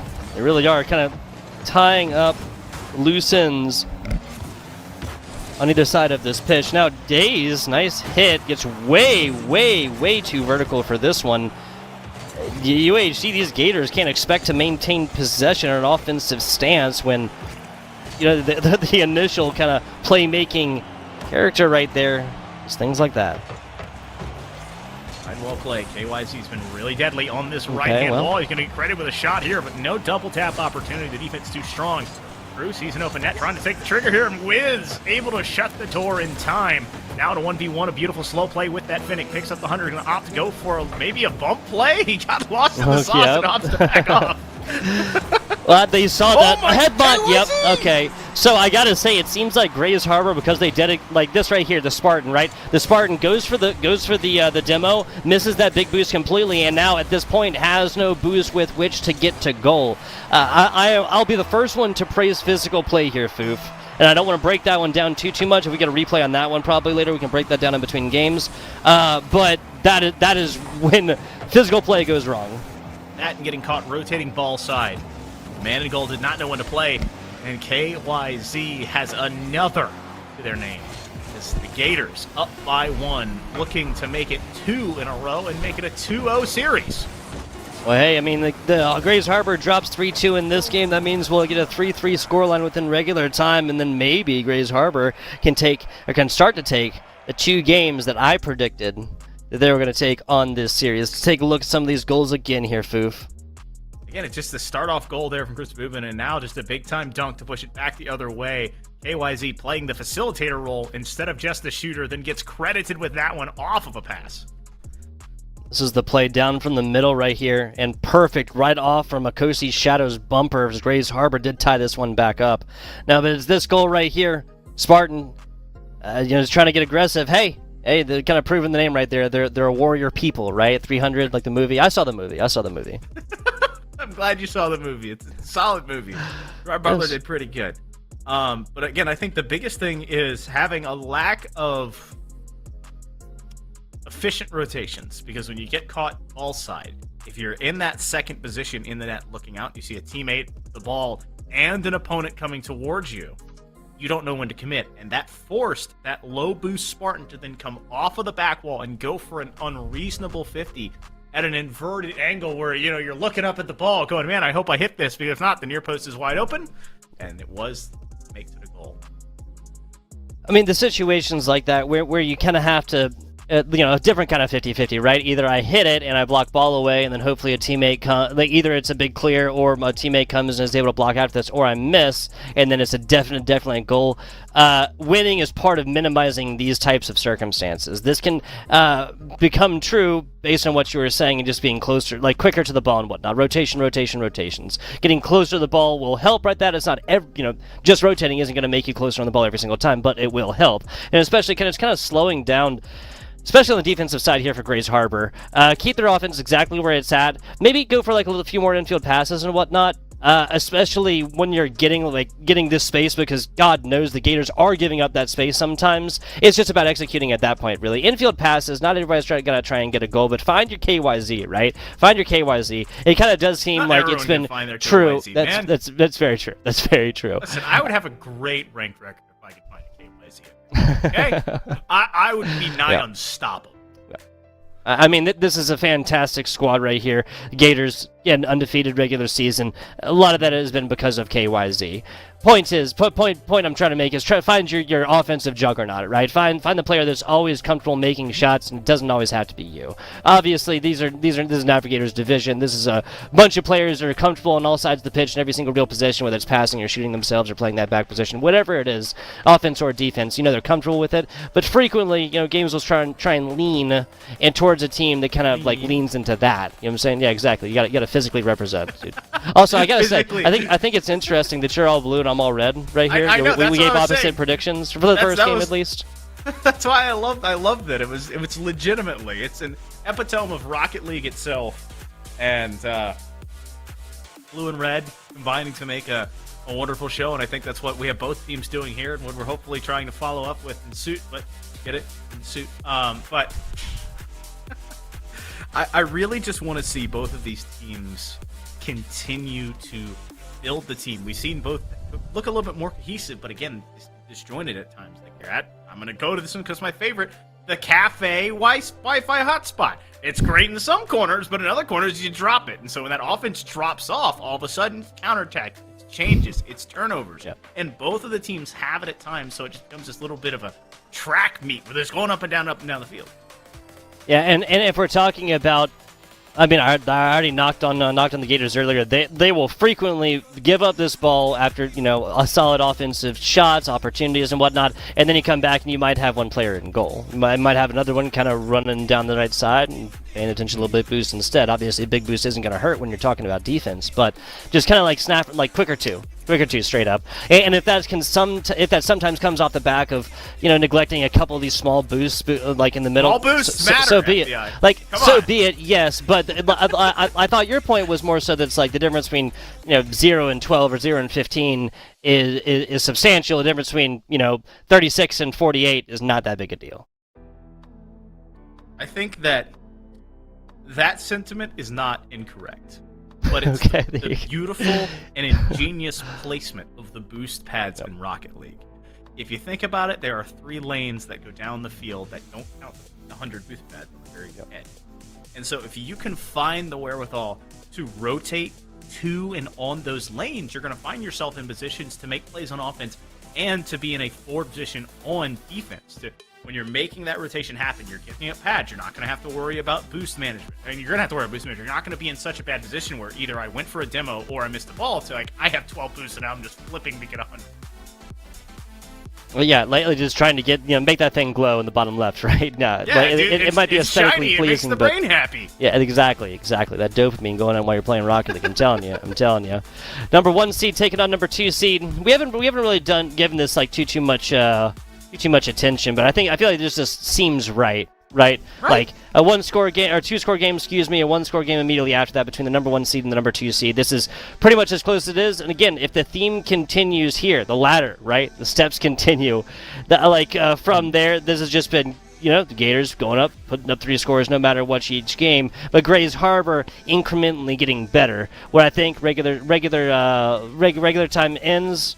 Maybe not 3-3, but I think it will be tied, or at least close to it, and Grays Harbor will give a shot in overtime here in Game 3. Regardless, we'll be starting this one in just a couple of minutes and kind of seeing the conclusion. The way I look at it is this. If the Gators take Game 3, do we think that Grace Harbor is going to come back in a 4-game run? I'm not sure about that one. Like they say, game twos don't matter so frequently, right? Like game 1 is just you can literally write it off because either team, kind of feeling each other out. Game 2, kind of the similar way, but you lose game 3, go down 3-0, you're looking at a full reverse sweep the other way. Now it is really all eyes on this UAP to make magic happen for the 3rd game in a row. Grace Harbor staring down the strangely tight t-shirt on this swole gator that has been leading 2-0 and trying to win a 50 there is Crew, but he can't get it to fall. Awkward spot as you have both players up aggressively. Spartan looking for the shot. Now a follow-up touch. This is what you want to see. Not first, not second, but third chance touches to make the offense happen. That's exactly the point right here. Spartan puts it up second, goes for a stab across the middle. Also, we'll notice the third player back, the player we didn't see right there, was the first shooter, and they were already back. They were collecting boosts, and they were getting ready for the counter-attack. Grace Harbor coming out swinging here in Game 3. Already has one to his name, trying to push forward here. Beautiful flip, but can't get to the ball. That dominance a bit too flat. Demo coming through, ringing into Utopia Coliseum. Stays, letting a teammate push it forward. KYZ credited with that touch, but Spartan and company building it off into stand. Another shot, another save here, this time coming off of Wiz's Finnick. A big 50 towards the midfield. Wiz running underneath him, wants to catch it in the backboard. Going to try and find a teammate, but a beautiful stuff keeps it in the corner. Now Days down bottom. Wow, looks like Grace Harbor doesn't likes that corner. They try and take it back on over there with all 3 players yet again. They tripled up on the offense earlier. They tripled up on the defense just now, and they are not made to feel the flames from their decisions any of those times. Still all 3 players on the ground right now. Hello, Steady trying to make magic happen. Days. Backward play, he's going to get free real estate. That's going to be a double tap with no one there. The wiser UHD tie it up. Wow. Yeah, the double tap right here. If it was a zombie, that'd be 2 to the head. That's Days right here, administering that one. You got to make sure. 79 kilometers per hour, and this game is tied back up about 90 seconds in. 1-1 here. Big kickoff ringing into this day. AYZ looking midfield. He's got a teammate following through Days. Backward touch. AYZ 50 beautifully there by Crew. Wiz, another backward touch. This is going to fall down right in front of the net. Need to be careful here as that's a aggressive push. Wiz wanted to call his own number but could not connect to the phone, and so it's turned back by Grace Harbor. Ooh! Touch! Oh my goodness, Akoshi! That angle was insane! Yeah, this doesn't happen without True, of course, but fantastic stuff. And then now True gets a front row seat to that one. True Stuff Boobin up top to the man Akoshi and Shadow themselves. Fantastic stuff right there. 2 minutes into that one, and Grace Harbor has bought back a lead. Rather cheap flea market here. Akoshi feeling good after that goal. I mean, that angle just absurd. We've already been part of 1 goal. Now 2 in this one. Feeling good. They have a lead. Grace Harbor, the first lead that they have seen all series. As Akoshi looking for a pass midfield. No, he's trying to set himself up on the Doomsday, but no boost, no momentum means no goal. AYZ loses the ball but hands off to a teammate, keeping it forward here. It's Days, but just another big clear. Gets it out to midfield. Akoshi 50'd hard there. So Days with a quick turn looking for a far post shot. No, turned away as it went near. It kind of seems like the Gators are trying their same offense over and over again, whereas the Grace Harbor Chokers kind of read this offense, right? They've checked out the book. They got themselves a library card. They don't like the story. They've already read it a couple times. Akoshi did not like that story as he saw the demo coming in early and was able to avoid it. Soft touch midfield. AYZ, sidewall play. Ace following it up here, and so there's more bouncing off of this left-hand wall. Feeling like I'm watching a true air hockey, just trying to go off the wall there. Akoshi already had one from the angle. He's trying to find it again. That shot pack perhaps starting to pay dividends, and this time it doesn't find the mark. Well, hey, we can't be surprised that shadows live in corners, man. I'm really proud of that one. Well, you can call it a coffin corner as Shadow has been deadly from that side, trying to make the magic happen. Akoshi again, but now having 2 defenders jumping in his face, trying to contest these shots. Ooh. All over it at midfield. The soft touch there gets it past a defender once, but not twice, as Wiz able to push it back. Midfield play, but stuffed out by the defender who was waiting near post. Speaking of winning near post, oh my god, that was almost it for the Gators. Now 70 seconds left, and the Gators need this next shot. Go forth. Put this series on its back. Not done, but on its back. On its back, with an old tortoise, you just got to perhaps turn it over, let it find its way back. So, Grace Harbor trying to find their way back into the series. UHD trying to find their way back to a lead, as it has still been a 2-1 game here for about 2 minutes. True, self-touch, backward play. Doesn't find anything, but finds more of the clock to burn off. Akoshi trying to go from the left side, perhaps, a little bit of a tendency breaker, but the defense still ready. It was 30 seconds. Down bottom, a hit. That's KYZ setting up, and nobody on the other side. Oh, man, at this point, this is a pour it on the offense situation. You lose by 1, you lose by 2, you lose by 10. Loss is a loss. This is the Gators that had to back up their teammates. It's just really crucial in that third minute, having to commit. Now there is no one home, and Cruz sees it the whole way. Goal number 2 here, and the Choker's going to be up 3-1 and trying to make it 3-1 of their own. True Stabubin. I said they needed to harness their inner KYZ. I'm gonna really back that one up, and I think it's True Sabubin is really coming through right here. That freshman General AA. Oh, also I looked it up. A General AA means Associate of Arts. Associate of Arts. So it's just the type of degree, like like a bachelor's degree, a PhD degree, an associate's degree. General, and they're freshmen, so they got plenty of time. Anyway, no, this game 3 committed right now. Yeah, right. This game 3 is over. It's going to be Grace Harbor taking this one at a 2-score lead. Like I said, just increasing the score, or decreasing the score difference by which they lost, and now taking the dub here in game number 3. We're not going to see a sweep. No sweep today. The broom has been put up. Perhaps you can see Grace Harbor build on top of this game 3 victory. UHD did not go silently into the night, as they were able to find one, but their offense was stifled, not only at the point of attack at midfield, but they were unable to get a lot of these good transitional plays started on the defensive side because of the first, second, third chances we started to see mounting here. Yeah, and it's just about capitalizing on those chances here for Grace Harbor. I think once they were able to coordinate on it, that just really started happening for them. I've said it before, I'll say it again. I hope it's not getting hammy or whatever at this point, but the most important times in this entire possible 7-game series is literally right now, is them communicating, maybe looking at some of these goals really quickly themselves or something like this. Obviously, they're setting up a lobby right now, but their communications are going to be going on right now, right? And kind of figuring out exactly what it is that they want to do, what they liked from this previous game, maybe what they'll take advantage of in the next game that the Gators were doing right here, and most importantly, what they want to not have happen again. They want to coordinate with their teammates right here. They want to get these opportunities up and teammates making goals in. It's absolutely what the doctor ordered here for Grace Harbor.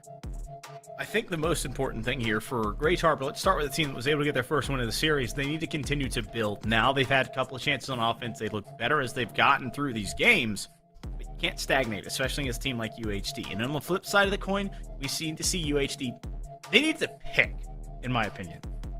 Are you going to be a ground passing team? Let's see it. Are you going to be a team that goes for backboard passes? Let's see it. Are you going to be a team that looks for sidewall passes? Let's see it. And yes, it's nice to have a menagerie on offense and be able to pick and choose your flavors, but you got to have a favorite of the Neapolitan, Tugboat. Let's pick it and run it right now.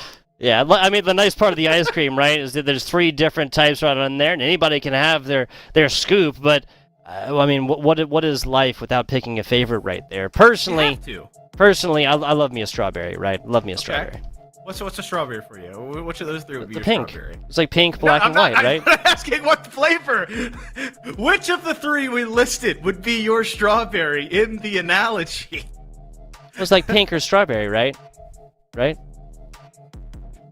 Am I thinking about this wrong? Neapolitan ice cream. Yes, I'm asking you which of the 3... Which of the 3 forms of offenses, Tugboat? We were going off of the analogy. You dove too deeply into the analogy. I thought you were asking me about ice cream, dude. I was literally just about to look up Neapolitan ice cream. I was like, hang on, dude. I know that I'm right here. No, the ground passes, obviously. It's amazing. It's amazing to get passes going through the air and whatnot, but I feel like especially at these levels, Navigators division right here and that skill level, it's frequently just tried too often up top. You try and get it too flashy, and it's just very, very easy to read out as it's coming, right? And then easily to stop right there. I get ground passes in. That is what is garnered the majority of these 12 goals or something like that so far, something like this, 11 goals, something like this. Just keep on going with that. There's no reason to change the formula. Now, I will say it was a shameless plug of FBI Tugboat's perfect podcast called A Spoonful of Truth. You'll see it on the FBI Tugboat Twitch channel. So, make sure you tune in to see some more of those of judging your favorite ice cream flavors and frozen desserts. But no, we have a 2-1 series rocking right now. UHD, their winning streak has been halted in the playoffs as they have finally dropped a singular game. But again, when you're a team that hasn't lost yet and you lose one, people like us are supposed to make a big deal of it. But when you're in the team spot moment, yeah, it's a game. We're fine. It's like getting outscored in a quarter or a inning of a game. It's let's go back and let's make the better things happen this time around, and that's exactly what they're going to look to do. Yeah, I mean, I say that all the time. Obviously, Rocket League 5-minute games, you play at least 3 of them. Essentially different periods, quarters, whatever you want to call within a standard game. Because, I mean, hey, breaks between NHL game, NFL game, something like that, that's 3 times as long as these players take within those individual games. 20 seconds in right now, just kind of trading possession back and forth. Like they're looking at some stocks. Trading back and forth in stops is kind of like the old multi-stop sign intersection.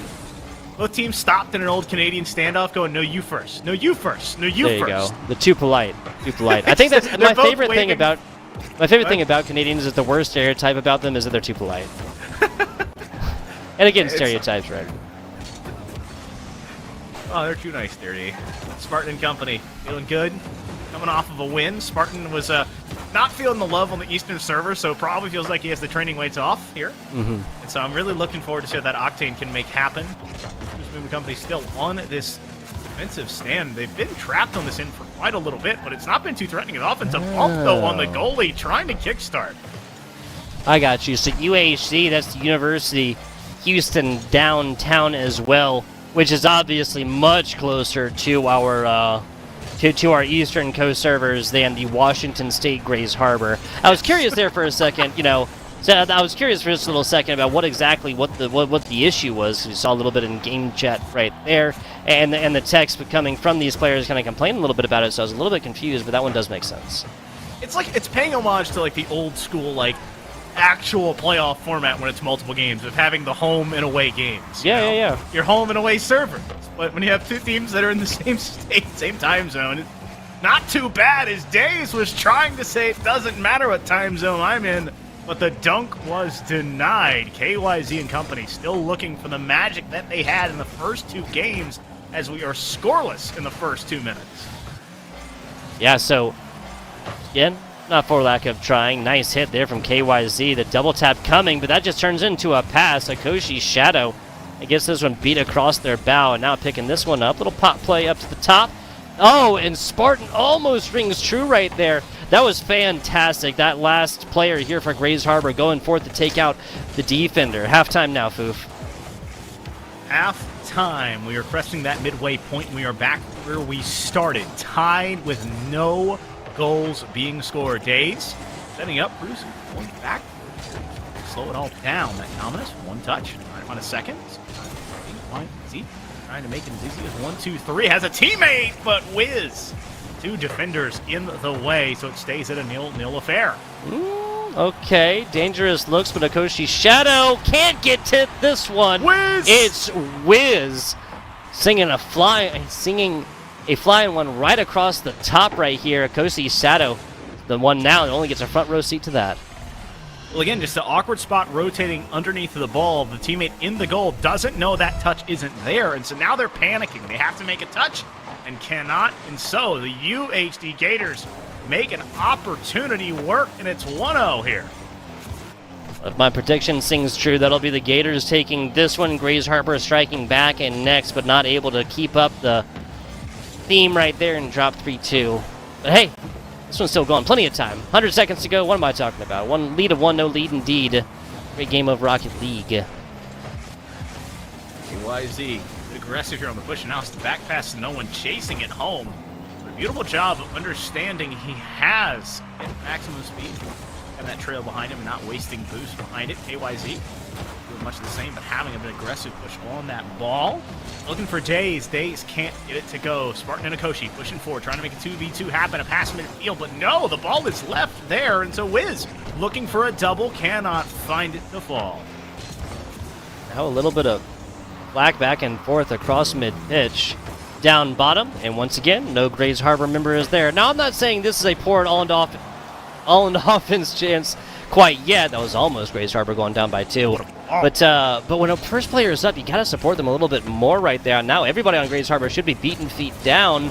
Outside, Spartan! Oh, that's actually blocked by the teammate, I think. Now, Spartans all down. Catching the ball. Sidewalk play. Bates passing midfield, looking for Wiz. Wiz trying to get the angle. Unable to get that Finnick up in the air. KYZ caught as well, and so now it's a backflip to Wiz. Wiz pulling the shot. Spartan, though, doing credit for that shave. Akosi, I love this touch just to dissuade any more offense. But defense does not matter, guys, if you do not have a lead to protect. Akoshi and company still looking for their first in game number 4. It's almost philosophical there, Foof. What, defense doesn't matter if you have no lead to protect. My goodness. My goodness. Now, a little bit of volleyball action here. Don't let the ball touch the ground if you're Grays Harbor. That's going to happen, and a 1-0 lead here for the Gators, unfortunately. Yeah, right? They didn't understand the rules. Yeah, exactly. Get the rule book to them after this one. Yeah, you got to tell them a little bit sooner, all right? But the UHD Gators making it happen once again. Able to come back after dropping 1, find it, and now it's 3-1 in the series. My prediction is now kaput. I will be 0-2, or 0-3 on the prediction so far, Tugboat, but you still have a chance. I do right here. Yeah, 3 games going for the Gators. Again, I kind of broke it down a little bit during game. I think that Grays Harbor is going to be able to come back in this game number, in this game number 5 right here.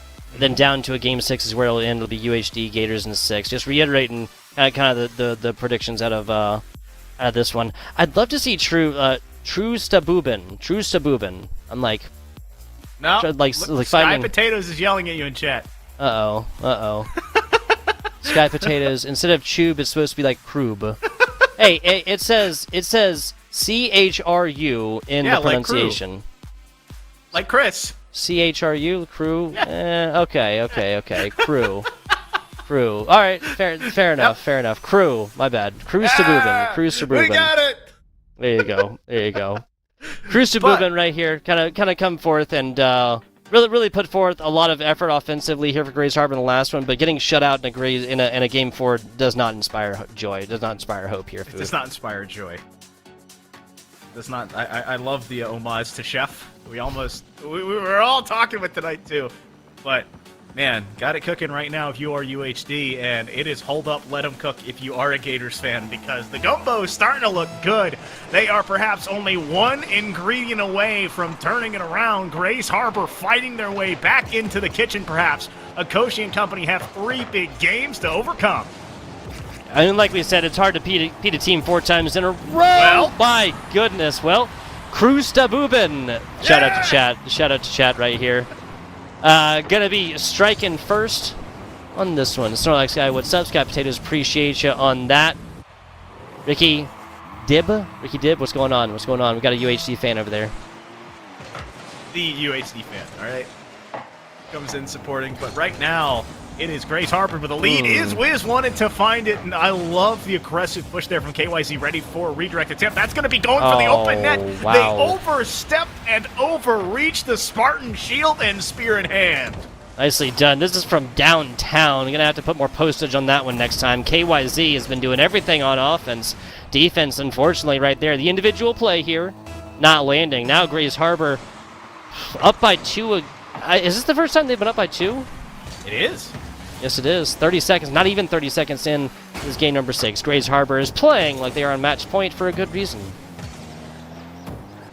All waiting on this blue end. The Gators feeling a little bit of the heat right now as the Chokers are playing for their series. They're playing for both teams are playing for the championship, and mind you, but if they drop a game, it is all over. So this is usually when you see the power spike happen You know, perhaps they're thinking back to the power of friendship and the one time their mentor said something to them in the rain. They powered up here, Tugboat. They are looking to expand as Wiz makes a save, but the offense is still on here for Grace Harbor.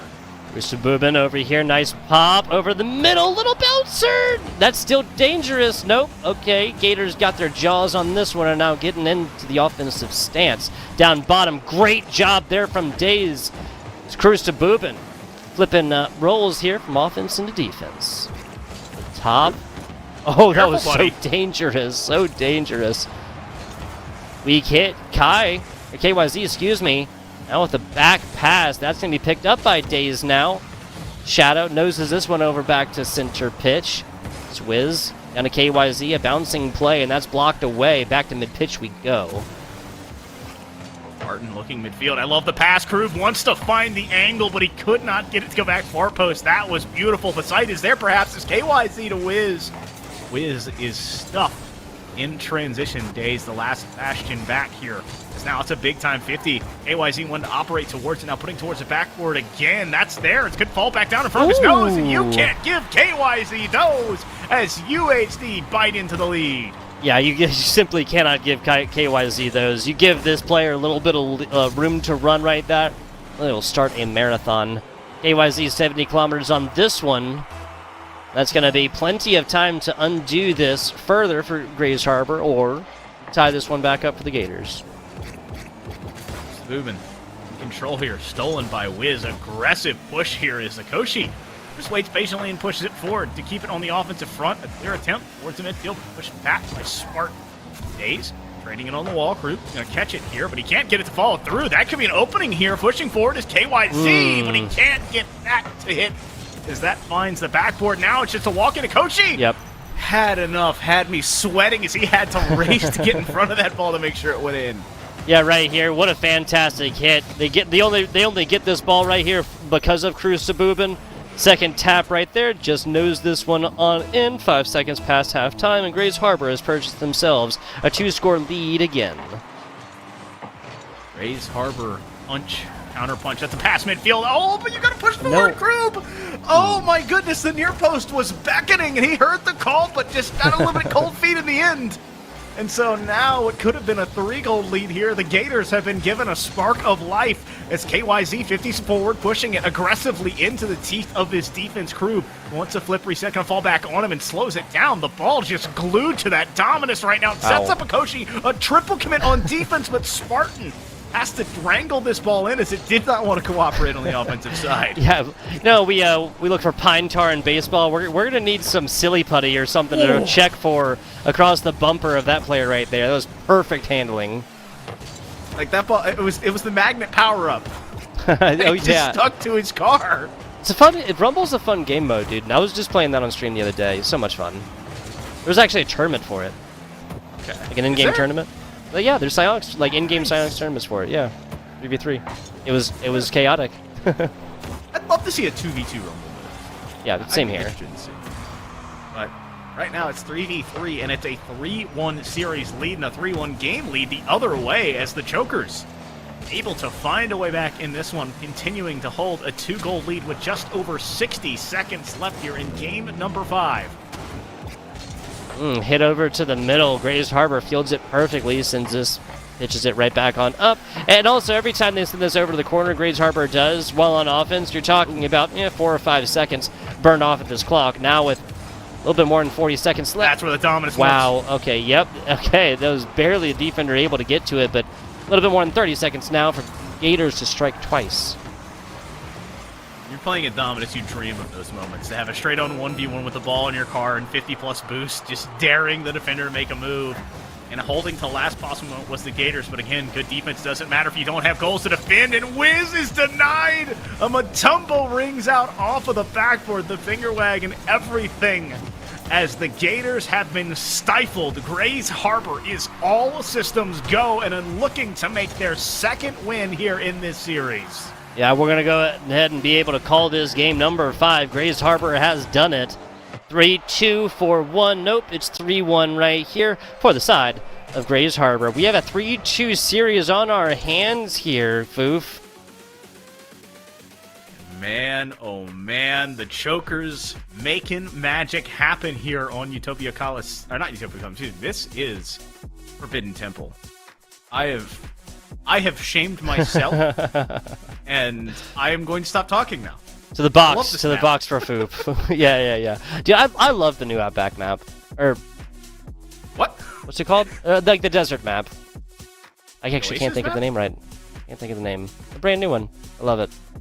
Deadeye Canyon. Thank you, production. You know what? Thank you, know what? mystical voice in the sky. There you go. We have not done it yet. Polaroid Studios, Stormware, our two members on production here on the night. We appreciate them and making our jobs as casters just that much easier. We do appreciate it. They were desperately trying to get me past the ice cream thing earlier as well. You know, I just was not understanding. Was not getting it, folks. Was not getting it whatsoever.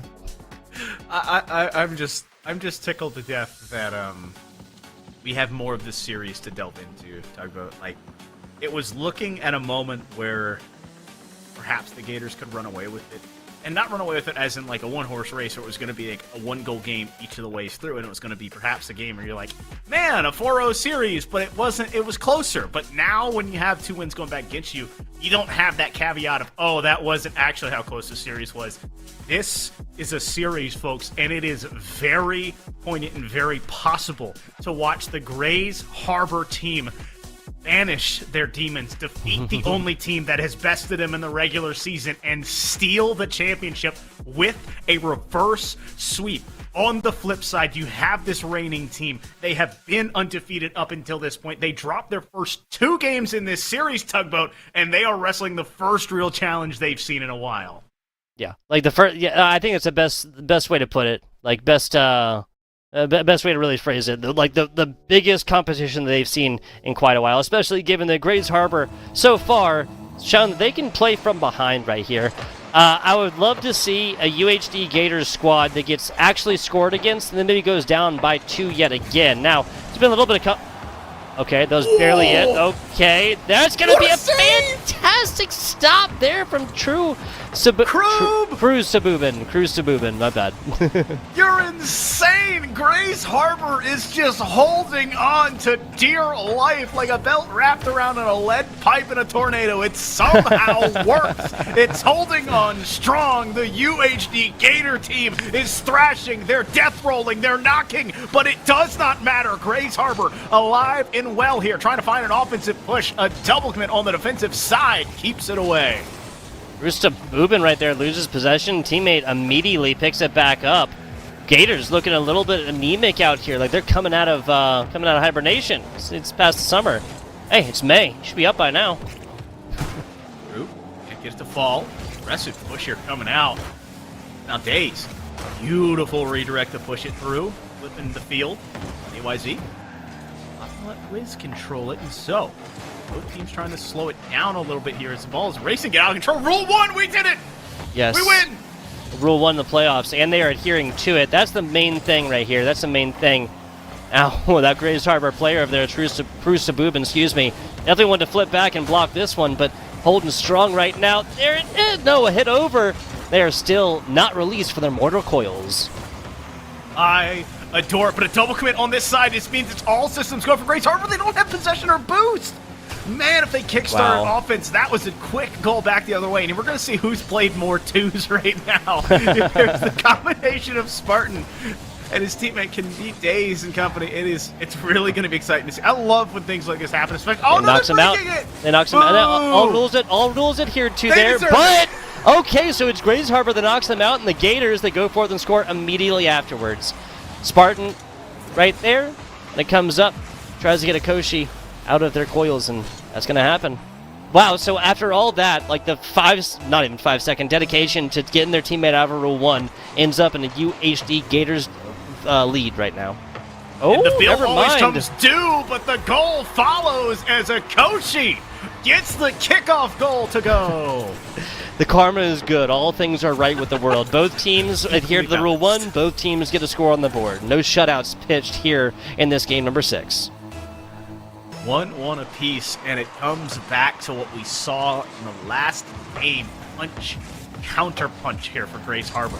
They have perfectly found their stride to make it happen, especially when they've been scored against.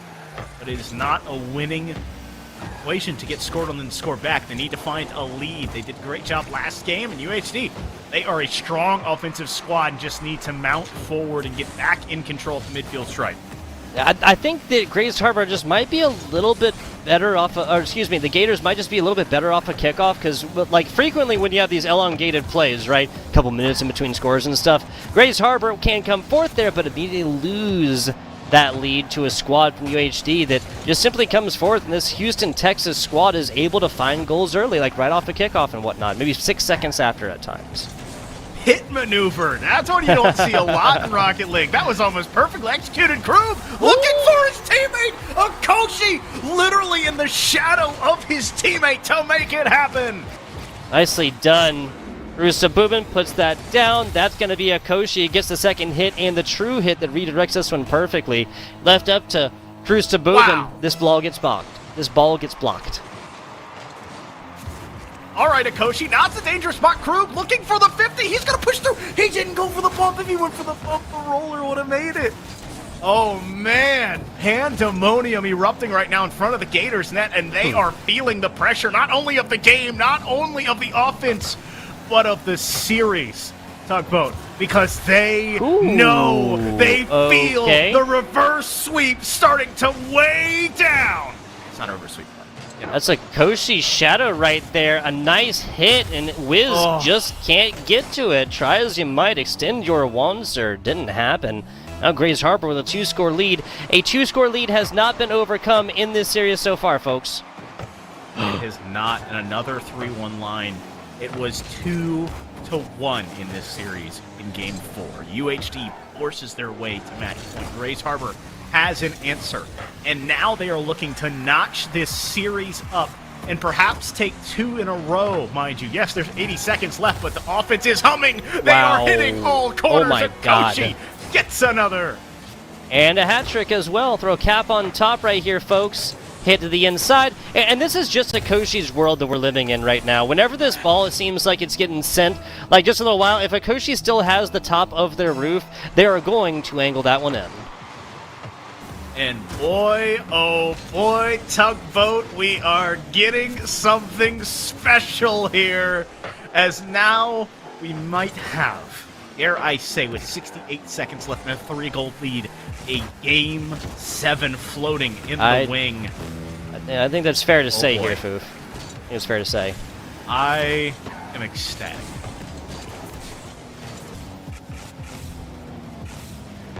50 seconds. Okay, go ahead. Looking to make magic happen.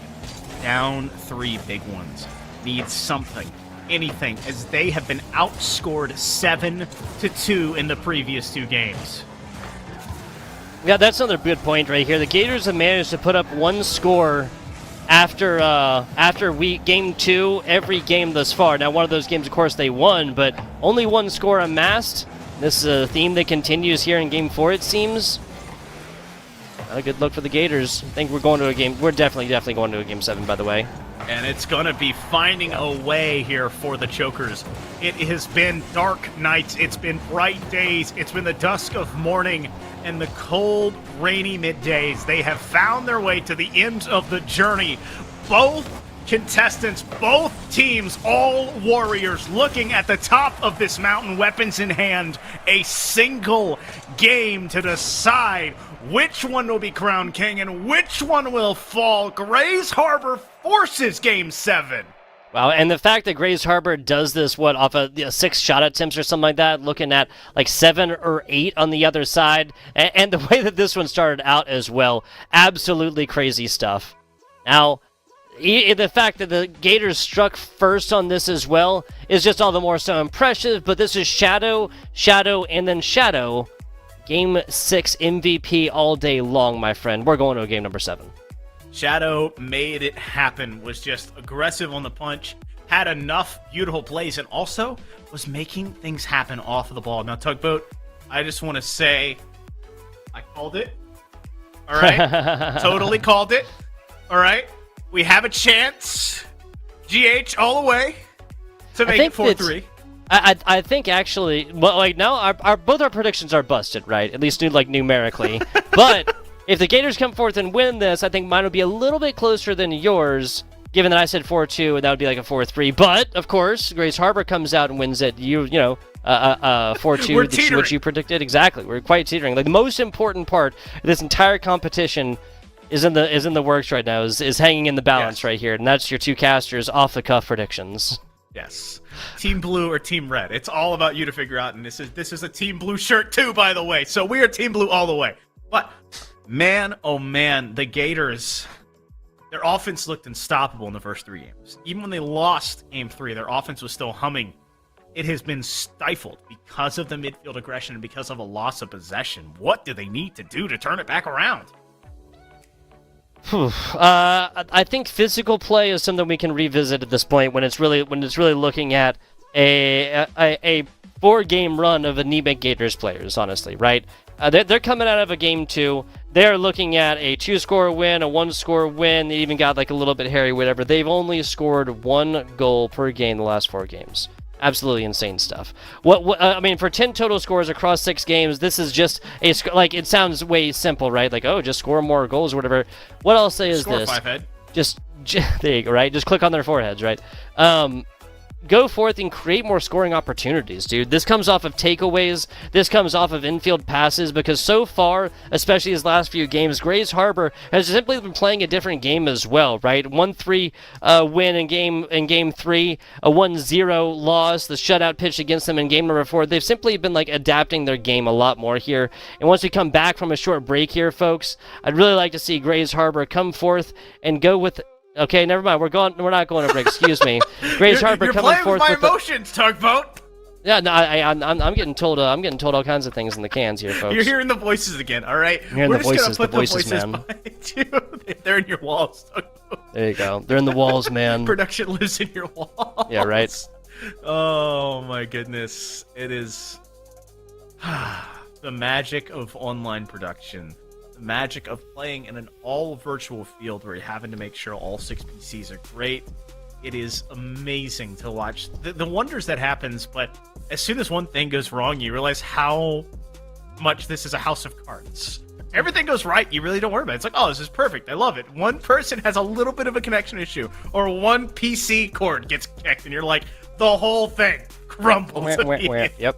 Yep, it's one of those things when it goes wrong, nobody notices, and it's all thankless. You know, maybe from other casters, I appreciate my production staff, but when everything goes wrong, then there's there's nothing they could do right. That is the essence. I mean, that's the entire form of the NA production meme, right? Well, it is like when everything goes right, and nobody's thankful.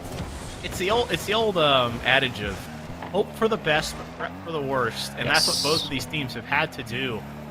Man, oh man. Raise Harbor.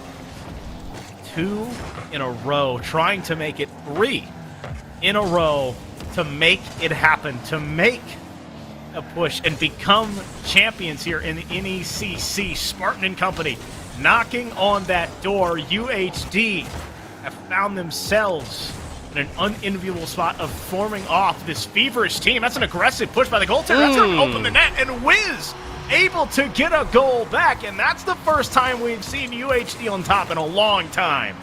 Nicely done, nicely done. These teams asked for a short timeout between. I think this is the UHD Gators squad that kind of figured that one out. 3-3 series. It was a best of 7. It was boiled down to a best of 5. It was boiled down to a best of 3, and that was undone in the last game. We're basically looking at a one and done. This is the most important Rocket League game of this series here, friend. It is my favorite, and I think an underutilized form of Rocket League. It's a best of 1. Whoever comes to play in this 5 minutes will be crowned a champion. Akoshi and company have found themselves at this point where they have become perhaps a favorite.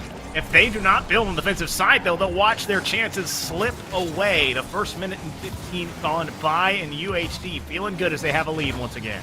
Yeah, I mean, early scores have always gone the way of the Gators when it comes to the overall series. Like, shorter comebacks have been achieved from the Gators, but, I mean, a 4-1 loss in game number 6 is the opposite of inspiring. Now, Cruz to Bubin almost picks up possession yet again off the back of either a fake or a miss, regardless.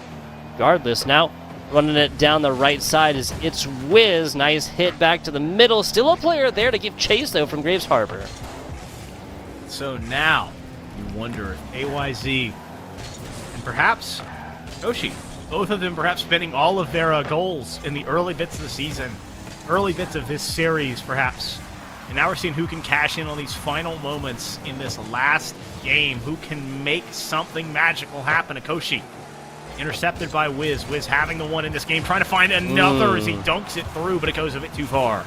Yeah, it goes a little bit too far and pays for that one with their lives. Back on the respawn as we're 7 seconds outside of halftime. KYZ, not a player we've talked about on the offense too much recently, and I have to wonder why. 2 minutes and 31 seconds. KYZ with a full flip and more for some sugar on top. Looking very similar to how Akoshi scored in the last game, coming out of net, staying in the play, not just going for the immediate rotation back, staying, making it happen 2-0 at the midway point here in UHD, looking to slam the door closed. Yeah, seriously, they're not welcoming guests as of right now. No vacancy sign, only lit up on the no.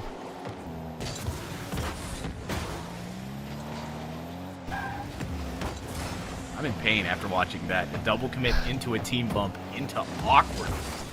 Just, you need to be careful. Yes, Grace Harbor, you're down. Yes, it's a spot you don't want to be in. Yes, it's a multiple goal deficit. But you have to communicate because Wiz and company, they are the Gators, but they're looking more like another reptilian. Just a constrictor. Just have started to choke the life out of this team and are trying to put this series away. That's a far post pass as Wiz can't get it to fall.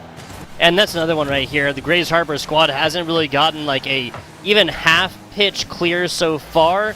This is another really weak one and should get picked up by Days, and it is. Back on down to Wiz. That was an attempted big clear, but again, Grays Harbor now looking at, what, 45 seconds they've spent in their defensive third?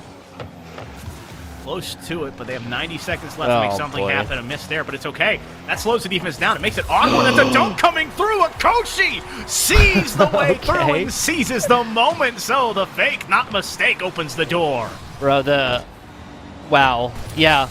Talk about quality versus quantity, right? Grays Harbor just got shot against them like, what, 6 times? 4 times? Something like that? Immediately. Shadow just comes out, reads this perfectly, and sync. Oh, no! I feel bad, like, talking good about Grays Harbor, and then they allow something like that to happen right off your kickoff. This is what I'm talking about. Like, the kickoffs here for the side of the Gators is just insane, dude. Just insane. It's the unfortunate push of the third man. He goes to the corner and then doesn't get the boost and over-rotates through. When you lose the kickoff, you do both of those things. There's no one home, taking full advantage of it. And the Gators just need to hold on for 70 more seconds.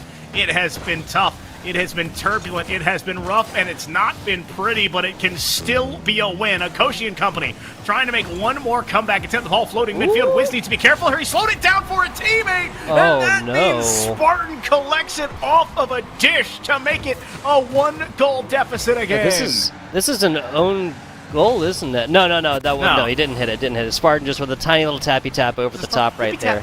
Yep, just a little tippy tap. Well, we're gonna do the classic cast things. We got a series right here, fans here, folks. This is indeed Rocket League and a series. Oh, the soft touch from Wiz. If he puts power on it, it goes in. Spartan and company have 45 seconds, 3/4 of a minute to make something happen. A pass. Akoshi gonna be denied by the crossbar. Now you do not need to overcommit if you are Grace Harbor. You have time for 1, maybe 2 more good offensive pushes. You need to build it from the ground up. Be smart about the touches. The backboard play, looking near post, following through the shot's not there as Krug can't get there. The ball, resting a demo, rings into the night. The physical play, perhaps exactly what you need with 20 seconds left. I'm not against it. You demo somebody here, they're going to spend, 3 seconds or so outside? There's only about 15 left right here. If you can get it in, if you can dedicate it in there. We've already seen big can win. happen. Oh, no! Is that an open? Okay, yeah, I thought that was going to be an open net miss and maybe holding on. As it is, we are all but out of this series here, Foof. Well, Wiz does the right thing. He slows it down to milk more time, and then KYZ cleans it up to push it through, and that makes it a 2-goal deficit. You need a kickoff goal and some magic. The kickoff goal in 5 seconds or so. That's a win right here. Grace Harbor has to ground this ball and score right now. Doesn't happen, and the Gators have done it. Wow, The Gators. 4-2 scoreline. They score as many goals in this game than they have in the last 4. Yes. I mean, that was an absurd showing from both these squads. Grace Harbor really putting it on, forcing it to Game 7, having a chance, coming back twice to get within 1. But it's small miscues. It's double commits on the offensive side. It's a triple commit on the defensive front. And then a missed over-rotation on a kickoff that ends up being just too much. That small piece of straw on the camel's back. Yep, just that last little bit. Also, here's an interesting stat for you folks. Gators scored 14 times in this 7-game series, average, of course, of 2 goals per game. Grace Harbor scored 15 and only took 3 different wins. Crazy stuff. Crazy stuff. Literally scored less, took... That's not how it's supposed to work. Wow. No, it is not. No, it is not. 14-4 victories, 15-3. Crazy stuff. Crazy stuff. We're going to try and sit down one of these players if we can. We are obviously a little bit behind schedule right now, and we still have this number 6 UCSB Gold taking on Fresno State Blue. And again, folks, I promise I'm taking my meds. I'm not hearing voices again. That is production telling us there's unfortunately not going to be an interview right here. We're going to try and run right on out of this one. Foof, any clothing thoughts before we get UCSB Gold, Fresno State up here for the good folks? We got 7 games tonight, so for 7 more. So we'll see you on the flip side of this break, guys.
Ladies and gentlemen, welcome back to a short break, and now a shot to end it all. The last best of 7 for the night, last finals here for us on this Friday evening. I'm Foof, that is still FBI Tugboat, and this still is the NECC, coming off the back of a full 7 games. We are looking to see if this number 2 and number 4 seed matchup can live up to the hype.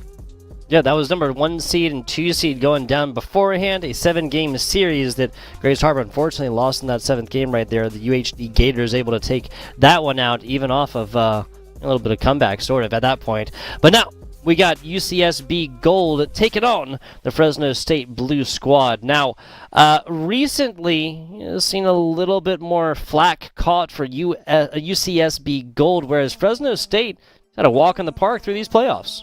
Not only a walk in the park, but they beat the number 1 seeded OC Eagles 4-0. A sweep, mind you, over that number 1 seeded team to make their way here. And so the upstart Bulldogs have climbed their way to the big dance and are looking to play that card forward. I'm not ecstatic to see a team not only beat a number 1 seed, but then sweep. Yeah, that would be very surprising. You know, obviously the OC Eagles is a fantastic squad. That'd be very surprising to go on an 8-game run, semifinals into grands, and for the 4 seed to do it. Obviously, you know, like 1 seeds frequently, 2 seeds take it all the time, 3 seeds as well, but 4 seeds, that'd be a Cinderella run for the ages here, Foof. Well, it's time for us to look into this trio and see, perhaps, will the clock strike midnight, or will they find their happily ever after? And now looking at the starters here for Fresno State, you have Hyeniha.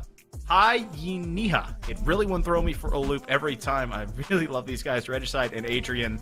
A fun trio. The name will always trip me up, but a senior, a sophomore, and another senior. So 2 old heads trying to close their time out with Regicide as the young upstart to help carry this team forward. Yeah, so taking a look, there's interesting facts here. Hyeniha likes to play piano. How awesome is that? We'll be seeing if they can make musical art here on the Rocket League pitch. I hope so too. That would make sense, right? That would make sense. Regicide likes romantic walks on the beach. There you go. There you go. In touch with their softer side. I love it. I love it. Hear that, folks out there? Regicide likes romantic walks on the beach. Adrian, though. Adrian. Let's take a look at this. Adrian is a lover boy for his girlfriend and doesn't prioritize Rocket League. We're taking bets on who this one might have been written by, right? Not sure if it was Adrian either. No. Who knows? Adrian, lover boy for his GF does not prioritize Rocket League. Hey, have to prioritize Rocket League here on the day. Let's take a look at our UCSB Gold. This is the University of California at Santa Barbara here, Foof. And so, yep, Gage brought in, you have Butter Saucer, and then Blue coming in, a junior, a senior, and a freshman, so a cacophony of ages here to applied mathematics, which would be horrifying if I'm thinking about it. As a Rocket League player, I'm like, oh, great, we're playing the actual math heads. They're just sitting here calculating the Zach Galifianakis gift every time I touch the ball, so I'm scared. And who can't not love the superhero raccoon? Like, that's just an awesome logo. It really is. It really is. 8-1 UCSB Gold squads. Take a look at their fun facts, Foof. Well, Gages doesn't like smoothies, so that's minus points for me. That's true. All right. That's true.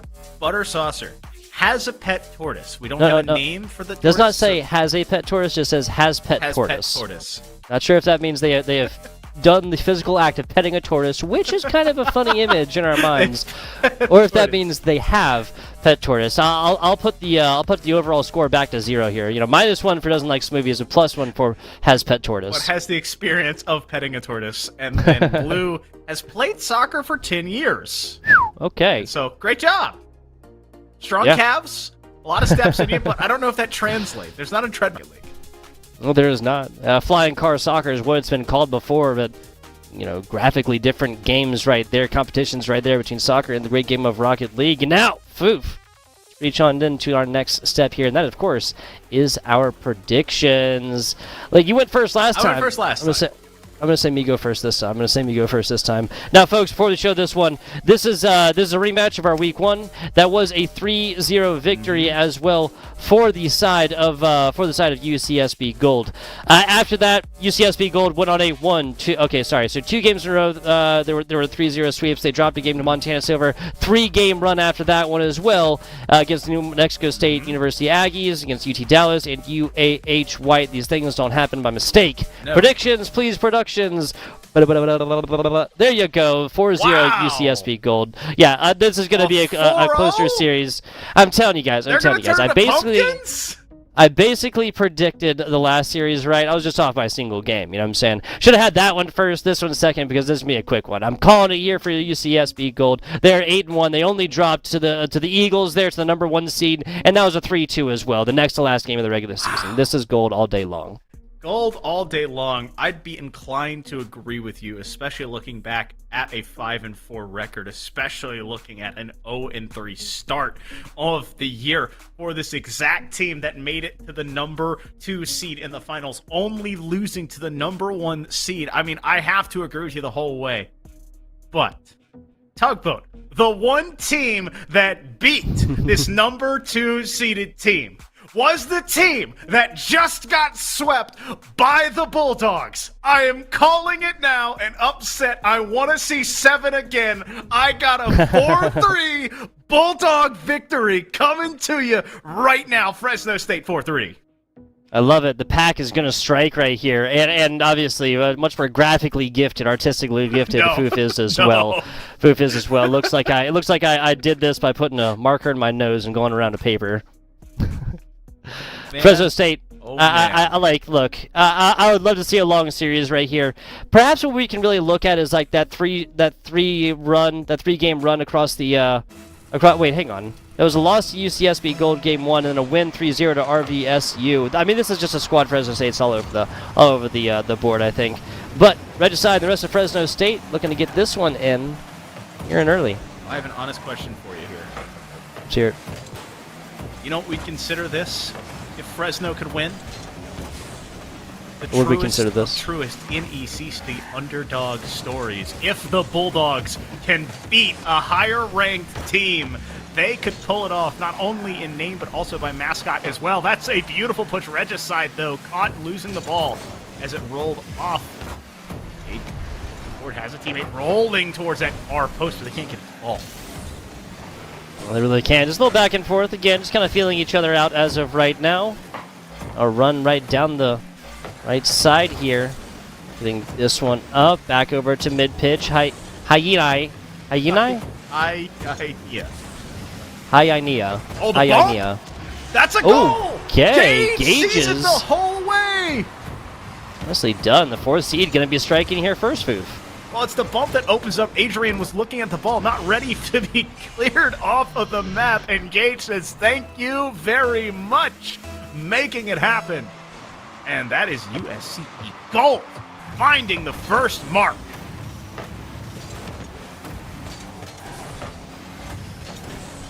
Regicide down bottom, but it's going to be Butter Saucer picking this one up. Sends it across the windshield right now. Blue, nicely done! Barely getting there as a Fresno State defender, though. Blue. In orange, though, mind you. Don't let the colors throw you off.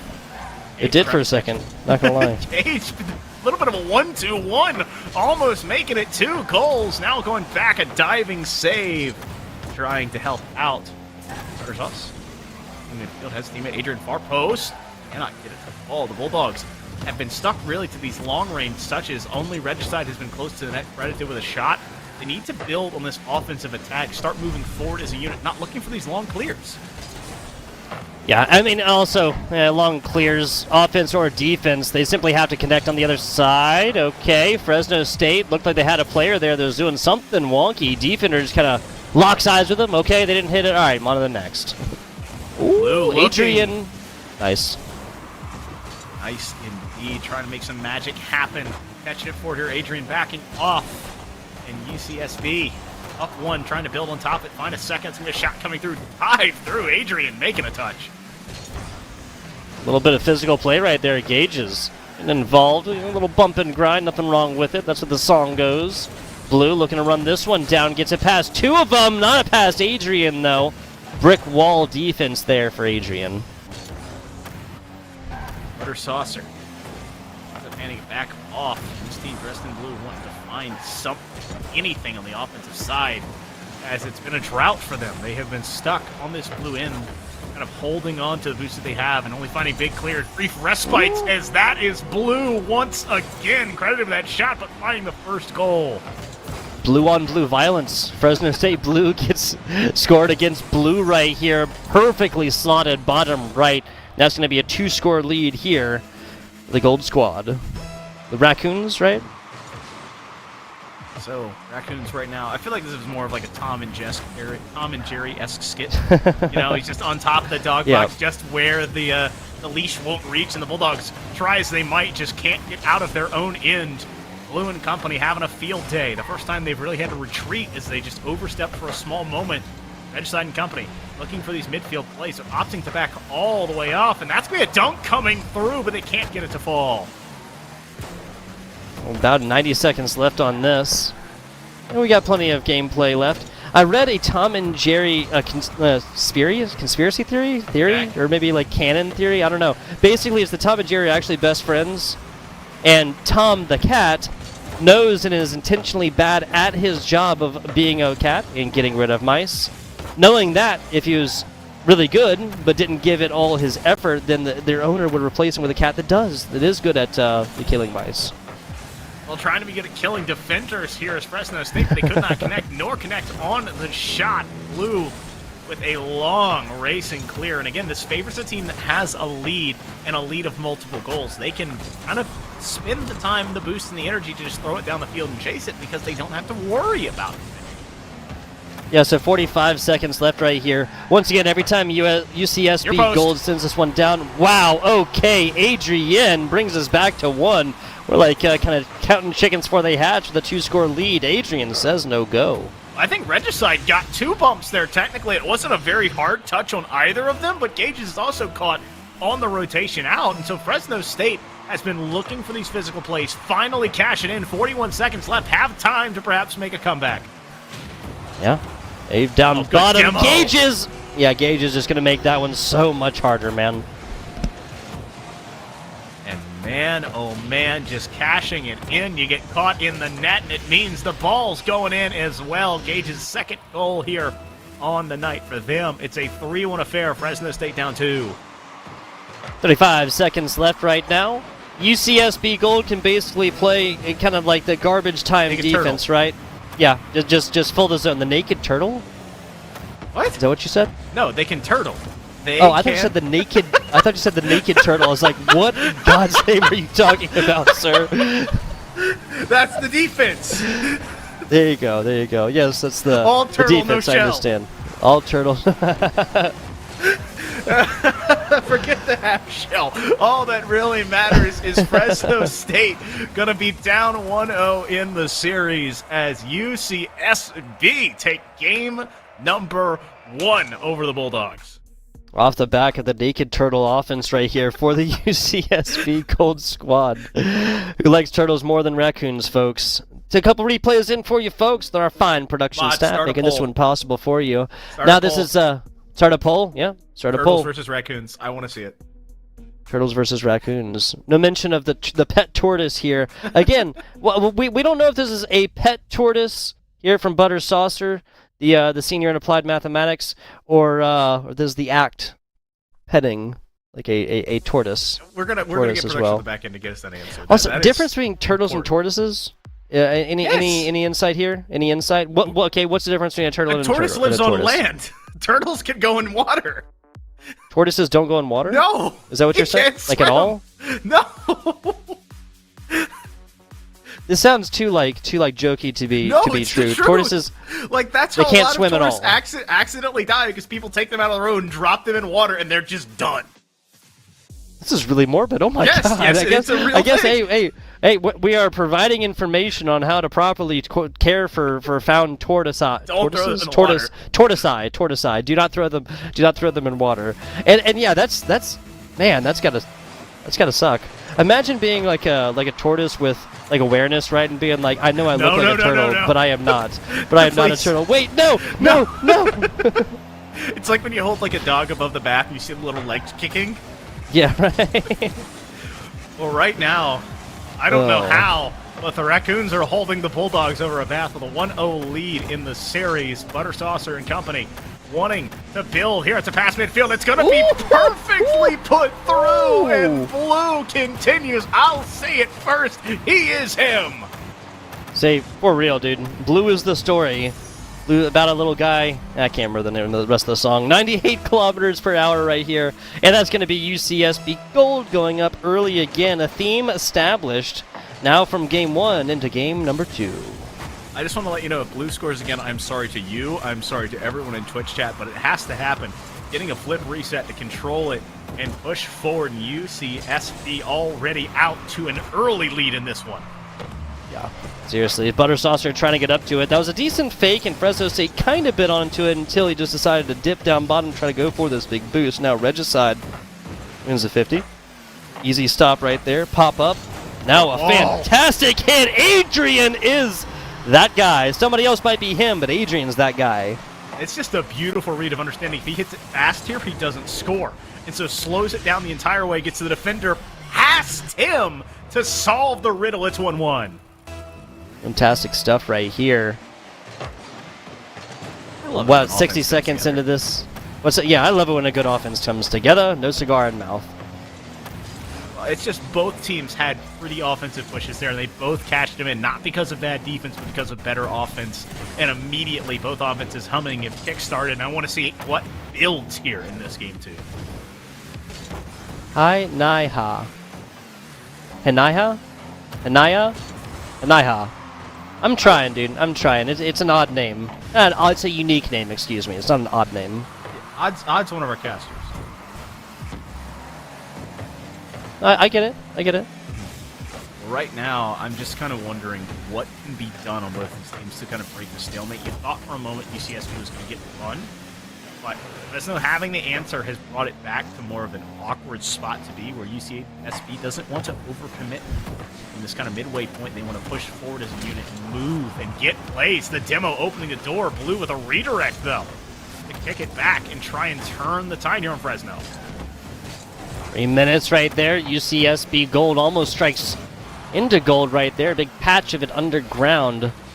Now, nice hit over, Gauges, but this is just a kind of a weaker hit, and Blue now on a run. Regicide barely gets up to it. Blue just a little bit too far. Just a little bit too far. I'll tell you what, they are cooking in front of this Fresno State net. They've just dropped the pan a couple of times. Adrian wants to force it through. There will not be any Rocky-esque Adrian calls tonight right now. We crest the midway point 1-1, and Fresno State still trying to find a lead of their own. Gauges now down bottom. That's going to be a little bit of pass over to teammate there. Can't quite pick it up, and now a hit defensively. Nice block there from Blue, and a huge clear back the other way. Adrian sends this flying up over mid-pitch. Teammate picks this one down bottom. Regicide does. Buttersaucer trying to get this one away. Now it's a hit to the middle. Buttersaucer back on in, and they can't quite connect to it. That was an offense that looked like it was going to sing a pretty song. That was the moment where you went to plug in the light fixture for the Christmas light reveal, and then it just doesn't work as almost another one cashed in. Regicide has control but no boost. He's faking having boost and just jumping over a diving Gauges. And now Blue pushing forward. He's got Buttersaucer in front of him, but he's out and taking himself off the backboard and bounce, but Regicide slams that door shut. No real control though, so the attack's still on. Blue midfield trying to find a teammate. But again, the defense standing the test. Yeah, Blue tries to get it, but Hainaiya down bottom isn't going to be quite able to get that. Now a demo right here as Regicide brings it down bottom. Pop hits the ceiling with it as well. Wins the 50, Fresno State does. Adrian can't find to it. That's going to be on. That's going to fall in. No, okay, it's going to go far and out. I thought Fresno State was just going to have the freebie off of the touch. Blue running it back down the field, probably wiping some sweat from his brow as he thought, I mean, I don't know how you don't think that's going in. A demo could open the door. The backboard play stopped here. And so it's turned back around. The Bulldogs digging their heels in and trying to make some magic happen. 40 seconds to go right here. Chasing it down is Regicide. Now, solid hit. That it'll end up with a little bit of opportunity until Gold has something to say about it. Now a hit the other way. You got to pick up big boost on the way as Blue runs it down. Teammate picks it up, uses this to the outside. A solid hit, and Adrian reads it perfectly. Regicide and company waiting here. Just kind of looking to pull this UCSB team forward. Regicide up and over one, no boost here, following it up. That's going to be a slow down that he needed. Adrian goes far post again and makes it happen. The Bulldogs up by one with just over 10 left. Okay. 11 seconds to go right here. Basically a kickoff goal required here. The UCSB Gold squad. They've been in a similar situations regular season, not so much in this series. Blue wins this one. Buttersaucer over to the right side, continued progression. Now mid-pitch, gets there, bounces! We have a tie ball game! Oh my god, you've gotta be kidding me. Buttersaucer watches the magic happen. Gauges getting the collection as the bump opens the door. 2-2! Yeah, that's a tie game right here. It looked like USCSB Gold was going to be dropping it. Hey, one of our predictions still looking good as we look into overtime. Well, no, you predicted 3-4. Excuse me. I did. Yeah. So that anybody's ball game still here, but wow, what a shot right there from Gold to bring this one to overtime. 2 seconds left, man. Clock now counting upwards. UCSB was kind of worrying, perhaps. Fans are at least worrying, perhaps, if we were going to see a 1-1 tie, and they were like, no. We're going to take this back. No. No. It's now deuces wild here, and the clock ticking upwards. We will have a golden goal. It's just about who can make it happen. Who can find the Midas touch here in game number 2. Let's see, done. Little stop, but that's even better, though. This ball has really not traveled very far, excuse me. It's stuck in and the then corner, another man. cut right there. Yeah, it really is, dude. It really is. We're free! There's Saucer. That's just going to do nothing more. Solid hit over. Inside, and UCSB Gold does it in overtime. Blue, once again, is that guy. Yo, listen up. Here's the story. Here's the story. There you go. Yeah, I didn't put that much into it. Yeah, exactly. I didn't put enough into it, Foof. I like that. I like it. Overtime, man. Oh my Overtime. gosh. Blue, you madman. You made me hold on to that until overtime. And then wanted to make me do that as the game ends, so it has to be saved forever to be seen as UCSB make a sweat for it as they take their second. Yeah, that was Blue on the 2 regular time goals, I believe. Then the third one right here. Wow, That's yeah. Adrian. That was Adrian for Fresno State, and Butter Saucer sets this on up. Oh, no, excuse me. Blue Yeah, had that the was... assist on this one. Gage has scored. Yeah, you're right. Still, 2 is not bad here, and Blue did a fantastic job of reading this at the end. An overtime victory here in game number 2, and we have an actual lead here. 1 game, best of 7 can be undone at any time, Foof. 2 games of a lead, and there's the beginning of something here for this Gold Squad. I'd say 1 game is still a lead, too, you know?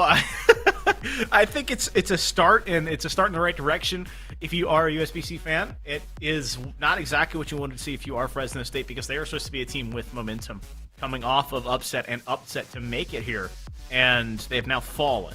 But they fell after their defense bent the knee. And so if they can find a way to get a lead again, I will feel much more happy with this Bulldog team. But UCSB, they will not go away. They are the horror monster that you just can't kill, and it just keeps popping up from each movie.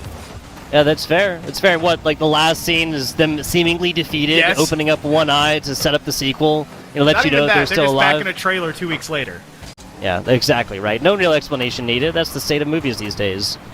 We're looking at also exact same scorelines as well. 3-1 for the Gators previously, 3-2 for the Gators. Game 1 to 2. The favorited team taking 2 games in a row. If you guys are just joining us, I'll let you know Grays Harper took 2 out of the next 2 out of the next 3 games right there to bring the series much closer. I was going to say not out of this one yet. No. But UCSB, they would like to make it a 3-0 start. Not careful, though. They might find themselves into it, dunking through. All 3 players in the offense have been pushing aggressively. Gage is going to have to back off. 3 minutes, 57 seconds. Blue trying something wonky against, and that's going to be maintaining possession. Where's Blue's health, though?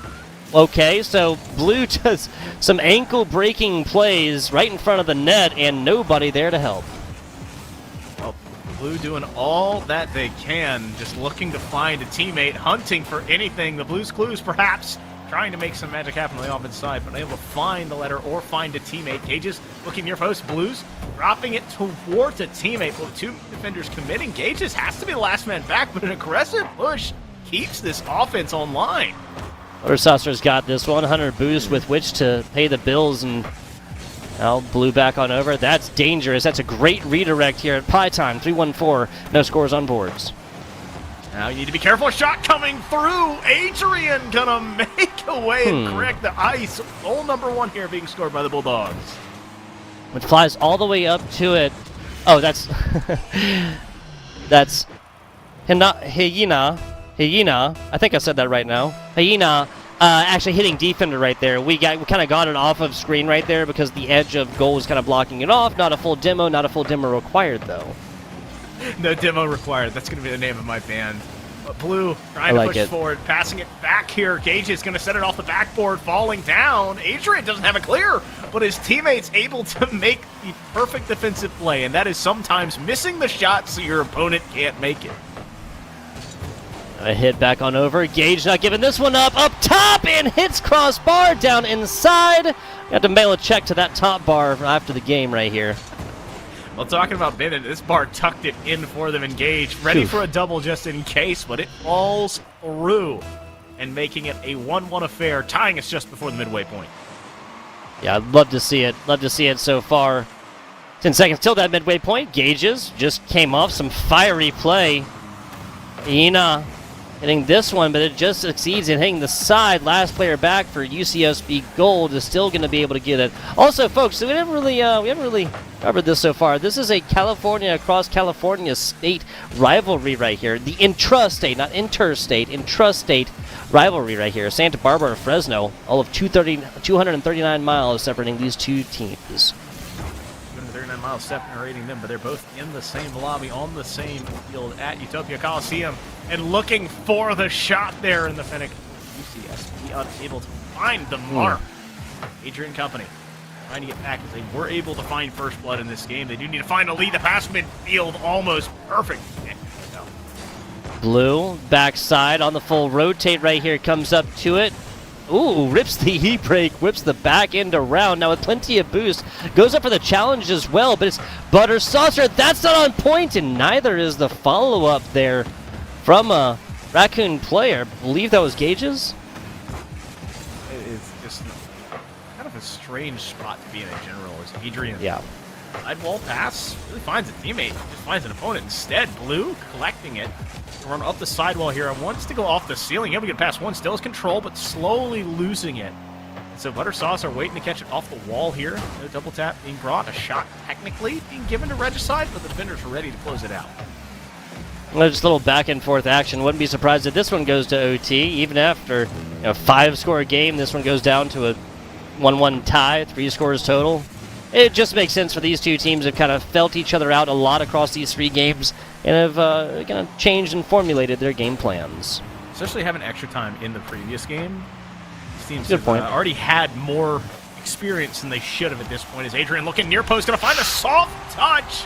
And Ow. the Bulldogs once again up by 1 with less than a minute left.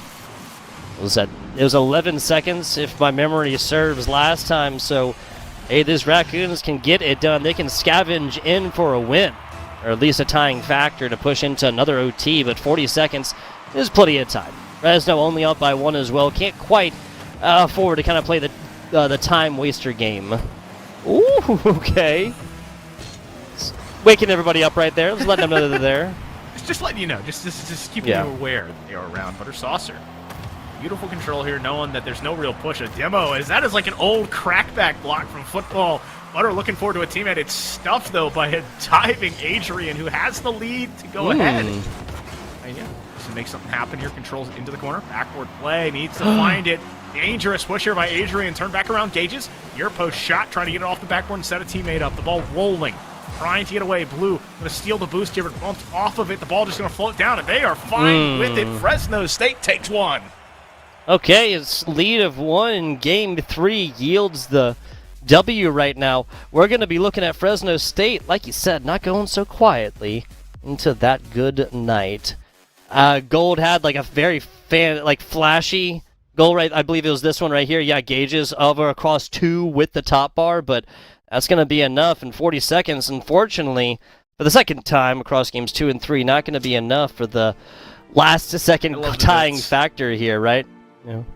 Oh, the paper notes, yeah. I know. I actually physically got to see Tugboat's notes. I love when I actually get to see them come up just for a moment. It just makes it's terrible handwriting, dude. It's terrible handwriting. You guys want to see it? I love it.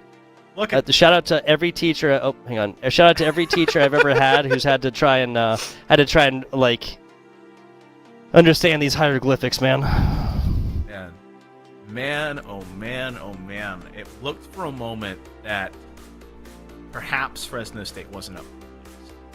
Maybe they weren't all that they were cracked up to be running forward. Maybe we were looking at a 3-0 start to a grand finals of a number 2 seed just cementing themselves as the better team.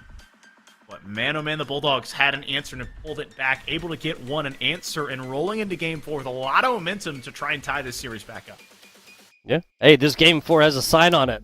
You see it on the outside of fences frequently. It says, "Beware of dog." Fresno State right here. Look, they just tasted a victory after a Game 2 was snatched away from them at 11 seconds to go right here. If we're talking about simply who has more to play for, I'm talking about Fresno State. You can't have that conversation without a 5-4 squad that, we can say it, 5-4 records, like, just squeaked into the playoffs, right? Barely got all the way in there. 4 seed within their division right now. They have made everything with it since then. They've purchased everything with that opportunity right now here to go into the grand finals. And even though I personally was predicting a 4-0 right now, the simple fact of them not getting swept in the grand finals against a 2 seed, I think, is a fantastic thing already. Again, they've already accomplished plenty right now. Now just drop these next 2 games so my prediction can be accurate. I think the most important thing you're talking about is going back on what you said. They had an opportunity, have made the most of it. Yeah, maybe their coat might have been a hand-me-down. Maybe their tie was tied a bit too short. Maybe their pants were a bit too tall. But it doesn't matter. They've made it to the dance, and they are making the most of it. Fresno State able to take one off of this number 2 seeded team and trying to make it 2 in a row here now on Forbidden Temple. You need to be careful, though, as UCSB was just waiting to collect that goal. Blue wanting to do it here. Regicide slams the door shut in that Octane. Yes, Fresno State Blue looked a little uncoordinated off the defensive side. They'll be put back in this position multiple times. Butter Saucer with the A8 gun, the aerial demo right here. Gonna bring this one back now in answer of their own. Looking for all 3. That was... I believe Adrian out there trying to collect heads. Oh, got a double, or we'll put it in the old Haley. Double kill. Got 2 in a row. Double kill. Butter looking across the pitch. Can't get it to fall.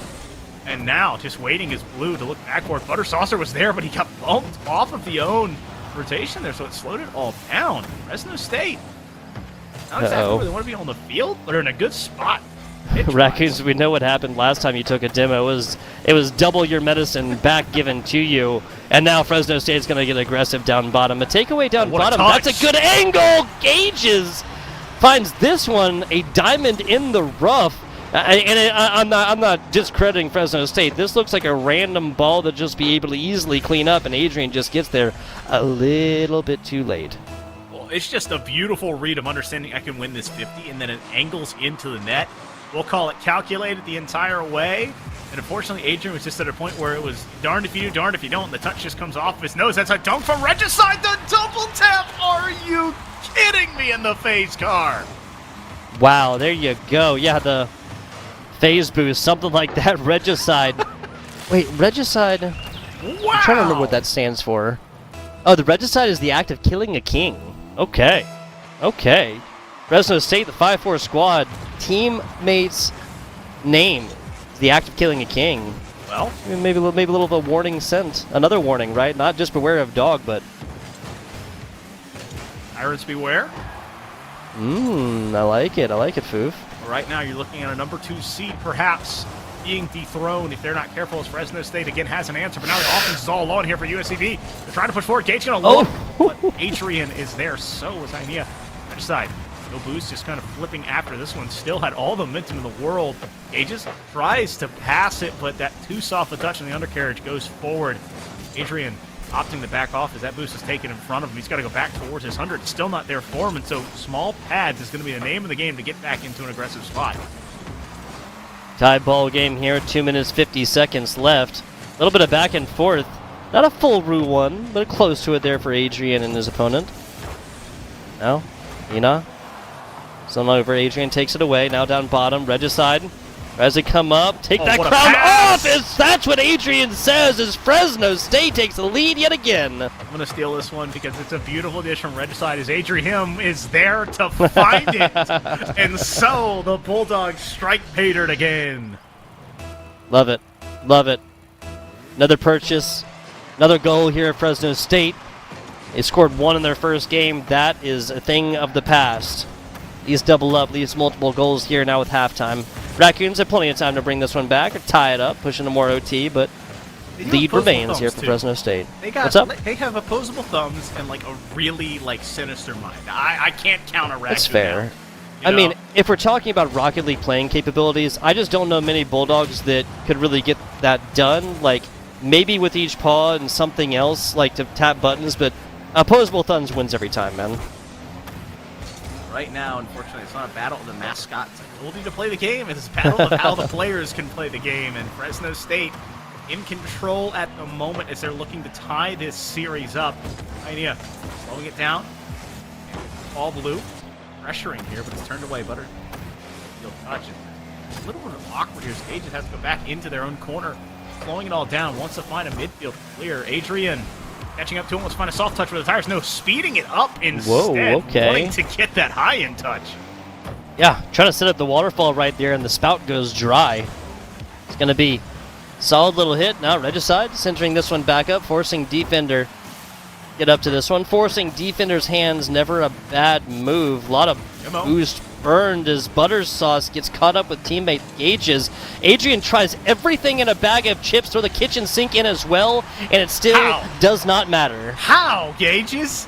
How do you score Watch that this. angle?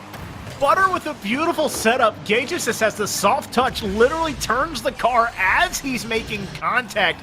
Dueling Dragons roar. It's a 2-2 affair. Again, it's going to be infrequent that I complain about physical play. That Fresno State player dedicated like a full, almost 10 seconds of time and just going forth, trying to bump away and take possession away that way instead of just playing ball. Ran literally all the way down the right side right there, Foof. Can't be invested in stuff like that when you can obviously see a run going the other way and you're about to be on defense. Gages again, double commit though. Butter slowing it all down. Midfield play, looking across the field to Gages, but again, this is the second time I've seen it come off of this Finnick, just a bit awkward. Adrian, that's such a beautiful midfield pass to no one, though, as the third man not ready for that offensive aggression. Butter Saucer, midfield looking for a teammate, but it's just kind of a similar story. Midfield to no one. Right now, that favors neither team because we're tied at 2 apiece. Yeah, I'm thinking we might be going to overtime here. 20 seconds away from where we get that situation figured on out. Butter Saucer looks for the double tap, not going to find it. Blue Ops to kind of use this backboard yet again. This is going back to the mid-pitch. Regicide waiting in the wings right now for the pass. 100 boost to be spoken of as well as Regicide now forced to abandon the offense, and we got overtime yet again. OT with another familiar score. Deuces Wild here to see if we go Deuces Wild in the series. UCSB 1-0 in overtime, trying to make it 2-0 as Butter had a flip reset, couldn't make much out of it. I thought we had a Rule 1 there from what we may have. I'll check the replay. Blue, credit with a shot. It's going to go across the net and not in. And Fresno State starting to sweat on this defensive side because two things happen. Either pressure makes diamonds or burst pipes, and last time we saw it burst the pipe of this Fresno State defense. Yeah, no one likes those freezing temperatures. Got to keep the water running. Bounce play down bottom. Regicide, easy block, picks up a big boost on their way out as they try to flip this one past the mid-pitch defender. Now, getting into offense. Nope, Butter Saucer, easy takeaway. Oh, that was dangerous right now. Nice redirect off the top there for UCSB Gold. Also, gotta say, Butter Saucer sounds like the stuff they serve at movie theaters. Like they can't legally call it butter because it's just it's so salty and stuff. I was thinking more of like a plate, really upholding pinky people drinking their coffee or their tea. Oh, like the bottom plate? Yeah, like an actual, not a plate, but like a butter saucer. Okay, pass the butter saucer. Have you seen the Polnair grape? Fruit commercial? The all fruit commercial? I gotta show you that later. I have not. Anyway. Not surprised that this one's getting into a lot of overtime. First time was about a minute. Bouncing plays. Adrian can't get to it. Doesn't matter. Another one. Gages has done it yet again. 3-2 score here for the side of UCSB Gold as we got now match point, folks. Match point. Well, that is Gages collecting in to make it an official 50% on the shots, 3 for 6, the hat trick on the board, and that is the margin of victory needed to see here if you are a UCSB fan. And they move up to 3-1 here in the series and match point. Be a serious question, which of these 3 scores for Gages was the most impressive, right? That's an actual serious question. The overtime goal, this right now, just right up over the top. I think the okay, cut. You don't like the overtime? You don't like the overtime goal, man? One's great, but it's coming off a demo and an easier shot, whereas that near post angle is literally and physically slicing the ball forward, but upwards at an angle to make it through. It also comes from a place where I'm like, I can't put those. That's fair. It makes me happy. And similarly, I can never hit the ball through demos. Through the demo smoke, I can never get it where I want to. It's just oh my god, I can't see. All angles just completely abandoned. Man, oh man, so half of this series so far in overtime here. It is. Or go to overtime, excuse me. 2 overtimes, and both of them going by way of this number 2 seed, who have now put themselves at match point, looking to close out the series and close out on an NECC championship. UCSB 1 game away, 1 shot, 1 goal, as Blue has one 4 seconds in. This is the prettiest goal of this entire series, right? Like, yeah, that's like almost mid-pitch all the way in. Seems like, there was kind of a difference in ability off of kickoff earlier between the Gators and the Harpers. Perhaps, I hope not. It's showing its face again here in game number 5. Off goals too strong, going in is Butter, who has it off of an unintentional own goal. Blue credited with the assist, the speed now coming out in full force. Yeah, this is so early as well, and such a wrench into the plans of Fresno State. 11 seconds away from the start of the game, and started 2 scores on boards already. 2-0 in the first 15 seconds. UCSB breakneck pace right now and looking to just continue to pour it on. Blue looking midfield, got to pass one defender. Adrian credited with that clear, but it's only to midfield.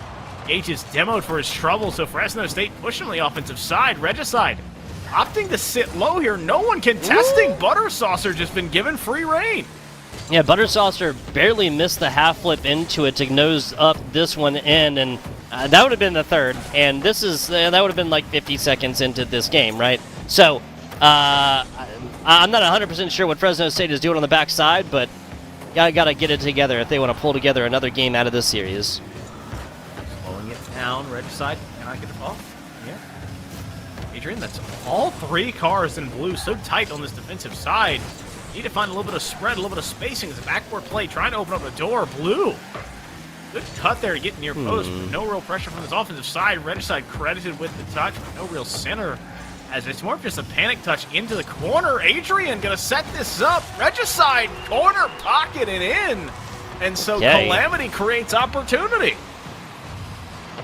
So kind of like that half flick in from the top as well. Didn't quite lead it all the way in for a must-see, but close enough. And hey, once again, if it makes it in, that's what Fresno State will be able to accept at this point. Minute and a half or so into this one, UCSB's very early 2 goals. That lead gets boiled down to 1. Now down bottom, almost.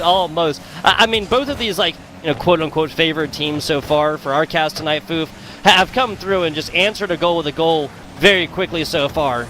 So wouldn't be surprised if Gold did it there. Very happy if you're Fresno State that they didn't. Rotate through and get the demo. So Adrian opting to have to rotate all the way back home. So that demo is going to only amount to a small slowdown in pressure instead of collection. Behind you, Adrian up and over 1. Ball sidewall out again. Regicide trying to collect here, but he's just awkward on the landing. So it's just back and forth, almost like a tennis match. And we compare Rocket League to soccer, hockey, tennis, at that 0-0 mark, even volleyball or ping pong. And I think these things happen for a reason. And, we know which one of the best of those is obviously Rocket League. I'm only watching it right now, but all that truly can matter is this next 2.5 minutes. Fresno State trying to play for their championship life, as that is a double commit. Ages can't get to it. Butter Saucer. Musty touch, trying to look for Ages. They wanted to find not only the pass, but the pinch as well. I love just the confidence oozing from this team, wreathed in gold. Blue has the flip, can't get the dunk though. The possession's still on now, going back the other way. But he's gonna find that. Okay. Yeah, almost walked the dog all the way in there. Now, Hyena picked up that big boost off the back and just kept going backwards for a couple of seconds. They always tell you not to do it. Meeting it there, perfect job. Gonna be. Gages gets a little bit physical after the play as well, but not physical enough to get Regicide out of this one. Hit hard, the ball still floating down, trying to follow it up here is Butter Saucer, who collects on their second of the game to make it a lead of just as many. Saucin out here. Butter Saucer is the first goal, and it was very early. That was a perfect hit right now. And Fresno State bites the bullet just a little bit. Kind of cheating up on this one a little bit. Is that a Nike symbol across the hood? I love it. It is. It's one of the air Nike Air decals, and it is Air Butter all the way, reading it off the kickoff. Another kickoff goal. UCSB up 3. Yeah, you're gonna have to wash off that cap because that is butter on the hat trick. Silky smooth and a nice aftertaste. You are a UCSB fan. 3-goal lead, 4-1, trying to make it in game and in the series. And that's another shot, but it goes off the post, ringing into the air. Another follow-through as this team's rotating aggressively in front of the net, trying to find these redirects.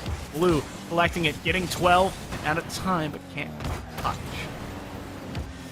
Butter saucer across. That's decently centered until, of course, Unless Aina has something to say about it now. A run around the other way. Gage is just trying to get this off the back wall. What a Fantastic pass, and that's Butter Saucer putting this one perfectly. Oh, Gage is almost a steaming shot right there. Almost connects. And I mean, a 3-score difference is so brutal. A 4-score would have been the nail in the coffin. at some point I feel like when you're down enough, it really doesn't matter how many you're down. At this point, I think you need to turn the score bug off if you're Fresno State, and you just know you got to score because you are down, and they're stuck on this defensive side longer. UCSB looking to make a victory lap here and close this series out and make it a 4-1 in both. Down bottom, solid stop there from Butter Saucer, still just eating up clock at this point. The sand in the hourglass right now is the largest enemy of Fresno State. They get another 2 minutes out of this clock. This is anybody's game, and this is a series longer, as it is a Herculean effort. They pretty much have to score perfectly twice. UCSB Gold would practically have to put down their controllers. This series is over, Foof! I'm going to call it. The series is over. 4-1 series season. Yeah, right? Like a semester, the whole 9 yards. I was going to go through the list. Oh, my bad. My bad. I can do it here as the ball rolling in the air. Series, semester, season over, and UCSB Gold being able to wear the gold not only in game but around their necks. A 4-1 victory in game 5 and a 4-1 victory in a best of 7 to crown themselves as NECC champions. Fantastic stuff right here. The number 2 seed has done it. That is Gages, that is Butter Saucer, and that is Blue. I gotta say, it kind of seems like each of these right now, each of these players, right now for the Raccoons, kind of come forth and really excel in individual games. That is exactly what we're looking for with grand finals kind of performances here, Foof. Especially given that each one of these like really popped off in individual ones, right? Butter Saucer, the hat trick there in Game 5 that really mattered. Those Blue earlier, we couldn't stop saying their names, and of course, Gages was the progenitor of the Game 4 overtime win.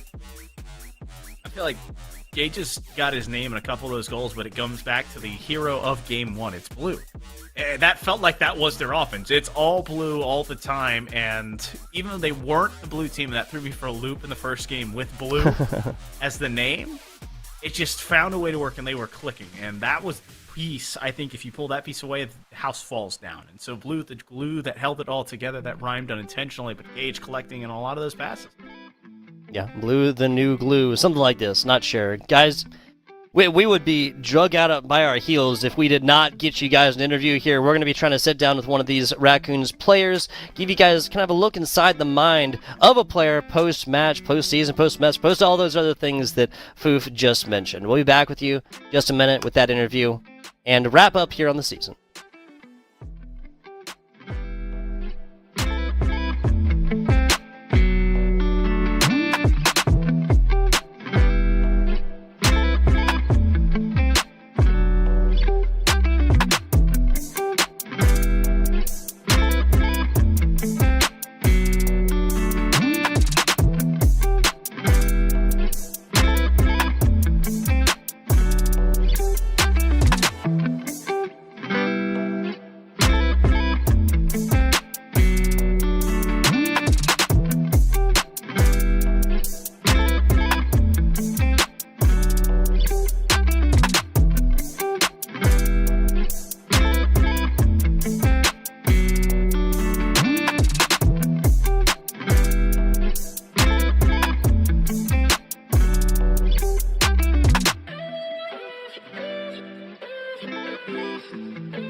Ladies and gentlemen, welcome back. I'm Foof. This is Tugboat, and in between us, we've got Gage. Gage, how you doing, friend? I'm doing great. How are you guys? Doing good, man. well. Gotta say, first and foremost, coming from us here, congratulations on the big win. How are you feeling after that one? Thank you. Doing pretty good. Felt pretty good. Absolutely love to hear it. Absolutely love to hear it. Do you want to kind of delve into this one a little bit with me? Kind of tell me how this match changed, basically, right? You guys coming out swinging a 2-score lead, and then overtime goal, then a loss, then another overtime win right there. About as close as it gets right there, Gage.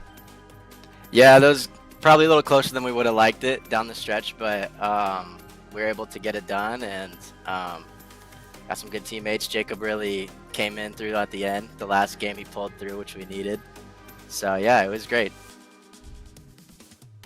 So looking kind of back, what was the way that you guys worked as a team? What helped make that happen better? Because at a point, it just was a team game, and you all were able to thrive off each other.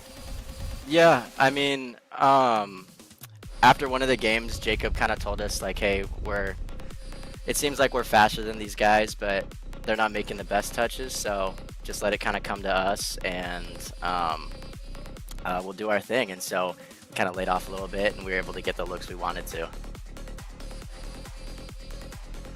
Now, here I wanted to address this because you kind of, well, you took points away from your team early, and of course I'm not talking about Rocket League. I'm talking about your interesting fact. Doesn't like smoothies. Doesn't like smoothies here. I gotta ask, where'd this come from? Is this just a texture thing? From?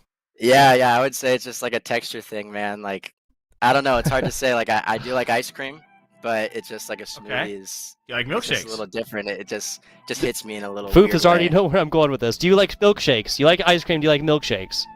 Yeah, I do like milkshakes. The consistency of milkshakes, they don't bother me, but it's a smoothie, man. I don't know what Okay, else. do you like frozen fruit? We're taking this one step farther. Do you like frozen fruit? Yeah, I do like frozen Okay, fruit. see, there you go. No sense made. No sense made on one end to the other. I love it. I love it. Maybe I gotta Foof. try a smoothie again. There you Well, go. you know, I just love being able to pull from the fun facts that you guys can supply us and get some character and information about it. But Yeah. when you come in preparing for a best of 7, what gets your guys? What acclimates you guys from a season of best of 5s to a best of 7 series? What gets the mind ready? How do you guys prepare for that? I don't know. I mean, we play a lot together already. Like, we're already pretty like good friends, so I feel like we're kind of used to just playing a lot of games. So I feel like it kind of comes pretty naturally. Like 5 games, 7 games, just be the same team. Let's play the same game. I love it. I love it. We're going to go ahead and get you on out of here, Gage. I want to thank you for coming on and giving us a minute of your time after the game before you go, of course. We all know no dub is taken alone. I want to ask if you have any shout-outs, sir, before we get you on out of here.